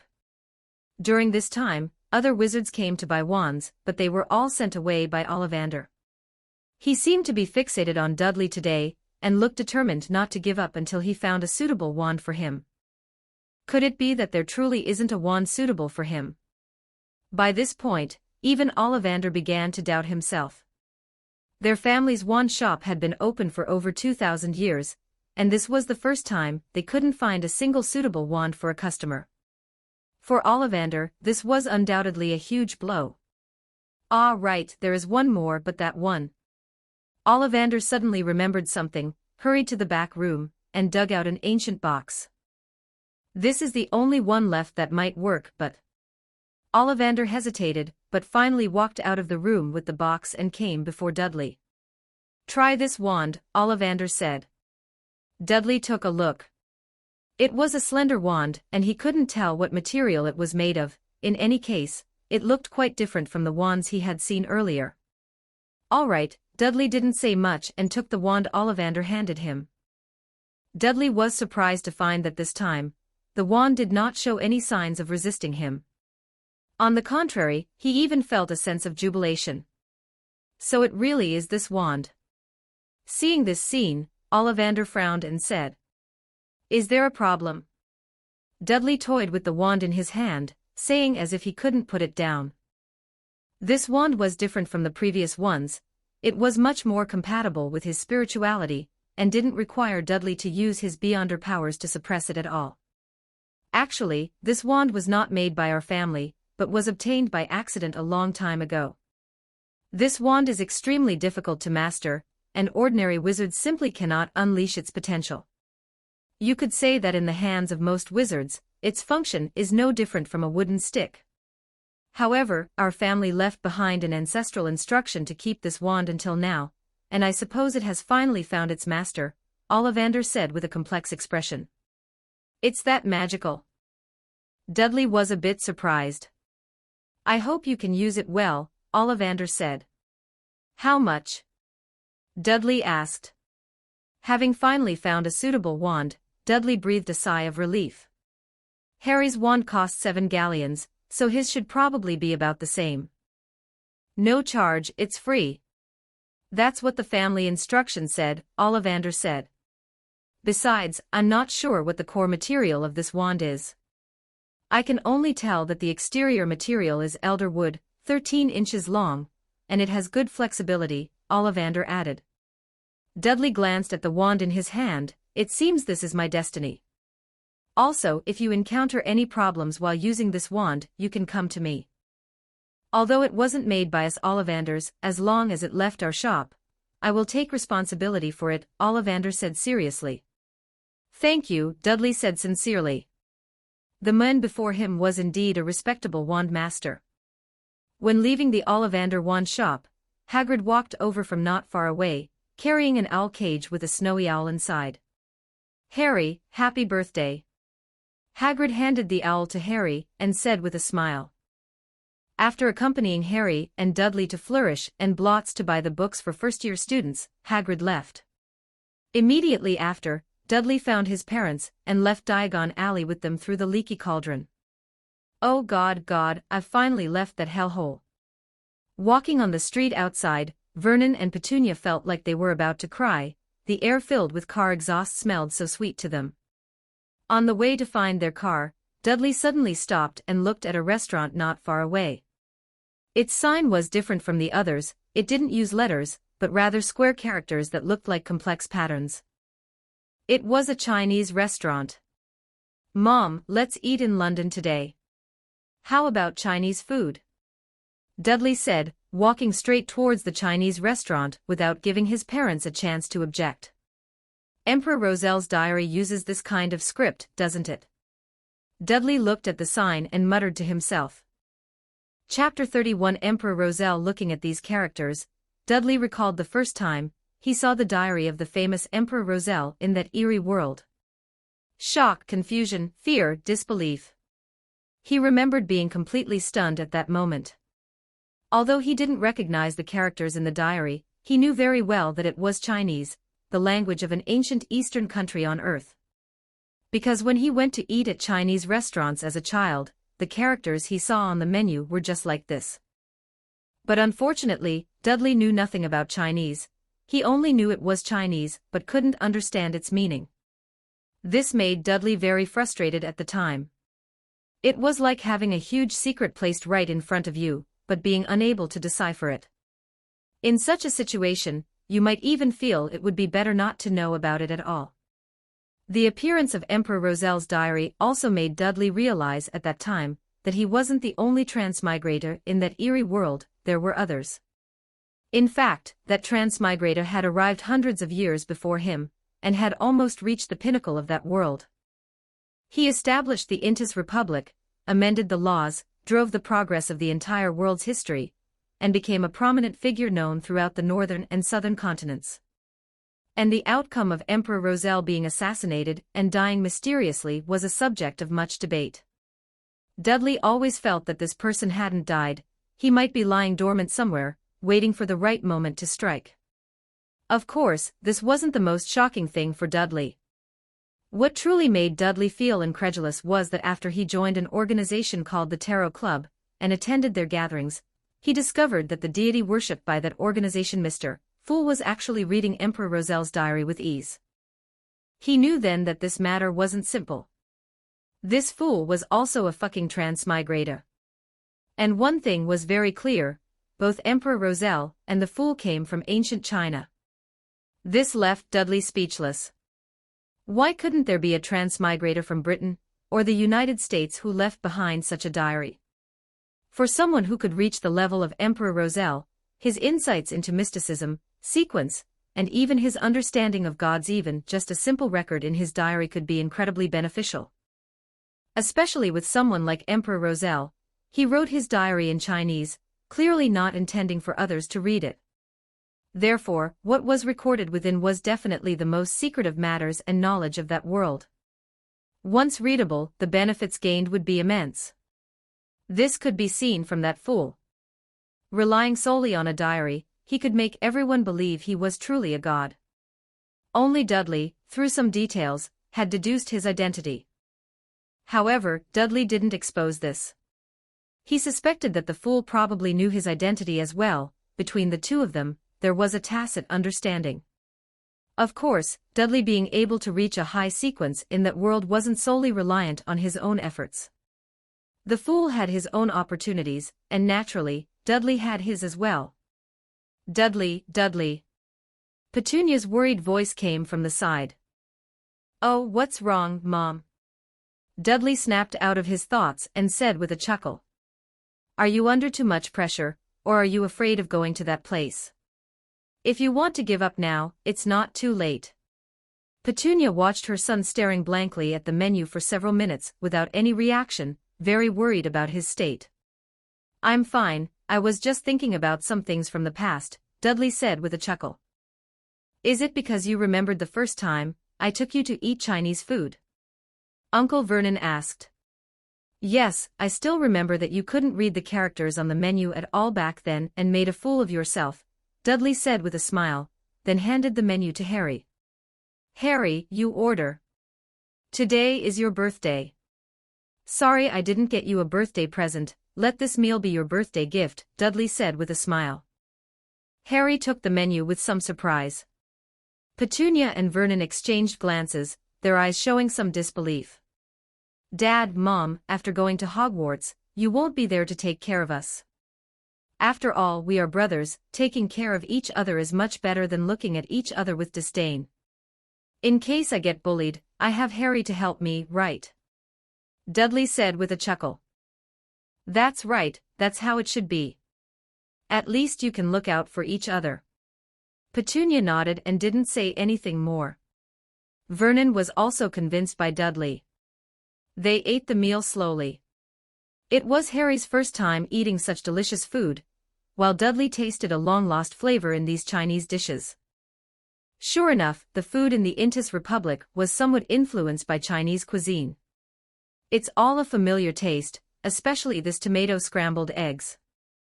I actually missed those restaurants in Trier. After dinner, Vernon drove, and the family returned to number 4 Privet Drive. Perhaps I can learn Chinese, or even some other commonly used languages. Dudley had this idea. Although he would likely never return to that place, not knowing Chinese meant he couldn't decipher Emperor Roselle's diary and could only watch the fool act all high and mighty, which was quite annoying. No sooner said than done. There was still a month before Hogwarts started. With his current learning ability, he should be able to simply master this language, even if it was known as the Devil's Language, and was one of the hardest languages in the world to learn. I'll sign up for a class tomorrow. Dudley made his decision. That night, Dudley began to look through the books he had purchased in Diagon Alley in his bedroom. Among these books were those related to spells and others related to history of magic, which were very helpful for him to understand the entire wizarding world. Time always passed quickly while reading. Dudley didn't even realize the passage of time.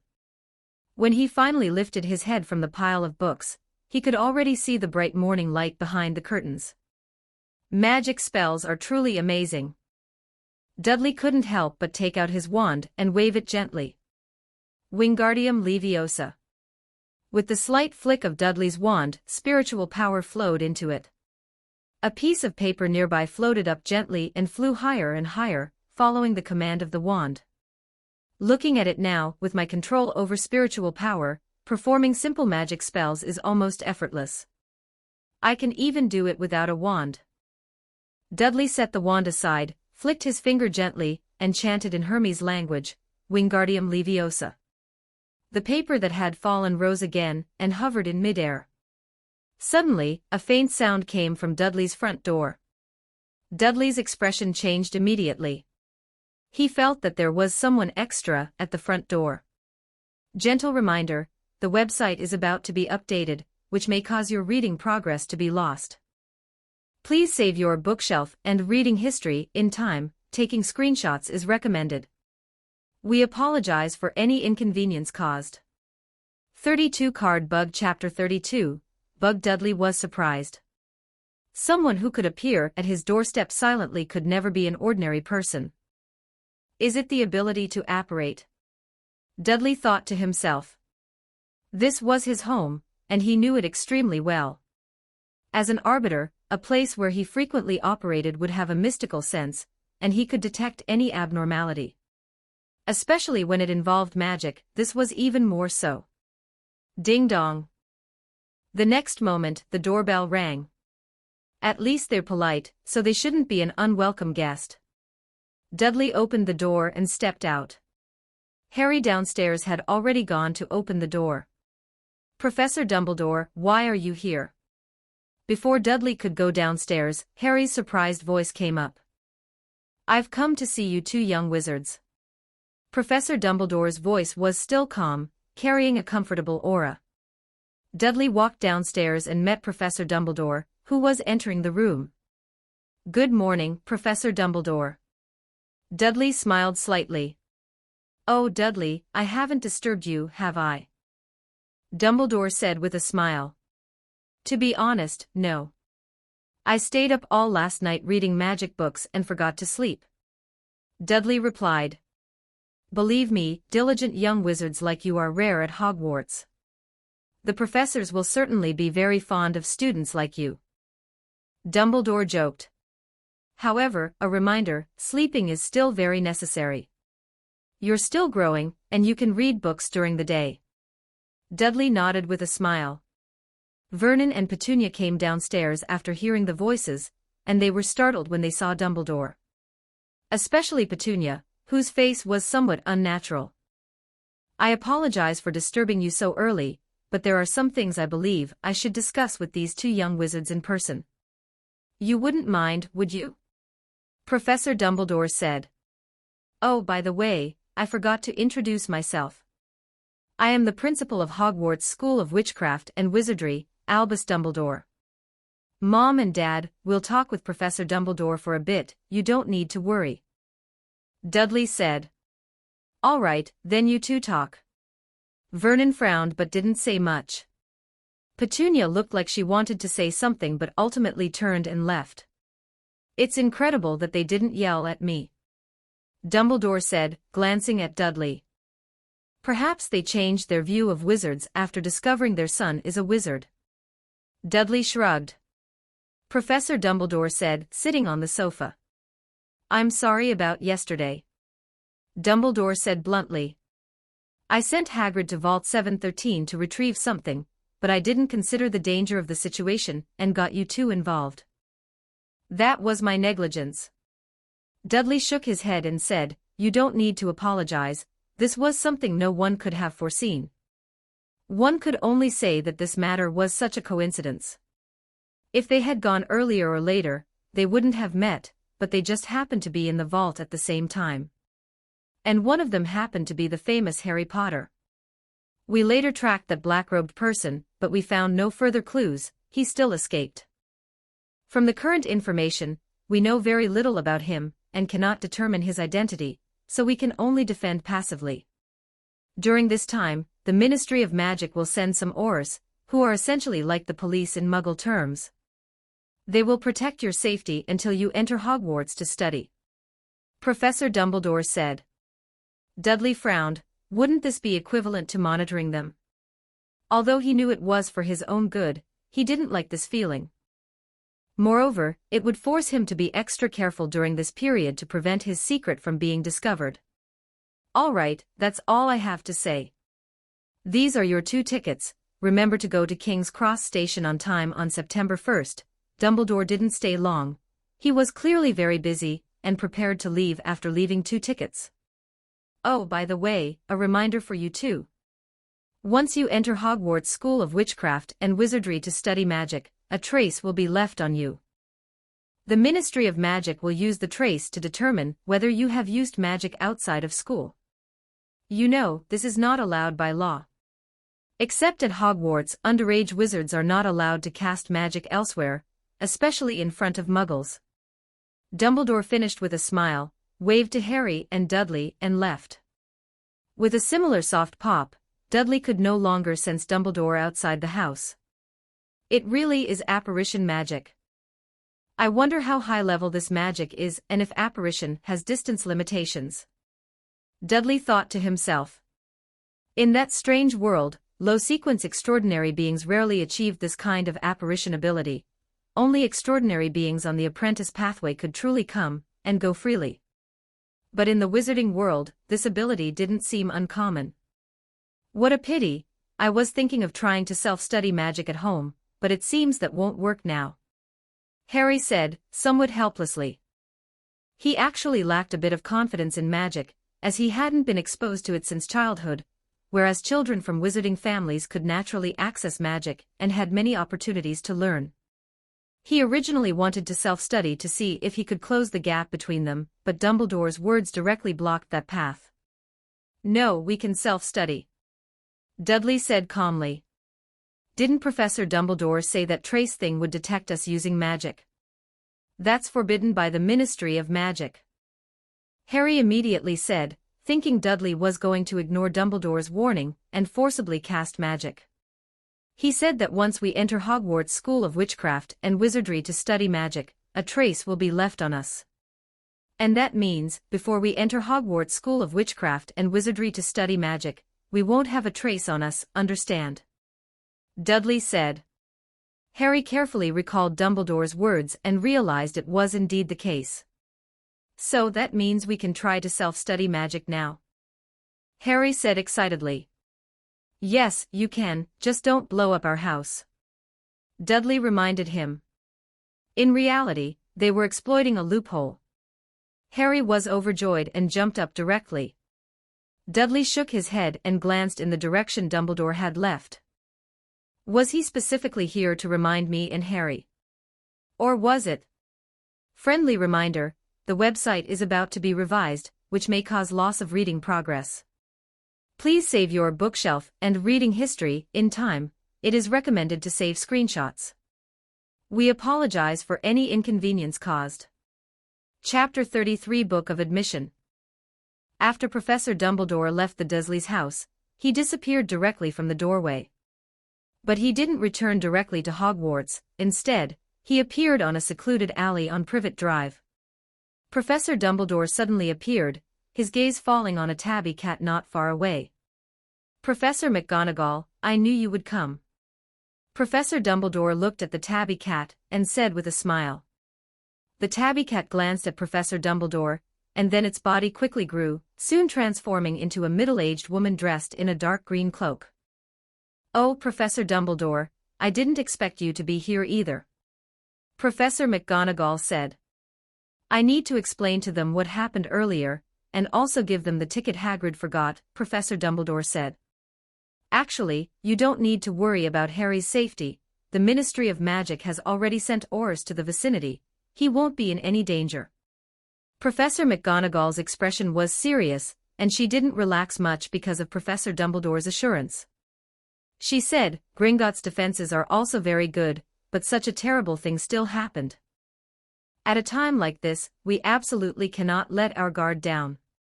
Seeing this, Professor Dumbledore smiled and said, if Harry knew he had a professor like you silently caring for him, he would be very happy. I only have time these few days to come and check on the situation. Professor McGonagall said as she walked out with Professor Dumbledore. I've been observing them since they returned home yesterday, and I feel that the Dursley family seems to be different from 10 years ago. Their attitude towards magic and towards Harry seems to have improved a lot, Professor McGonagall said with a frown. Perhaps it's because their son, Dudley, has also become a wizard, Professor Dumbledore said. Oh, speaking of that, Dudley Dursley's name suddenly appearing in Hogwarts' Book of Admittance, isn't that a bit too peculiar? I mean, awakening magic talent at this age is truly rare, Professor McGonagall said. Generally speaking, wizards awaken their magic talent very early. Many children from wizard families even appear in Hogwarts' Book of Admittance right after birth. For someone like Dudley to awaken his magic talent at 11, just a month before school starts, is quite an uncommon situation. It is indeed rare, but in Hogwarts history, he is not the only one. Professor Dumbledore said unhurriedly. However, there's nothing to worry about.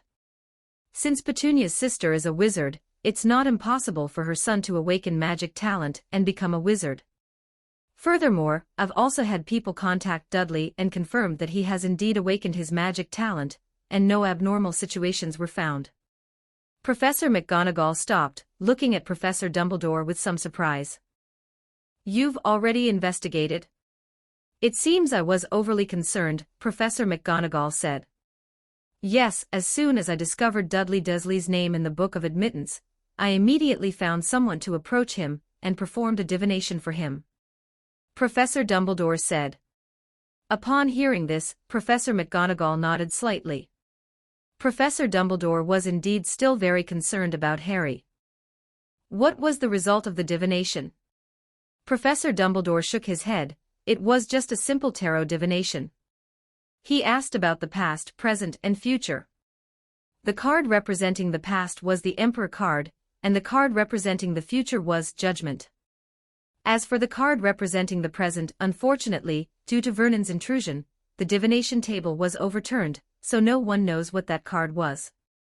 Professor McGonagall frowned. So what does this mean? Emperor, Judgment. Professor McGonagall also understood some divination, but she was not familiar with tarot. Nothing can be seen. The direction of these two cards is a bit vague. The diviner tried to interpret them but found it impossible to do so. Those were her exact words, so. Professor Dumbledore spread his hands and did not continue. All right, in that case, let's wait until he enters school, Professor McGonagall said. On September 1st, I will go on the Hogwarts Express and enjoy the feeling of going to school when I was a child. Professor Dumbledore smiled slightly. He understood that Professor McGonagall was still a little worried and wanted to escort Harry on the train to Hogwarts. Once he reached the school, Harry would be much safer. Then I'll trouble Professor McGonagall. Professor Dumbledore said. Perhaps Harry will become a student of our Gryffindor. I'm escorting a child from my own house to school early.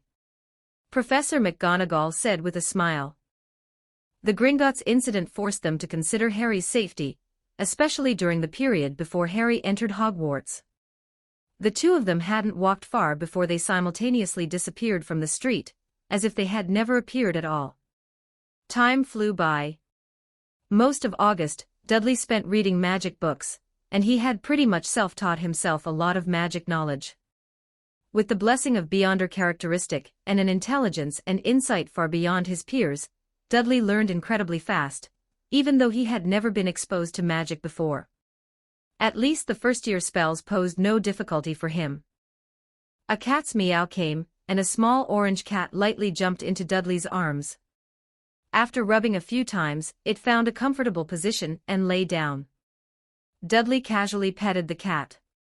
This was a gift from his parents. The main reason was that Petunia and Vernon felt that since Harry had an owl as a pet, Dudley couldn't be without one. And after learning about wizard pets, they ruled out toads, snakes, and other strange pets, finally choosing a cat. Dudley chose this cat himself at the pet store, for no other reason than it looked pleasing to his eye. Tomorrow I'm going to Hogwarts. I'm really looking forward to this world of magic more and more, Dudley said while petting the cat. But unfortunately, my Beyonder characteristic haven't been fully digested yet. It will probably take another 10 days to half a month. Without the support of the acting method, digestion is really slow. Dudley was a little helpless. The digestion speed of the lawyer and arbiter Beyonder characteristic was similar, and this was already the result of Dudley acting as much as possible, otherwise, the digestion speed would have been at least half a year or more. At this current speed, Dudley could still accept it. I wonder if Hogwarts has positions like class monitor, prefect, or student union chairman. If so, I could use them to digest the later Beyonder characteristic like sheriff, Dudley thought to himself. After petting the cat for a while, Dudley began to pack his luggage. Tomorrow morning, his father would drive him and Harry to King's Cross Station in London, but the platform 93/4 on the ticket left Dudley somewhat puzzled. 30 for Barbarian Chapter 30 for Barbarian At 10:30 a.m. on September 1st, Vernon's car pulled into the parking lot of King's Cross Station. As soon as the car came to a stop, Harry opened the door and jumped out impatiently.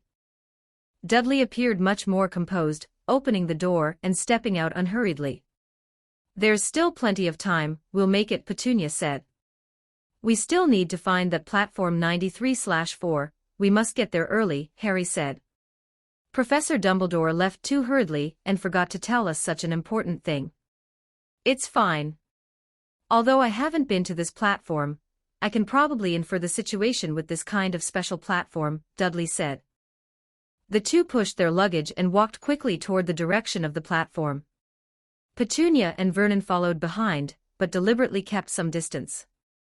It was really because Harry's owl was too eye-catching to the people around, and plus, the owl kept screeching uneasily after seeing so many people, causing passers-by to cast suspicious glances. "We're here, it should be right ahead." Harry walked in front and quickly saw the two platforms marked 9 and 10. As they expected, there was no platform 93/4 on the ticket here. "What should we do? Should we ask the guard here?" Harry asked, a bit anxious. Dudley said calmly. His eyes blinked slightly, activating spirit vision. Not far away, on the pillar between platform 10 and platform 9, a bright light appeared, and traces of magic could be clearly seen. Dudley carefully identified it and discovered a portal that could be passed through hidden there. "Just walk right through it," Dudley said to Harry after closing his spirit vision. Harry looked at the brick pillar and swallowed. "Won't we just crash into it?" "No, our tickets are magical. As long as you hold the ticket, you can pass through smoothly. After truly becoming a wizard, you won't even need a ticket to pass through this platform," Dudley guessed, based on what he saw. "Dad, Mom, do you want to come with us to take a look?" Dudley asked, looking back. Petunia and Vernon exchanged nervous glances. They didn't actually want to interact with other wizards, but their son was leaving home for school, so they should at least see him to the station. "All right, hold my hand, and we'll go in together," Dudley said, pushing his luggage with one hand and holding Petunia's hand with the other. "Harry, you follow us." Dudley didn't say anything more and walked straight toward the pillar between 9 and 10. The next moment, the three of them disappeared right before Harry's eyes. "So magical." Harry widened his eyes in shock. He had originally wanted to see how Dudley passed through, but he didn't expect the three of them to just disappear like that, and none of the pedestrians around noticed the situation here. "Hurry up, don't be late, it's certainly crowded with muggles here." A noisy voice came from behind. Harry looked back and saw a short, stout woman talking to four red-haired boys. "It seems they are wizards too." Harry didn't think much more and pushed his luggage straight toward the pillar. The train whistle blew sharply. When Harry opened his eyes again, he had already arrived in front of a train emitting thick steam. Not far away, Dudley was looking in this direction. Seeing Harry finally arrive, he nodded. "Wizards actually have a train. Shouldn't they be riding magic carpets? Or flying broomsticks?"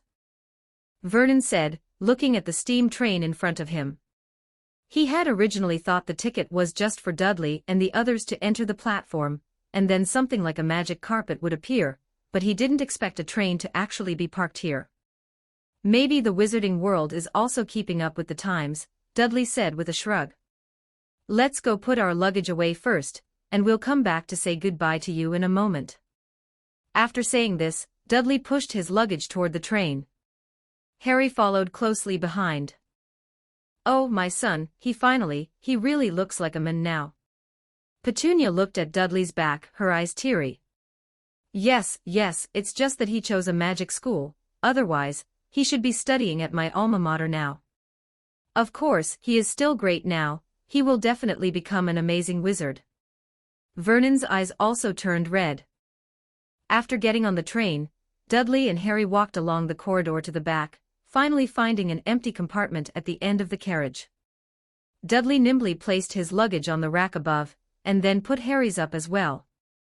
"You're really strong now," Harry said with some envy as he watched Dudley easily lift the heavy luggage. "If you exercise your body more in the future, you can do it too," Dudley smiled. His physical fitness was not something an ordinary teenager could compare to.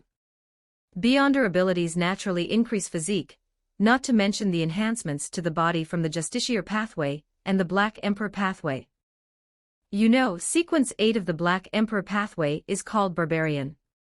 It significantly strengthens physical fitness and enhances combat ability.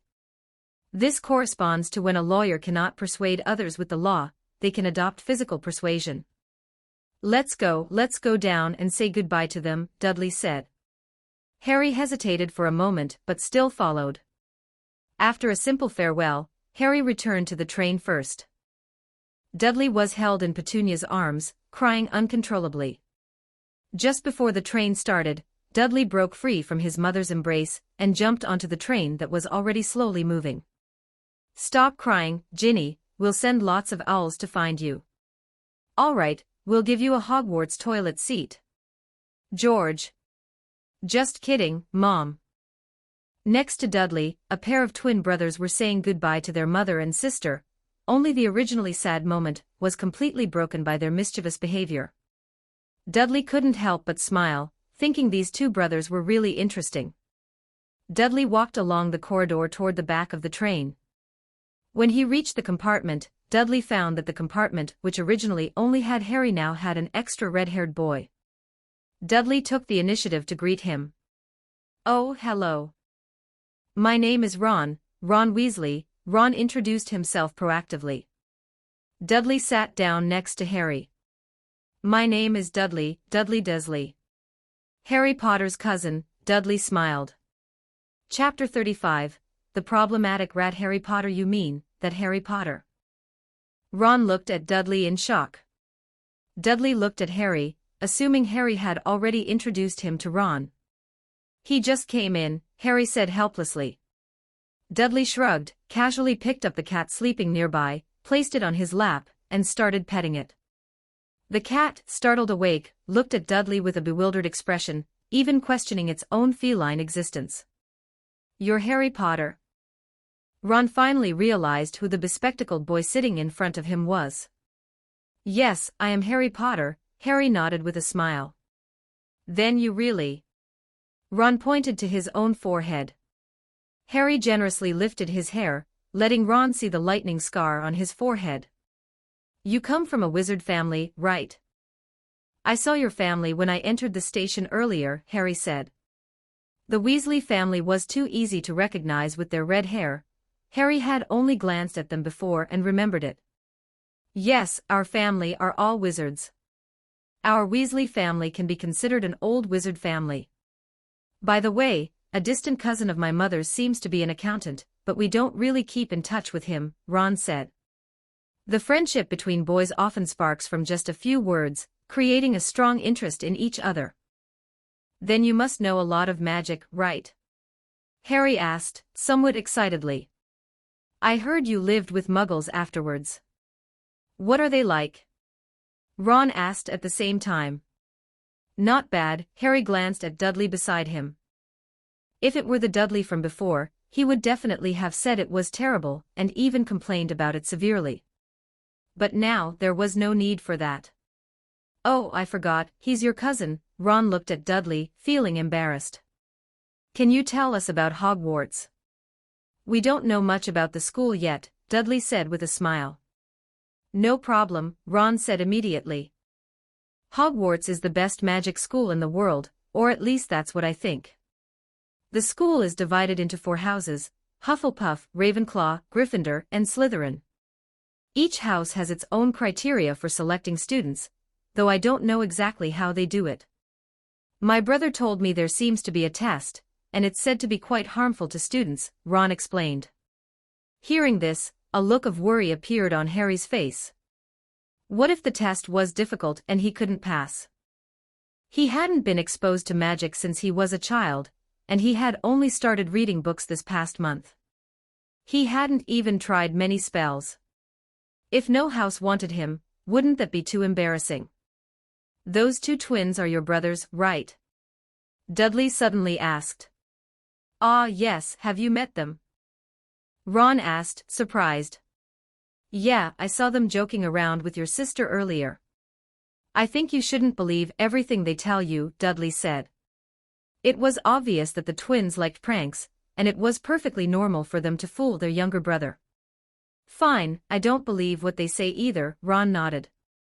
Ron continued the previous topic, chatting about everything from the Hogwarts houses to Quidditch, the most popular sport in the wizarding world, and all sorts of strange and curious things in the wizarding world. These were things not found in books, all coming from Ron's own experiences.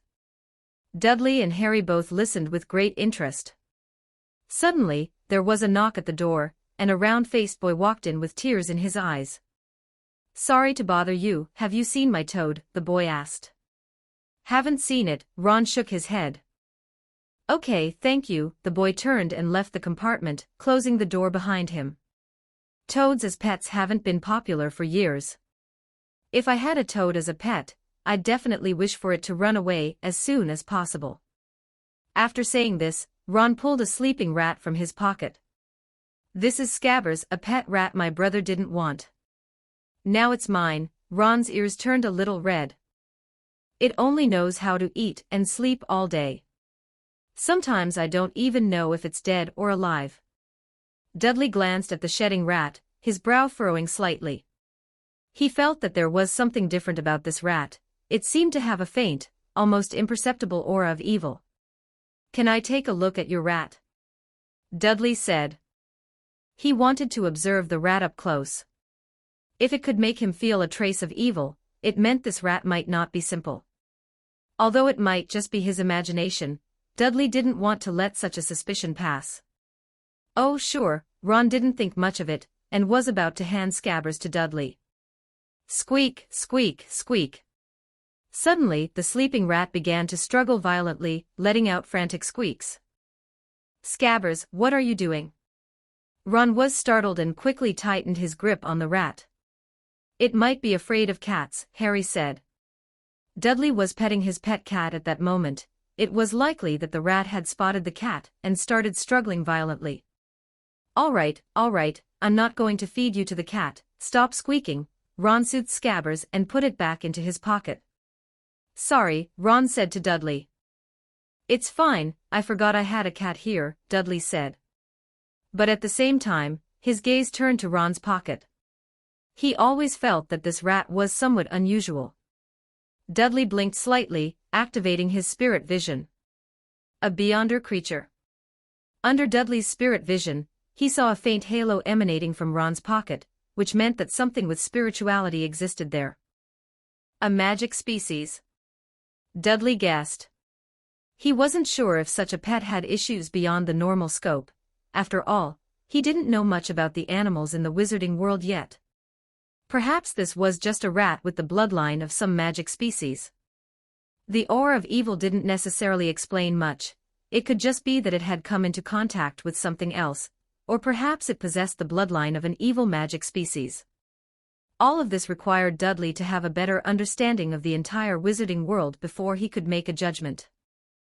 I'll find a chance to take a closer look later, Dudley thought to himself, keeping this matter in mind. Meanwhile, in Ron's pocket, the rat Scabbers was trembling slightly. In its shiny black eyes, there was a trace of terror. Warm reminder, the website is about to be updated, which may cause reading progress to be lost. Please save your bookshelf and reading history in time.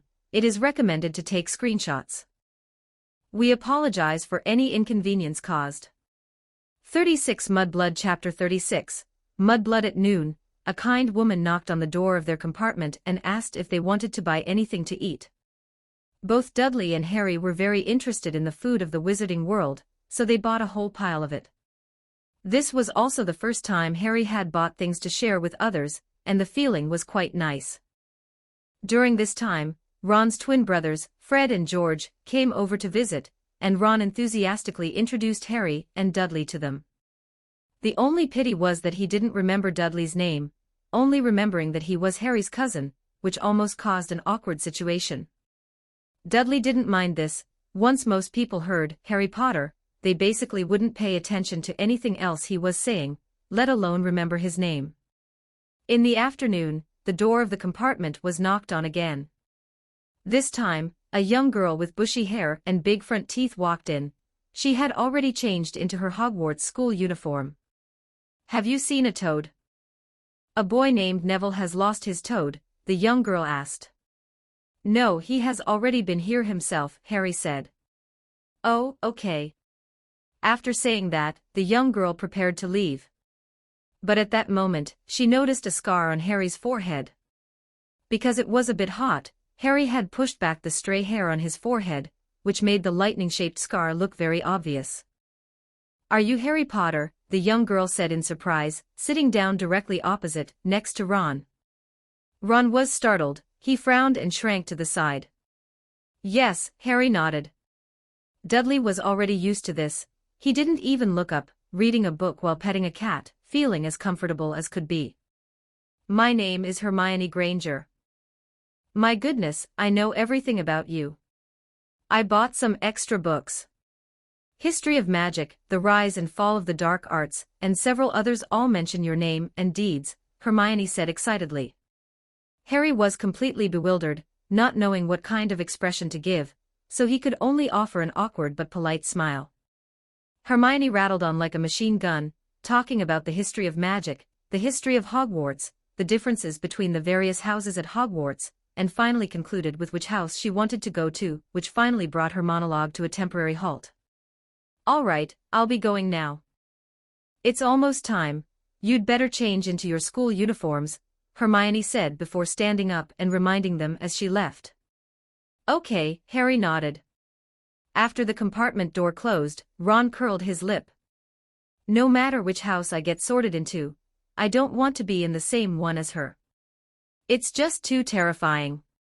Harry didn't say anything, but he had to admit that Hermione's way of speaking made him feel a bit uncomfortable. Dudley glanced outside. The sky was gradually darkening. "We should be arriving soon. Based on the distance, we are already in Scotland. Let's change clothes." The three of them didn't say anything more, and stood up to change into their Hogwarts school uniforms. Just then, the compartment door was pushed open directly. A boy with a rather pale complexion walked in, followed by two big, sturdy-looking boys, one on the left and one on the right, like two bodyguards. "The whole train has been talking about how the famous Harry Potter has come to Hogwarts. It seems it's really true." The pale-faced boy glanced at Harry, paying particular attention to the scar on Harry's forehead. "Do you need something?" Harry asked, frowning. These three people were really quite rude. Not only did they not knock when entering, but their tone was also very arrogant. Especially the pale-faced boy, who drawled with a long, affected tone when speaking, acting pretentious. "This is Crabbe and this is Goyle," the pale-faced boy introduced to Harry. "My name is Malfoy, Draco Malfoy." Harry frowned as he looked at the three boys in front of him, not saying anything. Dudley watched all of this with great interest. These three boys were clearly up to no good, and he wanted to see how his younger brother Harry would handle the current situation. Ron couldn't help but laugh out loud. Malfoy's drawling, pretentious tone was really unbearable. "Do you find my name funny?" Malfoy looked down at Ron condescendingly. "I don't even need to ask to know who you are. Red hair, freckles, and old clothes. You must be from the Weasley family, who have so many children they can barely afford to feed them." Ron's expression turned ugly. Just as he was about to retort, Malfoy had already turned to look at Harry. "You will soon find that some wizard families are much better than others. We are noble, pure, and incomparable to that trash. Potter, you wouldn't want to make friends with the wrong sort, would you? I can help you with that." Malfoy extended his hand. Dudley raised an eyebrow. Interesting, this scene is truly interesting. So Harry, what choice will he make? Dudley had seen similar scenes many times in that strange world. It was nothing more than interests. As Emperor Roselle said, the world bustles for profit, and the world rushes for profit. Malfoy was clearly a child from the upper class of the wizarding world. The resources he could access were inaccessible to others. If Harry chose him, he should be able to get quite a few benefits. Of course, Harry would also need to pay a price. His fame was a double-edged sword. If not used well, he would become a target for everyone.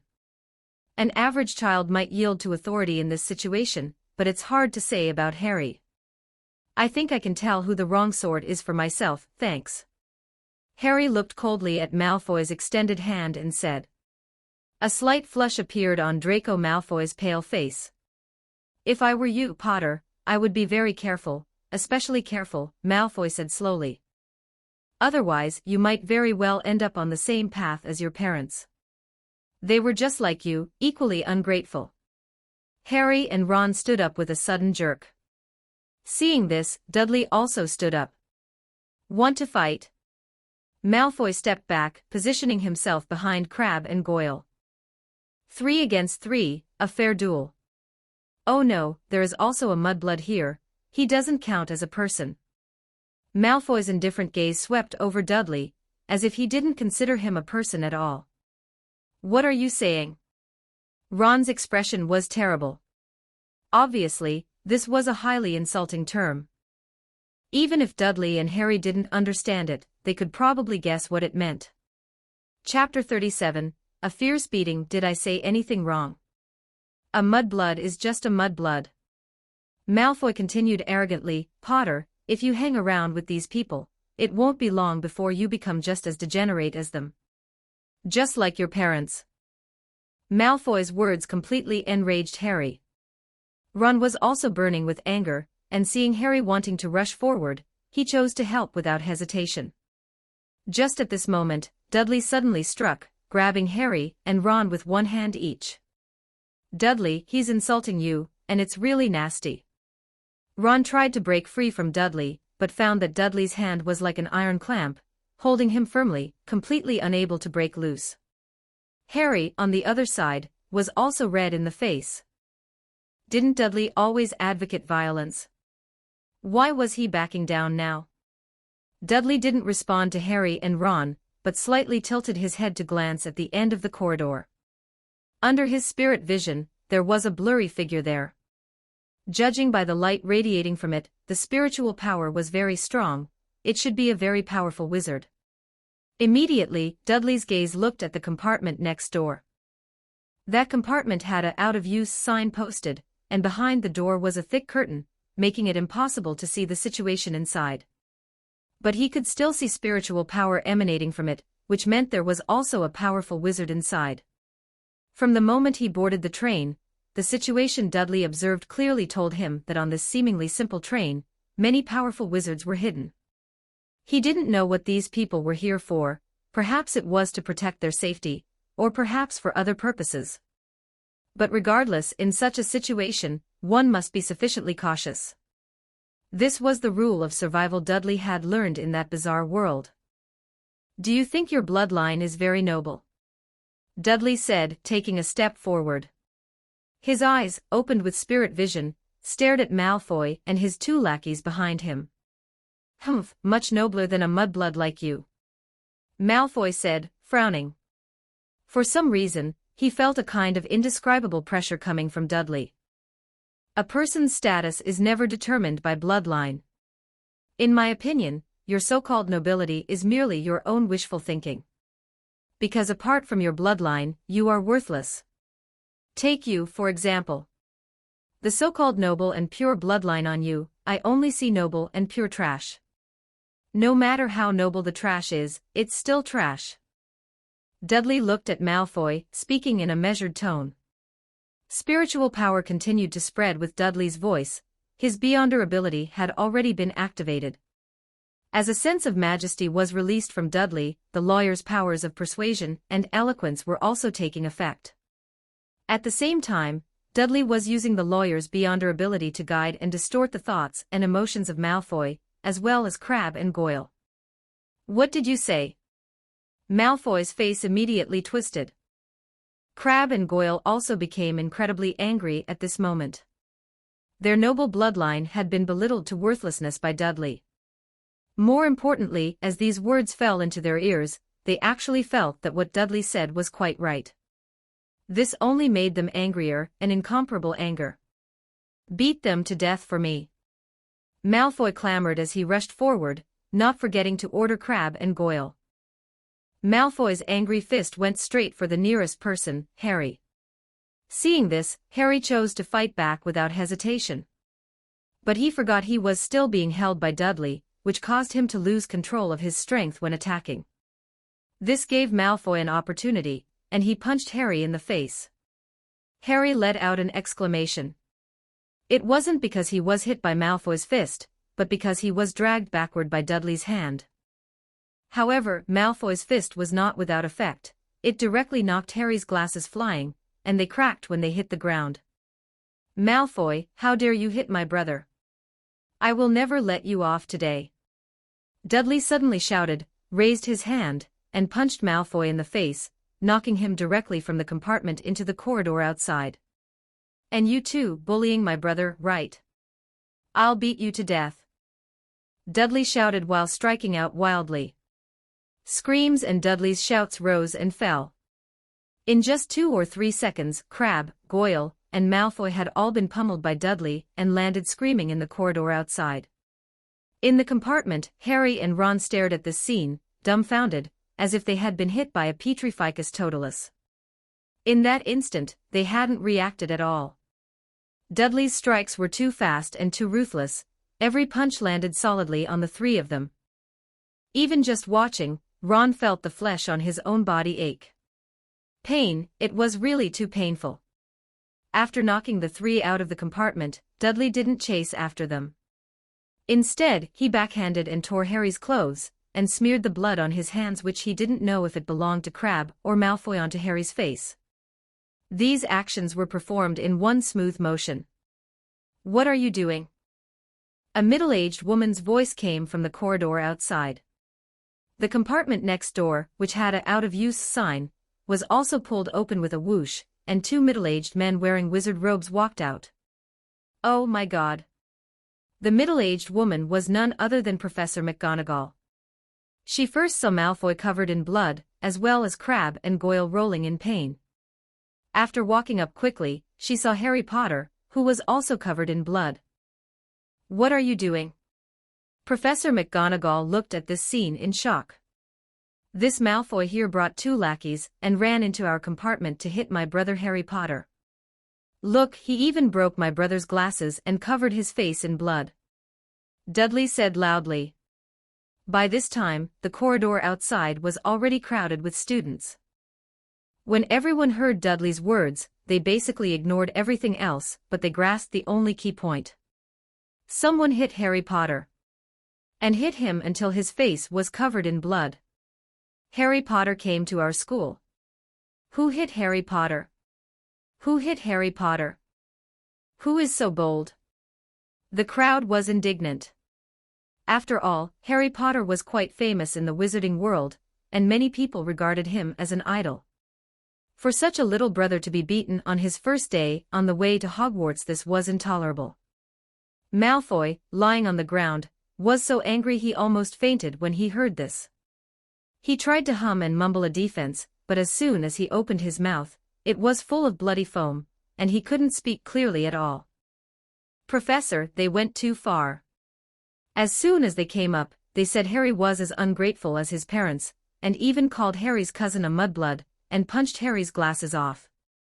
Ron came back to his senses at this moment, and insisted on all of Malfoy's crimes. 38 Physical Persuasion. Chapter 38 Physical Persuasion. Yes, Professor, they didn't just hit me, they also insulted my parents, Harry said, his eyes rimmed with red, his voice low. Dudley watched this scene, nodding with satisfaction inside. These 2 kids were actually quite quick on the uptake. "Harry, are you all right? Let me see your injuries." A middle-aged black man who walked out of the next compartment said, his face full of unbearable sympathy. I'm fine, just some minor injuries. Harry stepped back and said in a low voice. He didn't dare let others check his injuries. Aside from his eye feeling a bit uncomfortable and red from Malfoy's punch, there wasn't a single injury anywhere else. When Dudley tore his clothes and smeared blood on his face, he had already reacted. And after the middle-aged woman and the two wizards from next door appeared, Harry couldn't help but marvel at Dudley's brilliance. If he had struck at Malfoy directly before, he wouldn't be able to explain himself now. Fortunately, Dudley prevented all of that from happening. Professor, I can testify for them. I definitely heard Malfoy call Dudley a mudblood and insult Harry's parents. I originally wanted to come out to mediate, but as soon as I came out, I saw Malfoy swinging his fists to hit people. It was too terrifying. The one speaking was the curly-haired, buck-toothed little girl who had come to Harry's compartment before, Hermione Granger. She was clearly frightened. I saw it too. The round-faced little boy who had lost his toad also said in a low voice. How could they be like that? Hitting people as soon as they arrive. Everyone is a classmate. Using such nasty language, and then resorting to violence. I wouldn't dare be in the same house as someone like that. It's too scary. Professor McGonagall, can students like this really attend Hogwarts? Is this what they call a pureblood wizard? It's simply disgraceful. Everyone chimed in, looking down on Malfoy and the others on the ground. There didn't seem to be many people in this compartment who knew Malfoy, which meant that basically no one helped him when the crowd gathered. Everyone go back to your own compartments. Professor McGonagall took a deep breath and said loudly. Hearing this, although everyone was a bit reluctant, they obediently returned to their own compartments. First, get them to their own compartment. McGonagall looked at the three people on the ground, her anger rising. I'll do it. The middle-aged black wizard who spoke earlier drew his wand and cast a levitation charm on the three on the ground, making them float towards the end of the corridor. However, whether it was intentional or unintentional, during this process, either Crabbe's foot hit the door, or Malfoy's head accidentally hit the railing, or Goyle's spell went wrong and he fell from midair, crashing onto the ground. One could only hear the three, who were already moaning and groaning, continuing to let out screams on the way back. Kingsley, be careful. Professor McGonagall couldn't help but remind him. All right, Professor McGonagall, I'll try. Sounds came from the next corridor, but Malfoy's screams could still be heard from time to time. You three, tell me clearly what exactly happened. Professor McGonagall said sternly. She could already tell that although Harry's face was covered in blood, there were no serious injuries on him.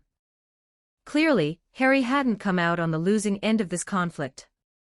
On the contrary, Malfoy and the other two looked and were actually much worse off than Harry. Professor McGonagall, it was me who struck. If you want to blame someone, blame me. Dudley said proactively. McGonagall's gaze fell on Dudley. She had originally held quite a big prejudice against this Dursley child. After all, from her previous contact with the Dursleys, their attitude toward magic destined them to treat Harry poorly, and later events confirmed her view. But it had to be said that when the name Dudley Dursley appeared on the Hogwarts Book of Admissions, Professor McGonagall was still very surprised. For one, it was extremely rare for someone to awaken magical talent at this age, and for another, could a family like Dudley's really produce a wizard? She was skeptical about this and even suggested Dumbledore investigate Dudley thoroughly. Now it seemed that this little boy did indeed have some exceptional qualities, at least in terms of strength. Professor McGonagall, don't blame Dudley. It was because I fought back. Harry said. Oh, do you want to start sharing the blame now? Professor McGonagall looked at the three deeply. None of the three spoke again. Fine, I will tell Professor Dumbledore about this matter. I believe he will handle it fairly. However, punishment for you three is unavoidable. As for Malfoy and the other two, their punishment will only be more severe than yours. I will tell you about this after you complete the sorting ceremony. All right, now clean up and prepare to get off the train and go to school. Professor McGonagall said angrily. Wait, Professor McGonagall, I think there might be some misunderstanding. I didn't participate in this matter. Ron said with an innocent face. He had just been sitting quietly to the side, then inexplicably got dragged into this conflict, and didn't even have time to give Malfoy a punch. Oh, as a classmate, you didn't stop the conflict in time, so you also need to bear some responsibility. Professor McGonagall gently patted Ron's shoulder, turned and left. When she left, she didn't forget to close the door of the compartment for them. Ron stretched his neck and spread his hands, looking like a silly owl. Harry laughed first. Dudley also showed a smile. Then it was Ron. Oh, looks like I can't escape it. Ron shrugged helplessly with a smile. I heard my dad say that Malfoy's dad is very powerful. I thought this matter would be very troublesome. His father would definitely go to the school to make a scene. But listening to Professor McGonagall, our punishment shouldn't be too heavy. It's just maintaining a facade of fairness. I think she is still favoring Harry. Otherwise, if it were me, I would definitely have done a medical examination on Harry first, instead of just letting us go like this. Dudley said. Harry asked with some confusion. Dudley smiled and tapped Harry's forehead, saying, My foolish younger brother, this is your immunity card. Harry and Ron looked at each other, still somewhat confused. Because you are the famous Harry Potter. Harry seemed to understand something and couldn't help but roll his eyes, saying, Are you going to make fun of me too? I wouldn't.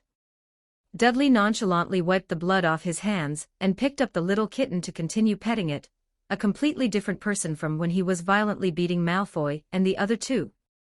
Now he seemed so elegant and decent.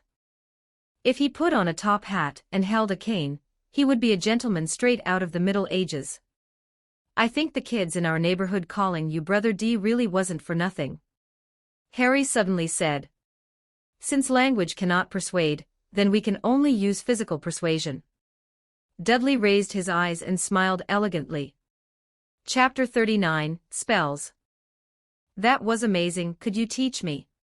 Ron asked, looking expectant. Dudley had been so cool just now, his actions were decisive and sharp, giving Crabbe and Goyle no chance to fight back, leaving the two big guys beaten to the ground before they could even use their size to any advantage. Compared to their massive bulk in terms of combat ability, they weren't even as good as Harry. Do you want to learn physical persuasion too? Dudley laughed. Yeah, otherwise what happens if I get bullied at school? Ron said. He couldn't always count on Dudley being there every time. Having offended Malfoy this time, that guy would surely keep looking for trouble for them later on. But you are a wizard, Dudley reminded him in a friendly way. Ron looked at his somewhat damaged wand, his face reddening slightly. Right, I almost forgot. Fights between wizards rarely involve such hand-to-hand combat, it only happens with kids like them who have just enrolled. At other times, magic is usually much faster than fists. The school probably doesn't allow us to use magic to fight, right? Harry said. True, under normal circumstances, students are forbidden from using wands to fight. But school rules, well, there are always times when they don't work. My brothers told me that sometimes they cast spells at each other. Ron said. Harry chatted while fiddling with his broken glasses. Malfoy's punch had knocked his glasses flying, and they fell to the ground, causing the lenses to crack directly and the frames to become somewhat distorted. My glasses are broken. I wonder if Hogwarts has a place where they can be repaired. Harry said. Probably not, but I know a spell that can fix things, and when the time comes, find. Before Ron could finish, Dudley took out his wand and pointed it at the glasses in Harry's hand. The glasses in Harry's hand were instantly restored to their best condition, even newer than before. My God, you actually know the repairing charm. Ron was amazed. This spell isn't difficult. I tried it a few times before, and it worked every time. Dudley said, putting away his wand. This spell can be learned by first-year students. For students with good comprehension, self-study might not be difficult. It mainly depends on what is being repaired, which determines the difficulty of the repair. A cracked pair of glasses doesn't require any advanced magical expertise to fix. You actually self-studied magic. Harry put on his repaired glasses and said in shock. He knew Dudley was studying magic, but he didn't expect Dudley to have mastered magic in such a short time. Compared to Dudley, other than having gained some understanding of the wizarding world, he knew absolutely nothing about magic. It's not very hard. Once we get to school, I can teach you, Dudley said casually. This level of magic was indeed not difficult for him. He only needed to master the power of spirit to complete it easily. The sky outside the window had darkened, and the train's speed had decreased. The three of them changed into their wizard robes. The train will reach Hogwarts in 5 minutes. Please leave your luggage on the train. We will have it sent to the school for you. A voice echoed through the train, though it was unclear where it was coming from. Harry and Ron both looked a bit pale. It was clear that they were both somewhat nervous. Dudley's expression, however, hadn't changed much, at most showing a bit of curiosity. Having seen many big scenes, he was just somewhat looking forward to this Wizarding World school. The train finally came to a complete stop, and the three of them walked out of the carriage into the corridor outside. By this time, the corridor was already crowded with students waiting to get off. Many people, upon hearing the noise, turned back to look at the rear of the carriage. Dudley noticed that a few people even gave them a thumbs up. Among them, Ron's twin brothers even gave a double thumbs up, almost shouting about how awesome they were. Harry and the others were the last to get off.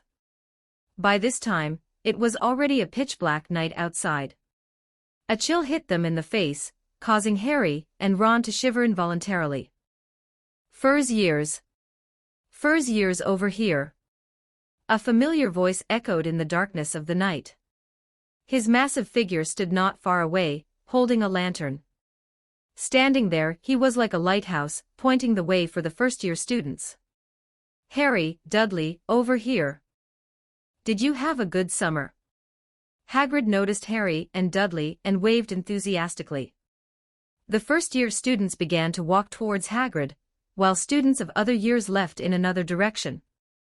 Many people, after hearing the name Harry, looked towards the first years, discussing something at the same time. You wait for me. A vicious voice came from the crowd.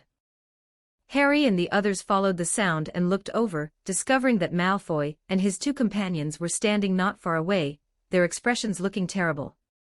The injuries on Malfoy's face had healed, but there were still faint marks. It was hard to tell what was wrong with Crabbe and Goyle, but judging by their awkward standing posture, they were clearly still in pain. What, you want to go again? Dudley smiled and waved his fist. Malfoy screamed and retreated several steps. Only then did he realize that Dudley was more than 10 meters away from him. Such a distance posed no threat to him at all. You just wait, I've already told my father, you just wait to be expelled. Malfoy clenched his fists, wishing he could rush up and beat Dudley up right now, but he didn't dare. This guy's combat ability was just too strong. The three of them were no match for Dudley. At a time like this, he certainly didn't dare to show off again. Dudley sneered, turned his head, and stopped paying attention to the guy. He was just a typical spoiled rich kid. If he wanted to deal with him, he had plenty of ways. Follow me, everyone follow me. Hagrid didn't have time to ask Harry what had happened at this moment, and led the group of first-years onto a narrow, steep path. Surrounded by a pitch-black forest, everyone was very nervous, and no one spoke anymore. Round that bend, and you'll see Hogwarts, Hagrid said in the darkness. Soon, everyone rounded the bend, and a huge lake appeared before them, and on the hillside not far from the lake, a towering castle stood high. The castle was filled with tower spires, and the lights shining from the windows were like twinkling starlight. The entire castle was reflected on the black water, presenting an indescribable sense of magnificence, while at the same time appearing extremely mysterious. Friendly reminder, the website is about to be updated, which may cause reading progress to be lost. Please save your bookshelf and reading history in time. It is recommended to take screenshots. We apologize for any inconvenience caused. 40 Black Lake Chapter 40, The Black Lake Hogwarts. Dali murmured softly. Standing atop the cliff, the ancient castle, full of mystery, made Dali suddenly feel a sense of anticipation for this school. Everyone follow me, get on the boats, no more than 4 people per boat. Hagrid shouted to the crowd. By the lakeshore not far away, numerous small wooden boats were docked, each with a dim candlelight emitting a faint glow. Dali and the other 2 chose a small boat and sat down. Hermione hesitated for a moment, saw that the other boats were almost full, and then walked towards them. If you don't mind, come on up, Dali said to Hermione. Thank you. Hermione smiled and sat down. Ron's first impression of Hermione wasn't good, but then Hermione was the first to stand up and testify for them, which made Ron's opinion of Hermione much better. Thank you for speaking up for us earlier, Dali said to Hermione. You're welcome, I was just telling the truth. Besides, I also come from a Muggle family, and what Malfoy said about mudblood. Hermione didn't finish her sentence.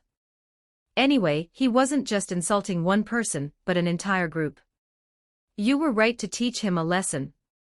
Too bad I didn't get to punch Malfoy, Dali was too fast, Ron said with some regret. By the time I reacted, they were already lying on the ground. What a shame, Harry smiled.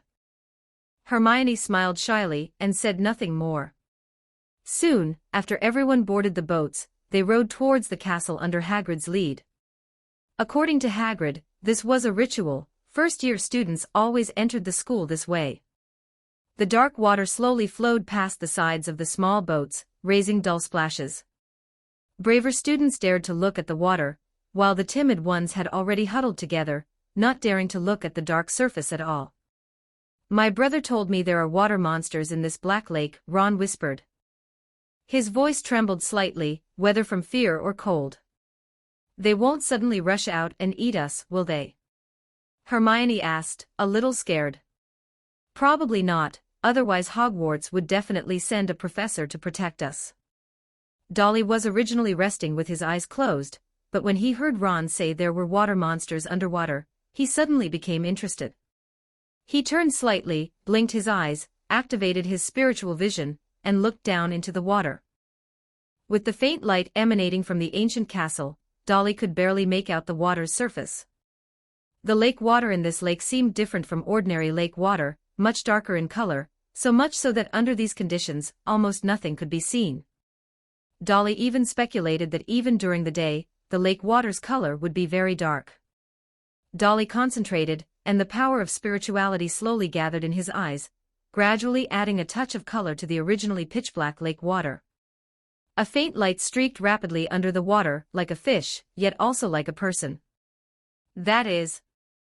Dali's gaze narrowed slightly. There was indeed something strange in this lake water. From what he saw, beyonder creatures indeed lived here, and some even resembled humans. Merperson. Dali guessed. There are many legends about mere-people in the world. In the strange world he transmigrated to, mere-people existed, and the advancement of some beyonder sequences required the help of mere-people. He just wasn't sure what kind of creatures mere-people were in this wizarding world. Besides the humanoid shadows, Dali also vaguely saw some strange creatures, none of which were from the ordinary world. Dali noticed that a shadow at the bottom of the lake stopped. It seemed to have noticed Dali on the surface, and looked in his direction. Vaguely, Dali seemed to hear a beautiful song, gently echoing in his ears. Hagrid's loud shout startled Dali, and he quickly pulled back his leaning body, and lowered his head. They had arrived at the cliff face, and the small boats carried them through a barrier of ivy, then into a dark tunnel. They had arrived in the castle's underground. That really was a merperson just now. Dali thought to himself. That beautiful song must have come from the merperson. However, compared to the mere-people in that strange world, the mere-people in this world seemed much gentler. They didn't make Dali feel any danger, otherwise, Dali would have immediately realized something was wrong when he heard the song. The area around this castle is even more exciting than I expected. Not long after, their boats reached the end. Once the boats were securely docked, all the first years disembarked together and followed a cobblestone path to a large door. During this time, the round-faced boy named Neville found his toad on the boat. Hagrid knocked 3 times on the door. The next moment, the door burst open, and Professor McGonagall walked out wearing a dark green robe, her hair tied up in a high bun, completely different from how she looked on the train. I wondered why I didn't see her when we got off the train. Turns out she went back to the castle to change, Ron whispered to Harry and Dali.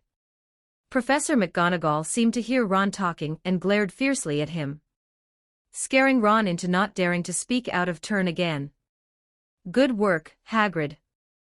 First-year students, follow me. Professor McGonagall didn't say much more and led everyone into the castle. Welcome to Hogwarts. Before you enter the Great Hall, the first thing you need to confirm is which house each of you will go to. Hogwarts has 4 houses, and each house has its own criteria for selecting its students. Professor McGonagall spoke as she walked, briefly introducing the general situation of Hogwarts, which wasn't too different from what Ron had said earlier, just more detailed. Dali summarized it simply: Gryffindor values courage, Hufflepuff accepts all comers, Ravenclaw likes the intelligent, and Slytherin likes the ambitious. As for how to choose, McGonagall didn't say, only that there would be some tests. This made the first years who weren't aware of the situation nervous, fearing they wouldn't pass the test. Hermione had already started reciting the spells she had learned, and Harry's face was a little pale, showing he was genuinely nervous. It should be a simple test, Dali said. I hope I can pass smoothly, Harry nodded. Although Dali didn't say anything specific, after he spoke, Harry really seemed to feel less nervous. All right, let's go in. Professor McGonagall finished speaking and pushed open the Great Hall's door. A magnificent hall was revealed before all the first years. Friendly reminder, the website is about to be revised, which may result in loss of reading progress. Please save your bookshelf and reading history in time. Screenshots are recommended. We apologize for any inconvenience caused. Chapter 41 Characteristics of Being Alive. Dudley looked at the splendid Great Hall before him, scanning everything with interest. 4 long tables stretched from the entrance to the platform at the front of the Great Hall, dividing all the students into 4 areas, which were clearly the 4 great houses of Hogwarts. Thousands of candles floated above the tables, illuminating the entire Great Hall. The ceiling above was identical to the sky outside, and one could even see stars twinkling faintly. On the platform at the very front of the Great Hall, behind a long horizontal table, sat teacher after teacher. The elderly, white-haired man in the very center, wearing half-moon spectacles, was none other than Professor Dumbledore, the principal of Hogwarts they had met earlier. Now form a single file and follow me. Professor McGonagall's voice interrupted the students' awestruck gazes, and she led the way forward. The first-year new students followed closely behind. Harry walked in front of Dudley, and it was clear that his legs felt like lead, making his steps somewhat unsteady. This place is enchanted, the ceiling looks exactly like the sky outside. I read about it in Hogwarts, a history. Hermione whispered from behind Dudley. Indeed, it's hard to imagine this is a ceiling, and not open air. Dudley echoed. Everyone arrived in the middle of the Great Hall. On the platform at the very front, Professor McGonagall placed a stool in front of everyone, and then put a rather grubby-looking hat on the stool. Are they going to make us turn that hat into a rabbit or something else? Harry asked nervously. Probably not, few people here could do that, Dudley said. This kind of transfiguration spell was not something first-year new students could accomplish, especially since they hadn't received systematic magic training. But that hat. Dudley looked at the grubby hat, feeling that it was not simple. He blinked slightly, activating his spirit vision. The power of spirituality entered his eyes, causing the hat in his vision to undergo some changes. A faint halo spread out, and the hat's shape gradually became distorted in Dudley's eyes. He could vaguely see what seemed to be a figure deep within the hat. The light intertwined, and Dudley wanted to examine it closely, but found that he couldn't see through the hat. Spirit vision was not omnipotent, there were some things Dudley couldn't discern. Oh, it's that time of year again, new students arriving. Suddenly, the hat's folds twisted slightly, creating a slit like a mouth, and it began to speak. Living characteristic. Dudley's gaze sharpened slightly. This hat actually possessed a living characteristic. One must know that in that strange world, only extremely powerful sealed artifacts possessed living characteristics. For example, Trensorst's bronze book, but this sealed artifact's current activity was very low. Once it awakened, it would bring about terrifying disaster. However, the hat before him seemed to pose no danger. Under the astonished gazes of Dudley and the others, the grubby hat began to sing. The general content was about some of Hogwarts' School of Witchcraft and Wizardry's history, and the origins of the 4 great houses, and so on. It was quite interesting. After the hat finished singing, warm applause erupted in the great hall. The hat, like a gentleman, bowed slightly to the tables of the 4 houses, and then became still. I get it now, we just need to wear this hat. Fred and them tricked me into thinking we had to fight a troll as a group, which made me nervous for a long time. Ron turned back and said to Harry and Dudley. Just wearing a hat. That's much simpler, Harry said with a sigh of relief. This hat is quite interesting, Dudley commented. Possessing a living characteristic yet being harmless, this was the first time he had seen something similar. When I call your name, please come up, put on the sorting hat, and sit on the chair to be sorted. Professor McGonagall said from the stage. Hannah Abbott. Professor McGonagall called the first name. A rosy-cheeked little girl with 2 golden braids came forward, stumbled to the front of the stage, picked up the sorting hat, and sat on the chair. Hufflepuff. After a few seconds of pause, the sorting hat immediately shouted loudly. Warm applause immediately erupted from the table on the right. Needless to say, this was Hufflepuff. What does it base its sorting on? Dudley frowned slightly at this point. This hat, could it be able to read minds? If so, Dudley would have to be very careful. The contents of his mind absolutely could not be known by others. This would not only bring danger to him, but to others as well. Some things, even knowing them, would bring distortion. Professor McGonagall continued to call out names one by one, and the line of new students grew shorter and shorter. For most new students, the sorting hat had no hesitation, making a judgment within a few seconds. For some, like Malfoy, the hat had barely touched his head when the sorting hat unhesitatingly shouted out Slytherin. Dudley Dursley. Professor McGonagall's voice came. Good luck. Harry said to Dudley. Dudley nodded and walked forward.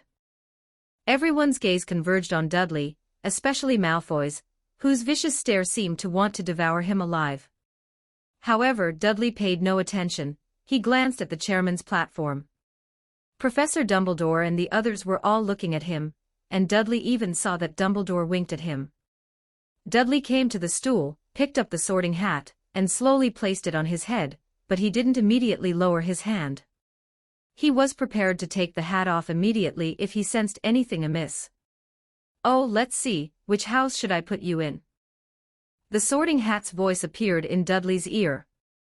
Truly excellent talent and very ambitious, no lack of courage, and wisdom far beyond ordinary people.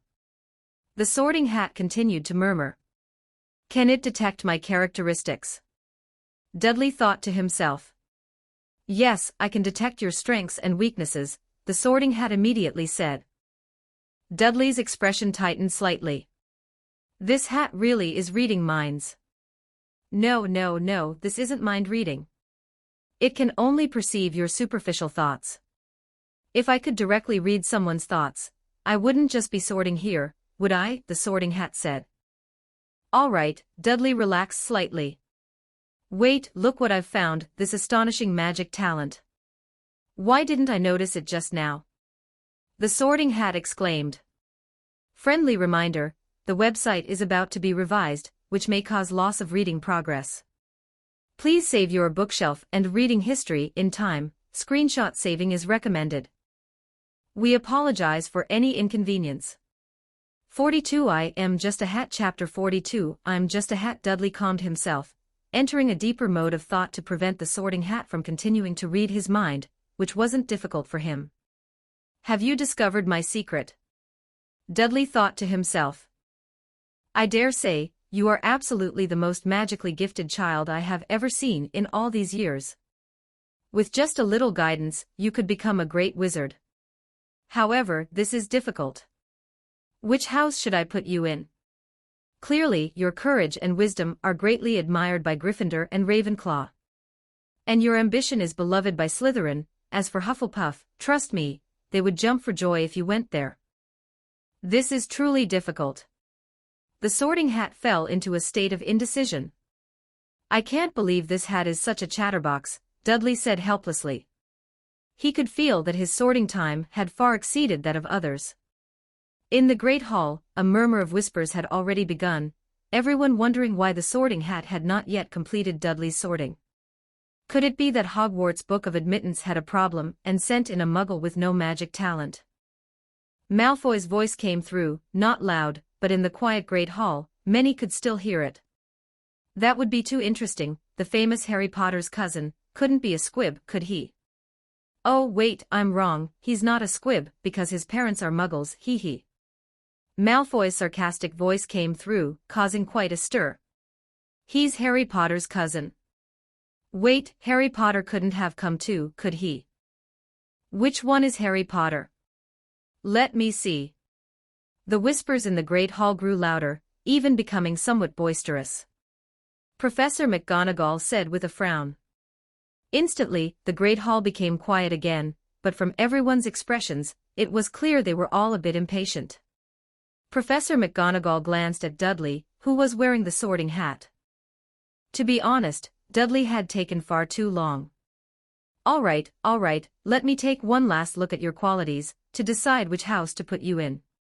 After much rambling, the Sorting Hat finally made its decision.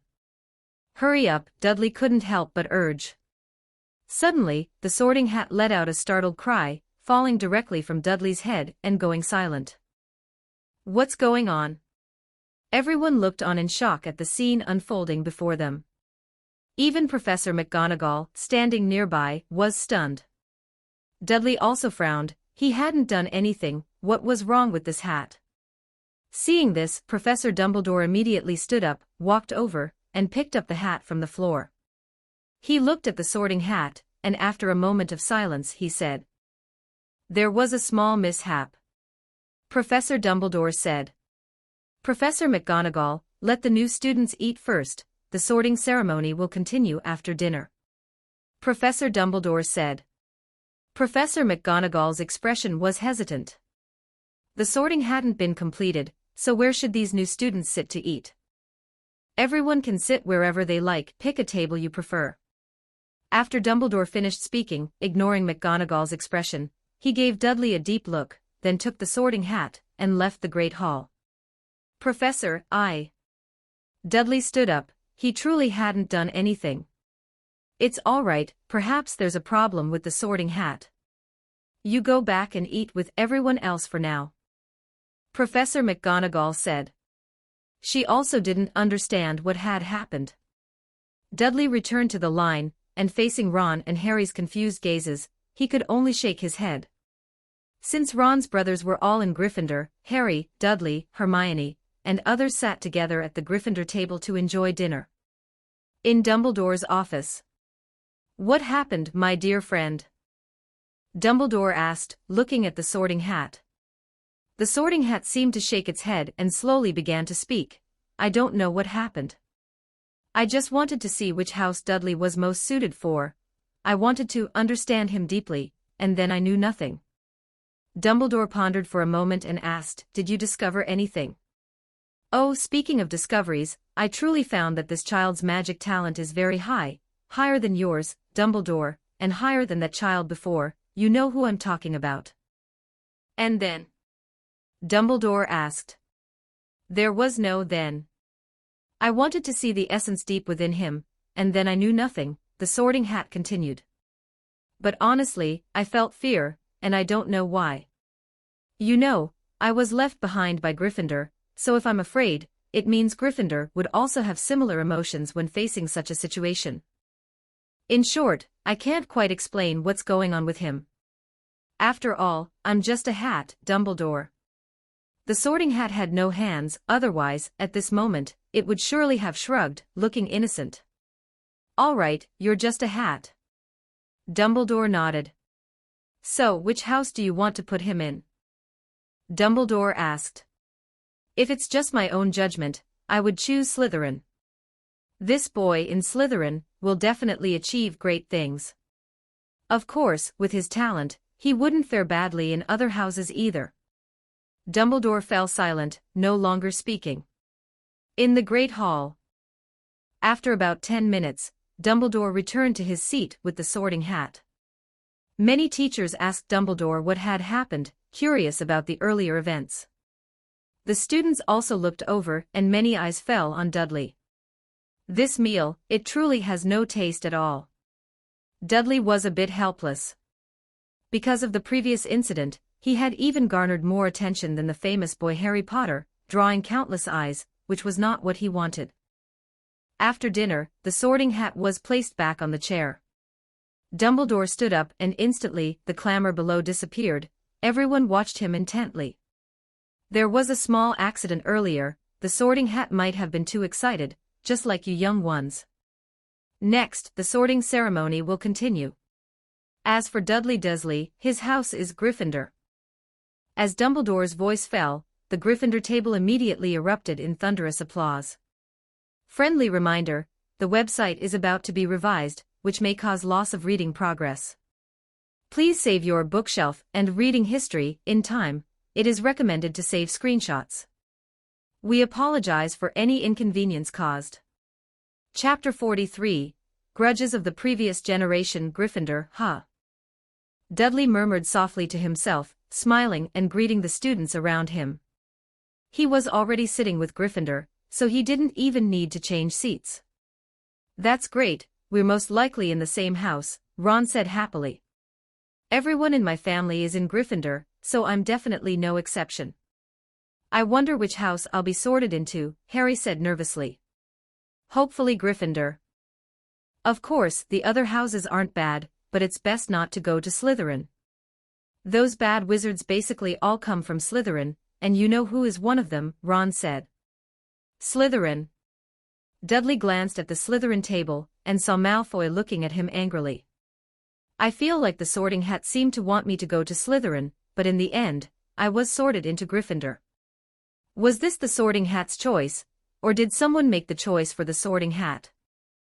Dudley withdrew his gaze and looked at the dais, especially at Professor Dumbledore. Professor Dumbledore happened to look over at that moment and smiled faintly at Dudley. Next, the sorting ceremony continued. Soon it was Ron's turn, and as expected, he was sorted into Gryffindor. Then it was Hermione, and she was also sorted into Gryffindor. Finally, it was Harry. When Harry Potter's name appeared, the entire Great Hall fell silent, and all eyes converged on him. Many people, even if they knew Harry Potter had come to Hogwarts, still felt it wasn't real until they saw him with their own eyes. Until this moment, Professor McGonagall finally called out his name. I wonder which house he'll be sorted into, Dudley chuckled. Harry's sorting also seemed to be much slower than others, but there were no surprises. After about half a minute, the Sorting Hat loudly announced its decision: Gryffindor. Warm applause swept through the entire Great Hall. Not only students from Gryffindor, but also many students from other houses applauded Harry, except for Slytherin. Harry sat next to Dudley and let out a long sigh of relief. Congratulations, we're now classmates in the same house, Dudley said, patting Harry's shoulder. Well, as long as you don't bully me, being your classmate isn't a bad thing, Harry laughed. Dudley pursed his lips, unsure what to say for a moment. What are you guys talking about? Ron asked with his mouth full of pumpkin pasties, his voice muffled. Nothing, Harry said, shaking his head with a smile. The sorting was finally done, and his unease greatly diminished. Harry began to truly take in the entire Great Hall, and the people around him. At this moment, he seemed to truly belong here. Suddenly, Harry let out a soft cry and reached up to cover the scar on his forehead. "What's wrong?" Dudley immediately asked. "My scar just had a burning pain, right when I saw that professor," Harry said, frowning and pointing to a professor on the dais. That was a middle-aged man with greasy black hair, a hooked nose, and sallow skin. Dudley frowned. He had noticed this professor before because his gaze had swept over them more than once. Although this action was unintentional, it still put Dudley on alert. And now, Harry's scar on his forehead hurt just from looking at him, which was not a good sign.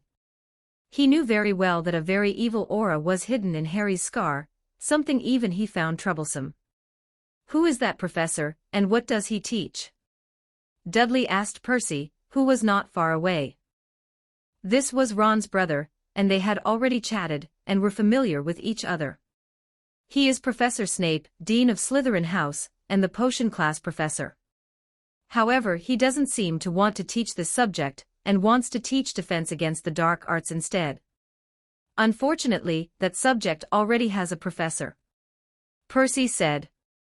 "Did you see the empty seat next to Professor Snape? That was supposed to be for Professor Quirrell, who teaches defense against the dark arts, but I heard he had a bit of an accident while traveling in Albania recently and got injured, so he missed the sorting ceremony. I don't know when he'll be back." Dudley nodded, blinking slightly. Spiritual power surged into his eyes, and he subtly tilted his head to look at the dais. Under spiritual vision, Snape didn't seem to have anything special about him. As for whether he had an evil aura, Dudley's current strength was insufficient to perceive it from such a distance. He could only wait until he had close contact to sense it carefully. Oh, poor Professor Quirrell. He's always been a nervous person and stutters when he talks.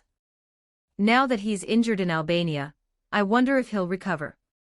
If he doesn't, Professor Snape might actually take over the defense against the dark arts course, Percy continued. I hope poor Professor Quirrell is all right. Dudley echoed. Harry leaned over and whispered, I feel like Professor Snape really dislikes me. Did I offend him somehow? Dudley pondered for a moment, then suddenly chuckled, there's no love without reason, and no hate without reason. When this happens, it likely represents grudges from the previous generation. Grudges from the previous generation. Dudley shrugged and continued, that's how it's usually written in novels. Also, looking at Snape's age, he should be about the same age as Aunt Petunia and Uncle Vernon. That means they were likely classmates back then. Maybe Professor Snape even pursued your mother. Of course, this also means he was your father's love rival. It's understandable for him to be hostile towards you, after all, the only part of you that resembles Aunt Petunia is your eyes. Other than that, you should be very much like your uncle. In that case, Snape definitely wouldn't give you a good look when he sees his former love rival. He had been listening carefully to Dudley's analysis, but by the end, it was just too outlandish. Oh, and there's another possibility. Given the traditions of our great British Empire, do you think it's possible your father and Snape were actually a couple, and then Aunt Petunia broke them up? So he holds a grudge. Dudley said thoughtfully. That's enough, you're getting more and more ridiculous. Harry was speechless.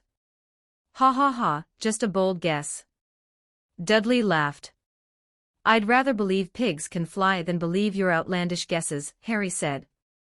Friendly reminder, the website is about to be revised, which may cause loss of reading progress. Please save your bookshelf and reading history in time, screenshots are recommended. We apologize for any inconvenience caused. Chapter 44, Honorable Name, Just a Guess. Dudley said. He himself found it outrageous, but in that bizarre world, he had encountered things even more outrageous than this, so such a guess was understandable. After all, in a world where a man can turn into a woman, and a stunning beauty at that, anything is possible. Amidst the laughter and chatter, the sorting ceremony finally concluded, and the puddings on the tables disappeared. Professor Dumbledore stood up, and the entire great hall immediately fell silent. Now that everyone is well fed and watered, I have a few more words to say to you all. As the new term begins, I wish to draw your attention to a few points. First-year students, please note that the forest on the school grounds is forbidden to all students. Some of our older students also need to remember this. Dumbledore's gaze swept over the Weasley twins. Furthermore, Mr. Filch, the caretaker, has asked me to remind you all not to use magic in the corridors between classes. Finally, I must tell you all that those who do not wish to suffer an accidental, painful death should not enter the corridor on the right side of the 4th floor. After Dumbledore's words fell, whispers arose in the great hall. Everyone knew not to go into the forbidden forest because there were many fierce beasts there, but what was the situation with the corridor on the right side of the 4th floor? They had never heard that it was forbidden before. I think he should at least tell us prefects the specific situation, Percy said. Perhaps there's some secret, Dudley said. Generally, places that are forbidden tend to pique some people's curiosity. Hogwarts has many school rules, and they are very strict. However, they usually don't require special reminders. The fact that Professor Dumbledore specifically mentioned it means that it could threaten our lives, so we had best obey, Percy explained. Although he didn't know why the corridor on the right side of the 4th floor was now forbidden, Percy firmly committed this prohibition to memory. Rules are meant to be broken, wouldn't you agree, Harry? Dudley smiled and looked at Harry. What are you going to do? Harry asked sharply. Nothing, just talking casually. Besides, Harry, I don't think you seem to be someone who likes to follow rules, Dudley said. Is that so? That's because you don't know me well enough, my foolish brother, Harry said. Dudley smiled and said nothing more. Dumbledore had already organized everyone to start singing the school song. Although the lyrics were all the same, everyone was using different melodies, causing the entire great hall to be somewhat chaotic. Dudley's thoughts began to drift. Speaking of which, the Black Emperor and Judge Pathways emphasize rules and order, twisted rules, the utilization of order, and even the creation of rules and laws. Thinking of this, a revered name suddenly appeared in Dudley's mind. You are the Supreme Emperor. The embodiment of order, the manifestation of chaos, the source of all rules. You are order and also disorder. Dudley's mind felt as if it had been struck by a heavy blow. The surrounding great hall instantly receded at that moment, and he seemed to have arrived in another world, a space filled with darkness and twisted light. Everything around him seemed insubstantial. There was no concept of distance here, nor any concretization of time. Everything was void, yet extraordinarily real. Dudley's face showed shock. That revered name had suddenly appeared in his mind, and before he could react, he had directly recited it. These words seemed to be etched deep in his memory, triggered at that very moment, and then he was brought to this strange place. I am not substantial, I am a spirit body. Dudley looked at his body. The surrounding light and shadows continued to change, flickering erratically. Wait, this is... Dudley's gaze narrowed, fixing on his chest. There was a brass book there, emitting a faint glow, and mercury-like script flowed from it, seeping into the surrounding dark space. The surrounding world gradually brightened, transitioning from illusion to substance, as if a stable order and law were being constructed in a void. Dudley took a breath and looked around. In his mind, a similar space gradually appeared. Suddenly, the surrounding light and shadows began to change faster, as if they had a direction, quickly outlining a massive palace. After an unknown period of time, everything around finally solidified. It's very similar to the Tarot Club's space, but in some places, my memory couldn't fill in the gaps, and the rules here completed those missing parts. Dudley said, looking at the scene. The long bronze table, the grey mist, the Tarot Club from his memories, were all replicated at this moment. However, the familiar figures were gone, and so was the deity who called himself the Fool. Just as Dudley was about to look around, his brain suddenly felt dizzy. He knew this was a sign of excessive spirit power consumption, and he couldn't stay here any longer. His gaze followed his inner guidance, looking downwards. The original ground disappeared, and Dudley saw an ancient castle standing on a cliff. His gaze pierced through layers of obstruction, looking down at the massive great hall below. He saw Harry, and he also saw himself. His spirit body returned to his physical body. Everything happened in an instant and ended in an instant. Dudley took a deep breath. His head throbbed with pain. The excessive consumption of spirit power made him feel extremely uncomfortable at the moment. He reached out and touched his chest. Trunso's brass book was there. He always carried this sealed artifact close to him to prevent it from suddenly activating and causing uncontrollable disaster. The Hogwarts school song finally stopped at this moment. All right, now it's bedtime. Prefects, please take the new students to their dormitories.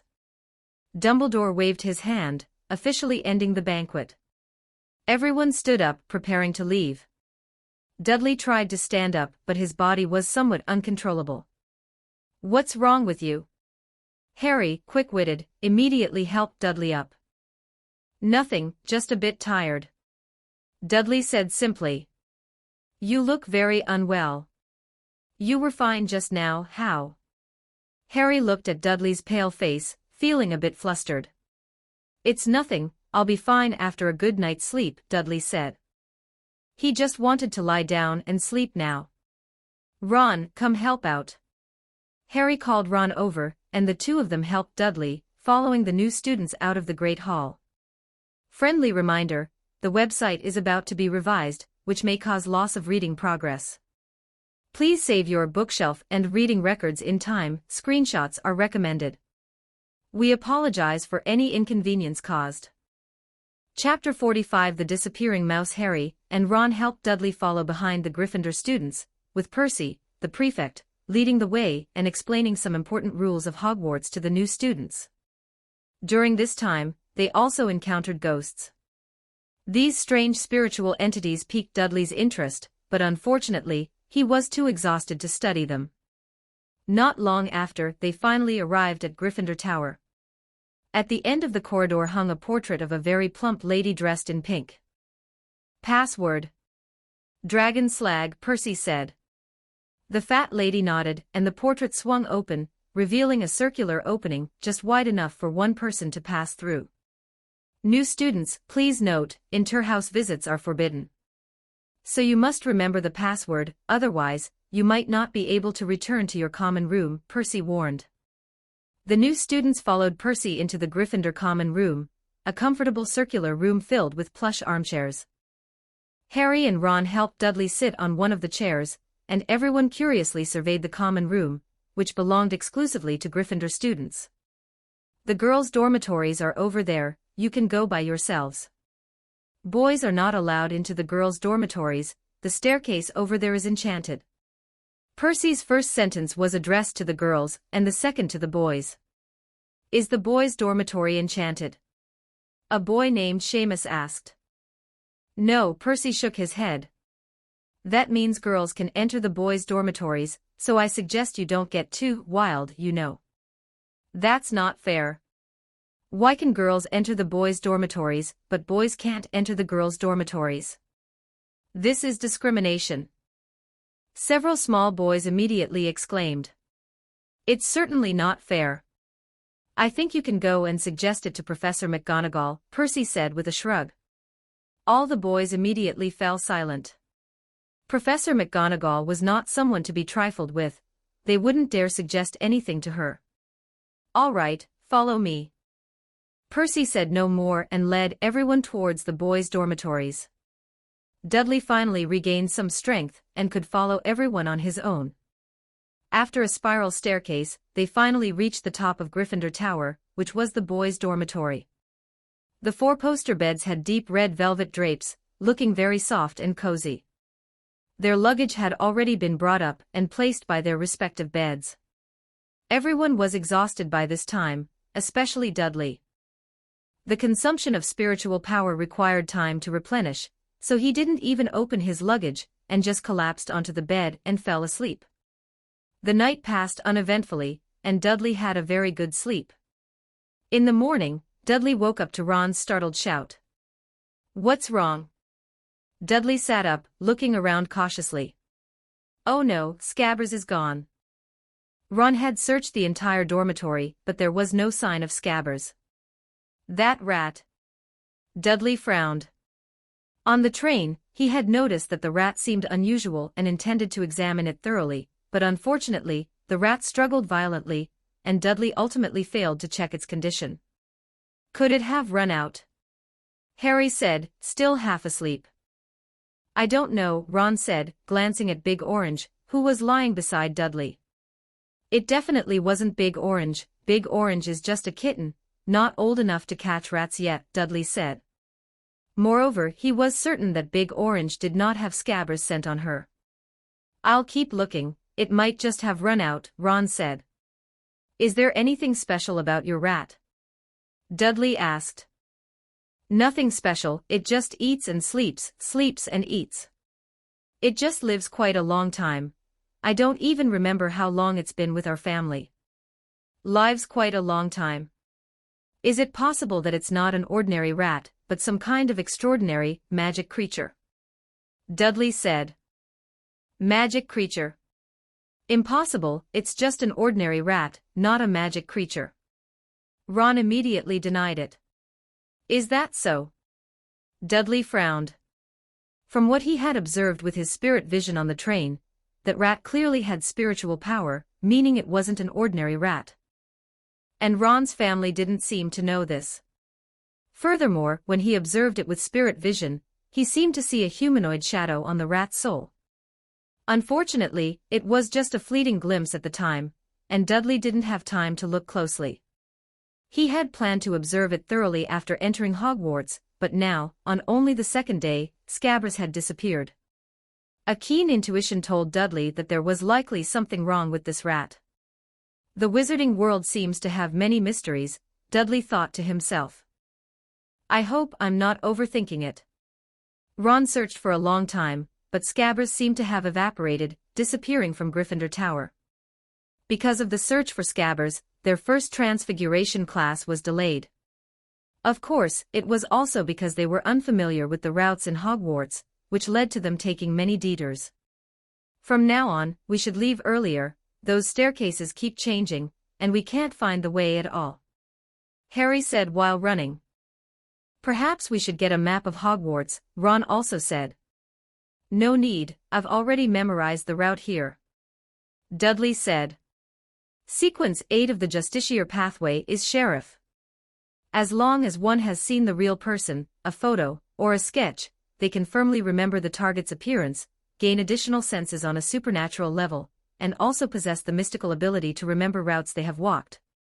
After chanting that honorific name last night, and entering that mysterious space, the Sequence 9 Beyonder characteristic in Dudley's body had been almost completely digested. He estimated that he could be promoted to Sequence 8 in the next few days, which was more than half a month faster than Dudley had anticipated. Therefore, for Dudley at this time, memorizing the routes in Hogwarts Castle was not difficult. You've already memorized it. I can't remember anything at all. If you asked me to walk it again now, I'd get lost, Ron said in surprise. The three hurried along and finally arrived at the Transfiguration classroom. Good, Professor McGonagall isn't here yet, Harry said, letting out a slight sigh of relief as he looked at the first-year students quietly studying. Maybe Professor McGonagall is also late. Ron said with a smile.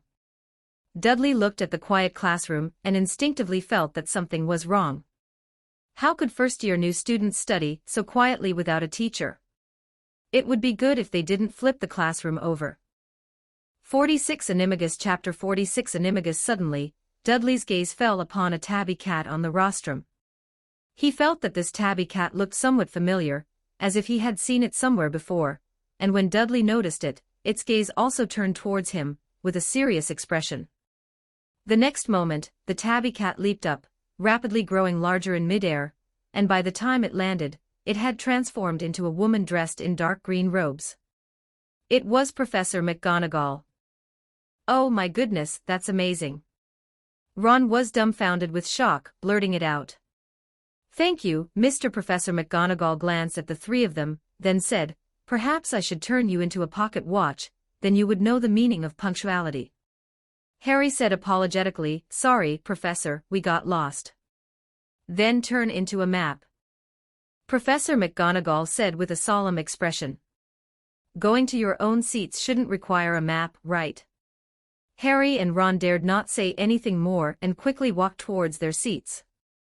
Only Dudley stood still, watching McGonagall, seemingly lost in thought. "Dudley, do you have a question?" Professor McGonagall noticed Dudley. Dudley was startled awake from his contemplation and, after a moment of thought, asked, "Professor McGonagall, I want to know, can wizards all transform into the animals they wish to become?" Professor McGonagall lifted her head slightly and said with some pride, "Of course not. Only a few can perform such transfiguration, and such transfiguration has a special name, called animagus, which must be registered with the Ministry of Magic. Furthermore, an animagus can only transform into one fixed type of animal, and it also has a certain relationship with their own body shape and weight. It's not that they can transform into whatever they wish." Upon hearing Professor McGonagall's explanation, many people let out a gasp of surprise. Originally, they thought Professor McGonagall turning into a cat was a very common ability, but now it seemed that this ability should be very rare. "Are there many animagus among wizards?" Dudley asked. "Very few. As far as I know, there are currently only 7 animagus registered with the Ministry of Magic, including me," McGonagall said. "Thank you, Professor McGonagall." Dudley nodded and returned to his seat. "It's good to be interested in transfiguration, but don't bite off more than you can chew. You need to start with the most basic transfiguration now.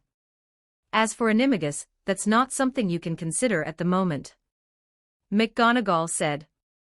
"After all, transfiguration will be the most complex and most dangerous magic among the courses you will learn at Hogwarts. All right, for today's practice, you need to turn the match in front of you into a needle. This is the most basic transfiguration. Next, watch carefully how I do it." Professor McGonagall began to formally teach the lesson. She meticulously explained the spell, pronunciation issues, how to use the wand, how to correctly cast transfiguration, and so on. On the other side, after Dudley sat down in his seat, he fell into deep thought. Animagus.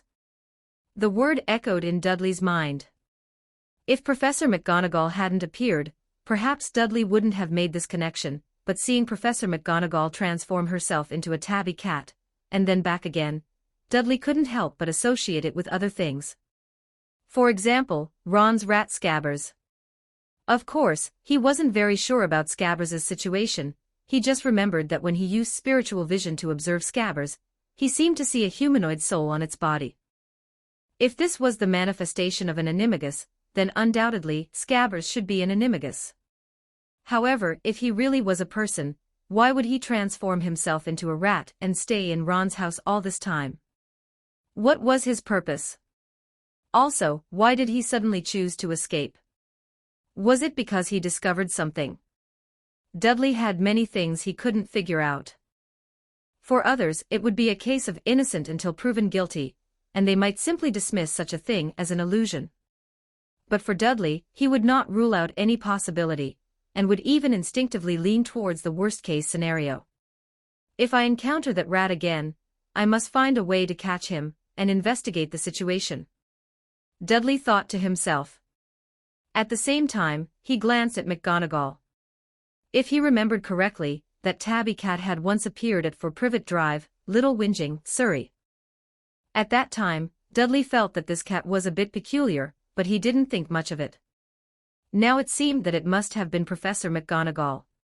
She might have been protecting them, or perhaps monitoring them. She appeared after the Gringotts incident, so it seems highly likely she came to protect Harry. The wizarding world truly has surprises everywhere, Dudley thought to himself. A cat passing by his own yard turned out to be his teacher, a pet rat of a classmate he had just met might be an animagus, and going to the bank to withdraw some money, he encountered his enemy. It was unbelievable. If he hadn't experienced it himself, Dudley wouldn't have believed any of it was real. Or his most instinctive reaction should be that he had been set up. the writer pathway, or that pen.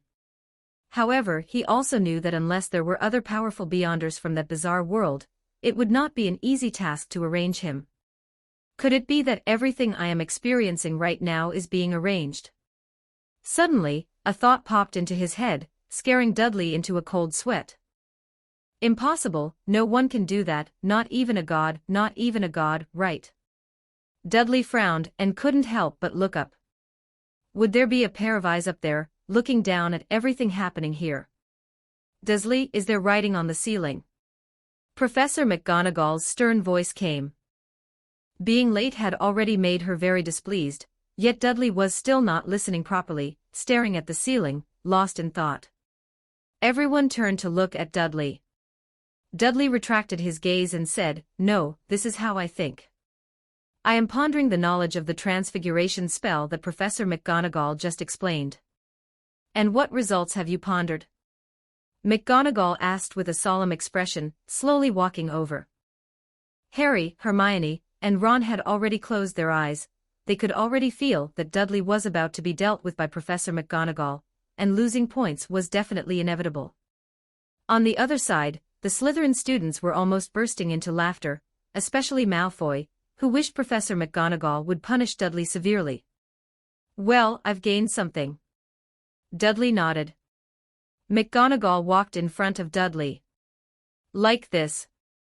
Dudley pulled out his wand, pointed it at the match on the table, and chanted the spell.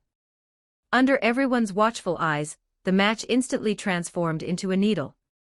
Chapter 47. This makes sense. Oh my goodness, he succeeded. Amazing, he cast it successfully on his first try. He wouldn't have been practicing in secret, would he? Everyone who saw this scene showed an incredible expression. Professor McGonagall's originally gloomy face brightened considerably after seeing Dudley successfully transform the match into a needle. A good transfiguration spell," Professor McGonagall commented. Although she tried her best to appear calm, she couldn't suppress the upward curve of her lips. "Everyone, look, Mr. Dudley has completely cast the transfiguration spell, and it was very successful. You all should learn from him, understand? Gryffindor, 5 points." Professor McGonagall nodded at Dudley, then turned and returned to the podium. "Oh no, you actually succeeded," Hermione said, a little unwilling to admit defeat. She took out her wand and chanted the spell at the match on the table.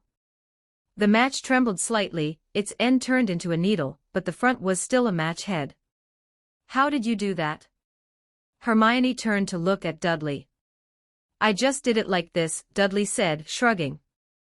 These simple spells posed no difficulty for Dudley, who could precisely control spiritual power. He had already successfully attempted them during the summer holidays. Hermione bit her lip. She had practiced beforehand, yet she still wasn't the first to succeed, which gave her a deep sense of frustration and also some anger. Of course, this anger wasn't directed at Dudley but at herself. Because she could have done better. "That's impressive," Ron and Harry also said from the side. The two of them weren't very shocked that Dudley directly cast the transfiguration spell. After all, Dudley had already shown his repairing charm on the train. And as for Dudley surpassing them and being the first to complete the transfiguration spell, they felt no burden, and were happy for Dudley. After all, they both knew their limits and had never considered themselves capable of being the first to successfully cast this magic. For the rest of the time, Professor McGonagall continued to explain some key points for transfiguration, then let everyone start trying it themselves, and personally came over to guide them. Even so, by the time class ended, only Hermione had completed the transfiguration spell, the others still hadn't made much progress. After class, everyone else had left, Dudley slowed down his pace, and after everyone else had departed, he walked towards Professor McGonagall. "What is it, Dudley? Do you have any other questions?" Professor McGonagall, seeing Dudley, showed a rare smile, and didn't even call Dudley by his surname, but directly by his first name, clearly very satisfied with Dudley's performance in class earlier. She felt that she needed to re-evaluate this child from the Dursley family. "Professor McGonagall, I'd like to ask if there are any unregistered animagus in our country." Dudley inquired. Unregistered animagus. Professor McGonagall frowned and said, I'm sorry, I'm not very clear on that either. But I imagine, if there are any, they must be extremely few. After all, animagus is a very advanced transfiguration, and it's easy to make mistakes during the process. Once something goes wrong, they might never be able to turn back into a human. I see, Dudley nodded. Professor McGonagall pushed up her glasses, staring intently at Dudley, and said earnestly, Dudley, although your talent is good, you must not think you can try to practice such advanced transfiguration. It's very easy for problems to arise, do you understand what I mean? I understand, Professor McGonagall, thank you for the reminder. I'm just interested in animagus. Dudley said with a smile. Clearly, McGonagall thought Dudley wanted to practice this transfiguration. Very good, maintaining interest is essential for learning, but please remember not to touch things beyond your ability, McGonagall said. Okay, thank you, Professor McGonagall. After thanking her, Dudley left the classroom. He had been thinking earlier about whether to tell others that Ron's rat might be an animagus. After much thought, he dismissed the idea. Firstly, doing so could easily bring trouble upon himself. Secondly, this world didn't have specialized church enforcers like the mysterious world to manage these matters, and as a child, hardly anyone would believe him. Moreover, even if he were to report it, it shouldn't be him doing it. I'll see how things develop later. If necessary, I'll let Harry report it. It's perfectly reasonable for the famous Harry Potter to discover his friend's rat is an animagus, Dudley thought to himself. His experience in the Tarot Club taught Dudley that many things don't need to be done personally, especially potentially dangerous ones. Effectively utilizing official power to achieve goals is truly twice as effective with half the effort. In the corridor, Harry and Ron were waiting for Dudley. Seeing Dudley come out, the three of them walked towards the common room together. Hermione's expression was simply speechless. It was as if you completing the transfiguration spell stole her thunder, as if no one could surpass her, Ron complained. That's just her personality, she might be quite competitive, it's not that she has an issue with me, Dudley said. Ron was about to say something more when Harry, beside him, pulled him back. All right, we're all friends, and she even spoke up for us before, Harry said. He was referring to the incident on the train. Hearing this, Ron said nothing more. In the following days, everyone attended many interesting classes. For example, herbology class, which allowed Dudley to learn about many plants in the wizarding world, many of which possess spiritual power, and some of these herbs were even connected to that strange world. This made Dudley begin to ponder whether he could concoct some potions to use in conjunction when digesting new Beyonder characteristic in the future, to reduce the risk of losing control. In addition, the history of magic class was also very interesting. Of course, what Dudley found interesting wasn't the class itself but the person teaching it. Professor Binns was the only ghost professor. It was said that he fell asleep in front of the fireplace one year, and the next day, when he went to class, he forgot to bring his body, thus becoming a ghost and continuing his educational career. During class, other students were drowsy from Professor Binns's hypnotic voice, while Dudley kept staring at Professor Binns, analyzing what exactly this unique existence of a ghost entailed. This was very interesting to Dudley. However, this carefree situation didn't last long. On Thursday afternoon, Dudley and his two friends received a notice that they needed to go to Professor Dumbledore's office that evening.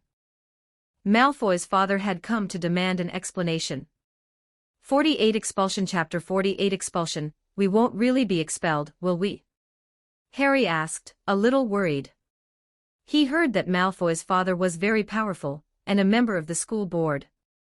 If he insisted on expelling them, no one would be able to stop him. Don't worry too much. I heard my dad say that even though Malfoy's father is powerful, at Hogwarts, Professor Dumbledore still calls the shots.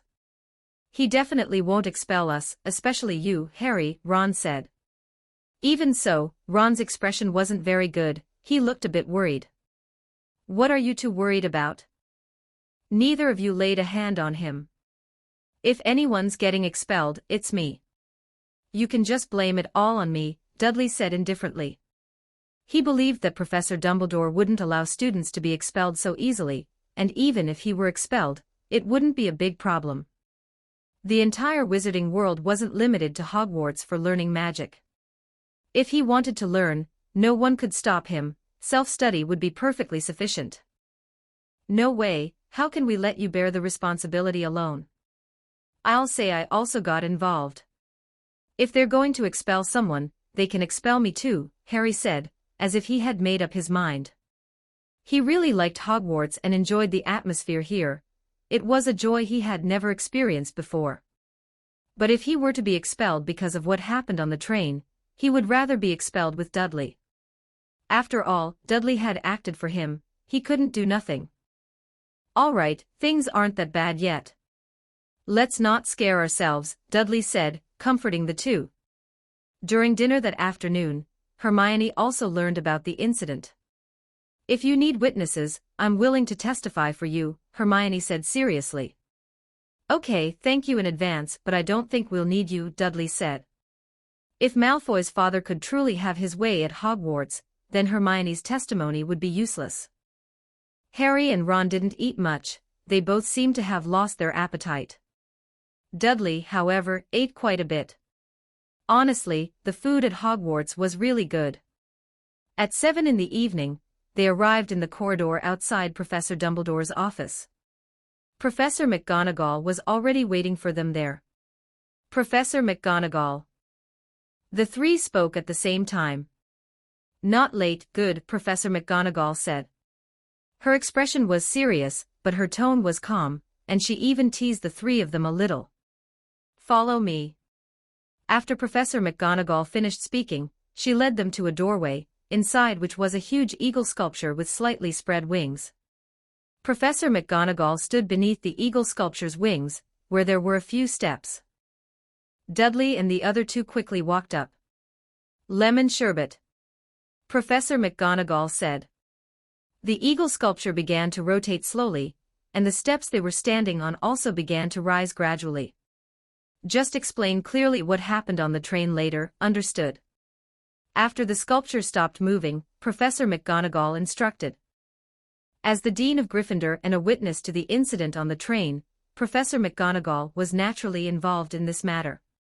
Understood. Dudley was the first to speak. The door in front of them slowly opened. Professor McGonagall walked in, followed closely by Dudley and the other two. Inside was a small room with numerous photos hanging on the walls, all of them of past Hogwarts principals. Some of them glanced at Dudley and the others who walked in, while others were dozing, completely ignoring Dudley and them. In addition, there were many novel gadgets here, as if it were a small magic market. Dudley's gaze swept across the room. Even without activating his spiritual vision, he could tell that many items here possessed spiritual power.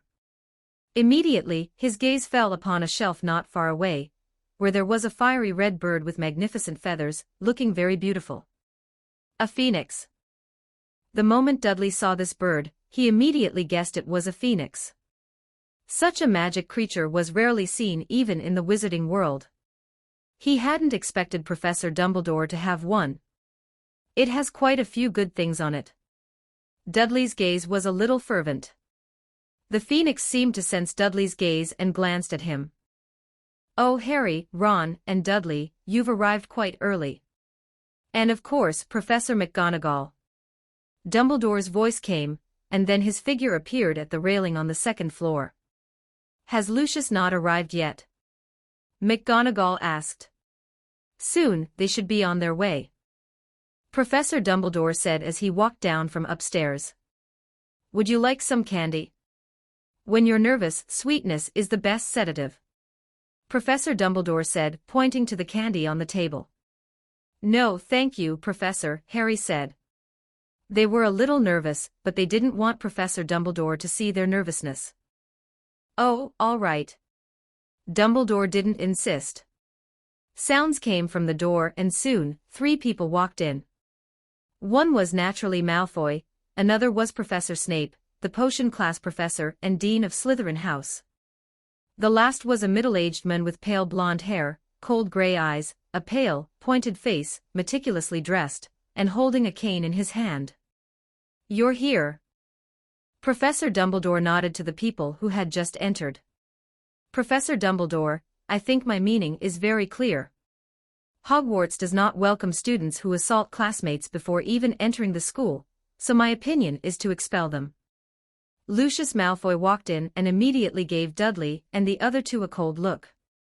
After his gaze lingered on Harry's face for a moment, he arrogantly said to Professor Dumbledore, "Potter, you guys just wait to be expelled."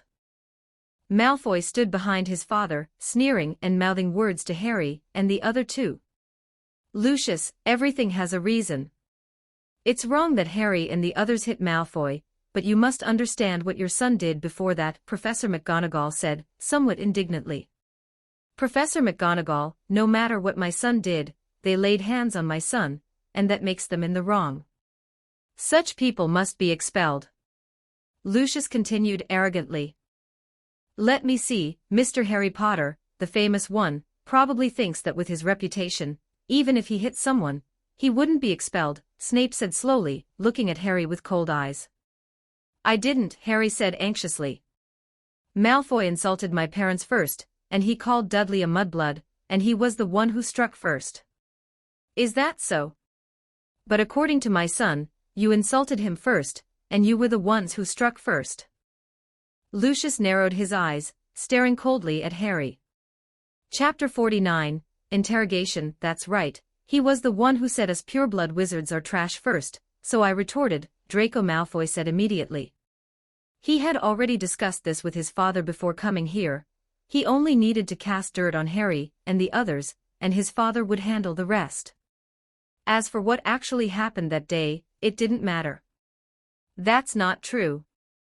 It was Draco Malfoy who insulted Harry's parents first, and he also insulted the Weasley family, which led to the conflict," Ron retorted anxiously. "Humph, the Weasley brat is friends with Harry. His words cannot be trusted," Lucius Malfoy said coldly. Ron was very angry, his face flushed, but he didn't know how to retort. "We have other witnesses. There were many students in the compartment at the time who can testify for me." Harry was still calm and spoke up immediately. "Is that so? I took a look, those children are basically all from Gryffindor. You are in the same house, so you must have colluded already." "Their words cannot prove anything either," Lucius Malfoy said unhurriedly. "Lucius, since that's the case, then Draco Malfoy's words cannot be proven either, can they?" Professor McGonagall said with a frown. "I believe that Crabbe and Goyle, as children from pureblood families, their words are sufficient to prove the truth of the matter," Lucius Malfoy said indifferently. What a double standard, Dudley thought. The Malfoy family wasn't here to reason with them at all.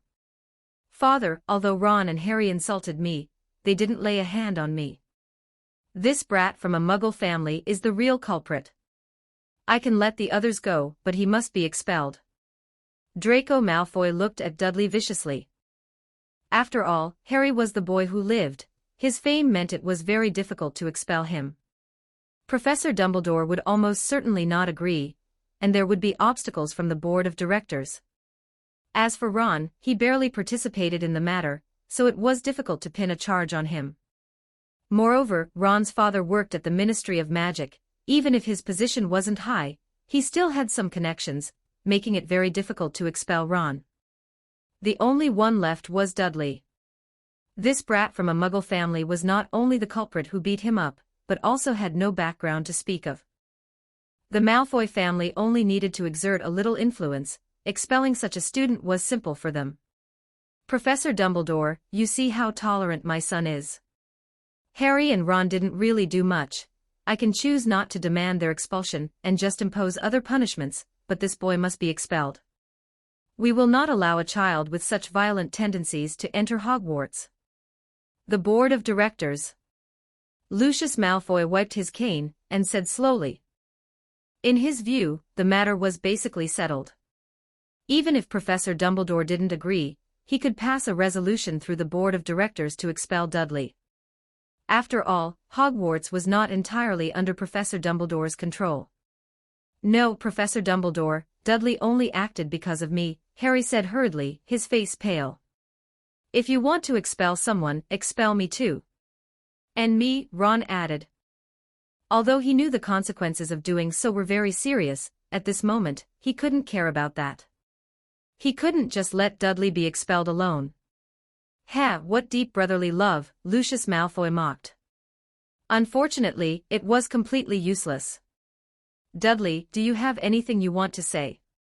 Professor Dumbledore's gaze looked at Dudley through his half-moon spectacles. This was the first time he had asked. Professor Dumbledore, I. Professor McGonagall was a bit anxious and wanted to say something, but Professor Dumbledore raised his hand to stop her. Dudley looked at Professor Dumbledore, pondered for a moment, and said, I want to confront Draco Malfoy one-on-one. Very well.